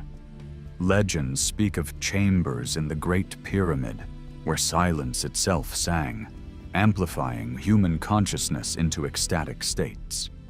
Across continents, stone circles and resonant caves were thought to heal the body and open portals to other realms. Perhaps by rediscovering these sonic architectures, we might awaken forgotten methods of healing, communication, and transformation, tapping into waveforms that bridge the gap between mind and matter. Behind these sonic marvels, a subtler current flows, the understanding of energy fields that suffused both living and built forms. Structures like Stonehenge or the Mayas' star-aligning pyramids seem to pulse with Earth's electromagnetic whispers, as if laid atop ancient energy grid lines. The ancients performed ceremonies at solstices and equinoxes, not only to mark seasons, but to harness subtle currents of vibration passing through ley lines or subterranean water veins. Inscriptions hint at a worldview in which spirit and science danced as partners, guiding the placement of monoliths and the timing of rituals. Rediscovering their secrets could reshape our grasp of magnetism, resonance, and the uncharted forces that enliven the very planet we inhabit. Yet engineering for these peoples was never divorced from ritual. Each cathedral, each ziggurat, each carved cliffside sanctum served as a microcosm of cosmic order, an interface between earth and sky where the divine could descend into stone. Angkor Wat's intricate bas-reliefs depict celestial bodies in perfect conjunction. The orientation of Karnak's hypostyle hall aligns with midwinter sunrise. In these places, prayers were as essential to construction as mortar, and divination as vital as measurement. When masons placed each heavy block, they chanted invocations asking the stars to bless their craft. By weaving spirituality into every rivet and joint, they endowed their works with an enduring life force. Perhaps our own designs could regain such holistic vitality if we remembered to honor the poetry of making alongside the precision. Many chapters of this greater tapestry lie buried beneath soil or submerged underwater, belonging to vanished civilizations whose names only echo in enigmatic artifacts. The Harappans laid out cities in perfect grid patterns, equipped with drainage systems that rival modern sanitation. The Olmecs sculpted colossal heads with tools we do not fully understand. In Lycia, rock-cut tombs curve silently into cliff faces, their interior spaces aligned to solar rhythms. With each lost culture, we glimpse a unique expression of harmony with the land, an ingenious adaptation of local resources, an unbroken chain of knowledge that ended abruptly. As we excavate these ruins, we imagine scholars decoding their scripts, healing their sick, and navigating seas by ancient star charts. In piecing together their stories, we might also reconstruct lessons in sustainability, resilience, and unity with the natural world. Above these earthly expressions, the ancients turned their eyes to the heavens, reading star patterns as chapters in a living book. Line after line of megalithic stones trace solstitial points. Temples frame lunar standstills. They spoke of cosmic fibers, an astral tapestry binding stars, planets, and sentient beings in a single cosmic web. Astrology was not a quaint superstition, but an observational science for mapping cycles that governed tides, seasons, and human affairs. By realigning our telescopes with these archaic horizons, we might uncover subtle periodicities that elude our satellites, rhythms that connect mind and world, body and sky, weaving a cosmic choreography still pulsing beneath our modern equations. In enumerating these achievements, we notice how many have survived intact through millennia, defying weather, neglect, and seismic upheaval. Roman aqueducts still carry water. Mayan pyramids endure in rainforests. Japanese pagodas sway through tremors unscathed. The builder's secret lay not only in strong materials, but in an understanding of natural cycles and forces. They chose mortars that self-heal, stones that flex with Earth's vibrations, orientations that shed winds and capture sun. This keen foresight created structures that live in harmony with their environment rather than battle it. Learning from these ancient practices could revolutionize our sustainable design, enabling cities and buildings that adapt, grow, and rejuvenate alongside the biosphere. Beneath every artifact, we find embedded a philosophy. No tool or ornament was neutral. Symbols carved onto pottery, iconographic motifs painted in frescoes, and the geometric modules of a temple facade all conveyed moral, cosmological, and ethical messages. A simple bowl might depict the cosmic ocean, reminding the user of creation's ebb and flow. A palace floor tile could encode the golden mean, teaching humility through proportion. In the ancients' hands, art and craft converged to instill wisdom, turning everyday life into a ritual of self-cultivation. If we reawakened this sensibility, our technologies could serve not only efficiency, but also beauty, meaning, and social virtue. And so we consider how ancient visions might germinate future innovations. Their achievements ask us to move beyond segmented thinking toward an integrated approach, where spirit and science, art and engineering, sustainability and efficacy interlace. We could design energy systems inspired by geometric resonance, develop medical devices informed by acoustic healing, and craft urban spaces that align with celestial rhythms. By stepping lightly on the tracks of these early pioneers, we might chart a path where technology amplifies human and planetary well-being in equal measure. This integrated perspective was not an esoteric ideal, but the living norm for our forebears. They mapped disciplines not as separate lanes, but as interwoven threads in a cosmic loom. Astronomy, agriculture, cosmology, and sacred ritual all informed one another, knitting knowledge into a seamless tapestry. Today's siloed expertise may solve narrow problems, but miss the grand harmonies they once perceived.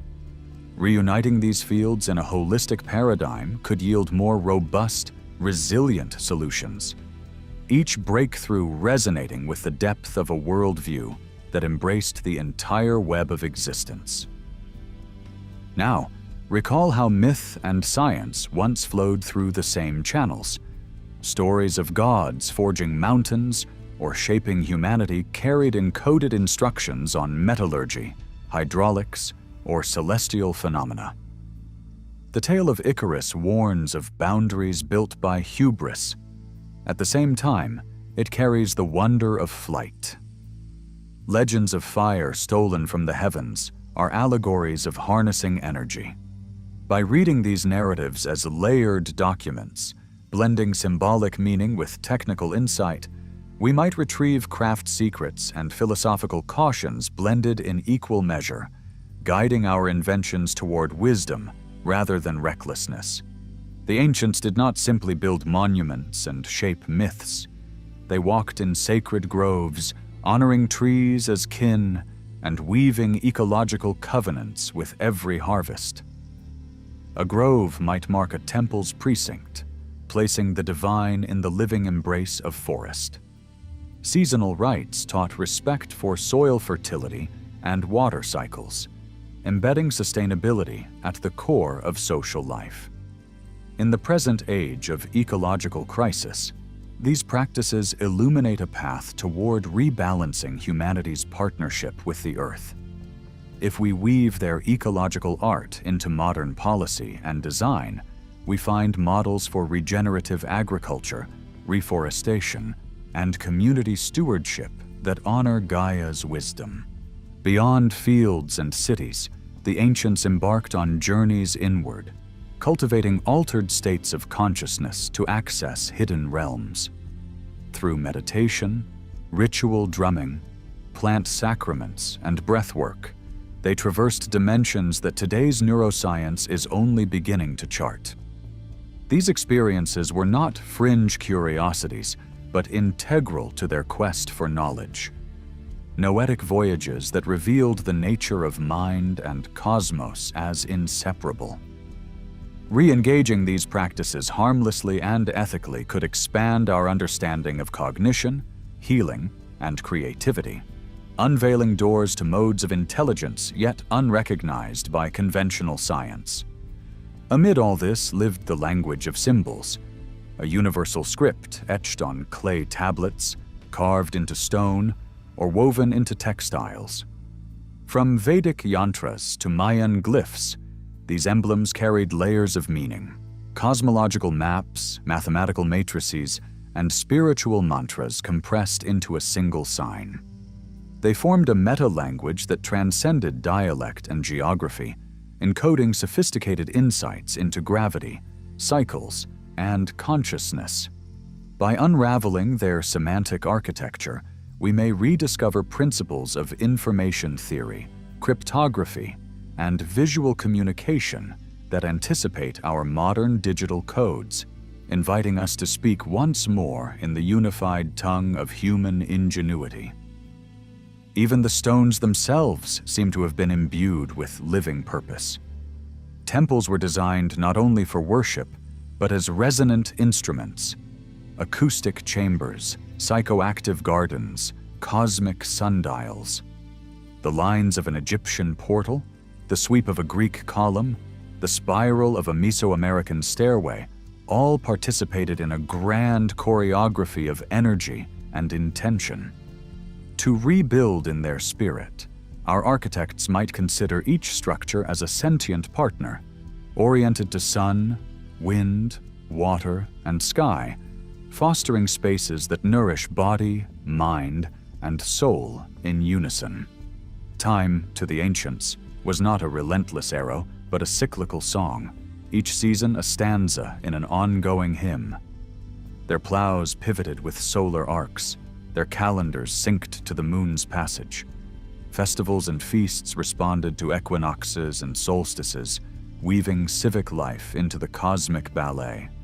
Technology, then, was calibrated to these natural rhythms, agricultural implements attuning soil to moisture cycles, water clocks calibrated to shadow lengths, harvest tools shaped for lunar phases. Recovering these cyclical sensibilities could help us harmonize modern innovation with planetary health, reshaping our machines and schedules to the pulse of Earth herself. In secluded sanctuaries, they cultivated arts of healing and wellness as intricate as their monuments. Ayurveda's 6 tastes, Chinese medicine's meridians, shamanic journeys through plant realms, all sought equilibrium between body's material systems and the subtle currents of spirit. Herbal compendia combined empirical observation with poetic resonance, massage, breath, and ritual fused to treat mind and matter simultaneously. By respectfully integrating these traditions, contemporary health could transcend symptom suppression, aspiring instead to holistic restoration, where technology and ritual dance together in the service of life. Mechanics, too, held a spark of wonder. Automata powered by steam or falling weights moved as if alive. Astrolabes traced star paths with delicate gear trains. Heroes' theaters of light and water beguiled spectators into perceiving magic. In China, ingenious repeating crossbows and clockworks demonstrated a command of timing and mechanics that still astonishes modern engineers. Re-examining these devices shifts our perspective from seeing antiquity as primitive to recognizing a lineage of creativity and precision that endures, urging us to blend playful imagination with rigorous craft. In the fields of cultivation, terraces in the Andes flow like giant staircases, sculpted to control runoff and sun exposure. In Mesopotamia, irrigation canals fed cities fed by seasonal floods, choreographed to sustain crops and people alike. Bound to rituals thanking river deities, these practices balanced efficiency with reverence. By studying their permaculture, we uncover models for sustainable agriculture that root food systems in ecology and culture, reminding us that nourishing the body can also honor spirit and place. Mathematics itself, in their hands, was a living geometry of being. Pythagorean ratios imbued music with harmony. Sacred triangles guided city grids. Astronomical calculations predicted eclipses with uncanny accuracy. They taught that numbers bear a voice of their own, singing through architecture, art, and ritual. By reviving this sense of mathematics as a bridge between tangible and intangible realms, we might unlock new algorithms inspired by natural patterns, solutions to challenges of scale, complexity, and adaptability. Over land and sea, ancient navigators read winds, birds, and star patterns as fluently as we read a constellation map on a screen. Polynesian wayfinders traversed open ocean by sensing swell patterns and cloud reflections. Phoenicians circumnavigated Africa guided by sun shadows and coastal hues. By blending this intuitive navigation with GPS, we could foster a deeper connection to place, reviving our ancestral skill of being oriented to Earth's subtle cues and cosmic compass points. Now, as our reflection gathers its final breath, we stand at a threshold where ancient wisdom and future promise entwine. The stones, scrolls, songs, and symbols of bygone eras offer not a backward gaze but a living spring, an invitation to rebuild our world on foundations that honor spirit, sustainability, and cosmic kinship. By weaving these threads into the tapestry of tomorrow, we ensure that innovation remains rooted in the quiet reverence of our ancestors, guiding humanity toward horizons where technology and transcendence unfold as one luminous design.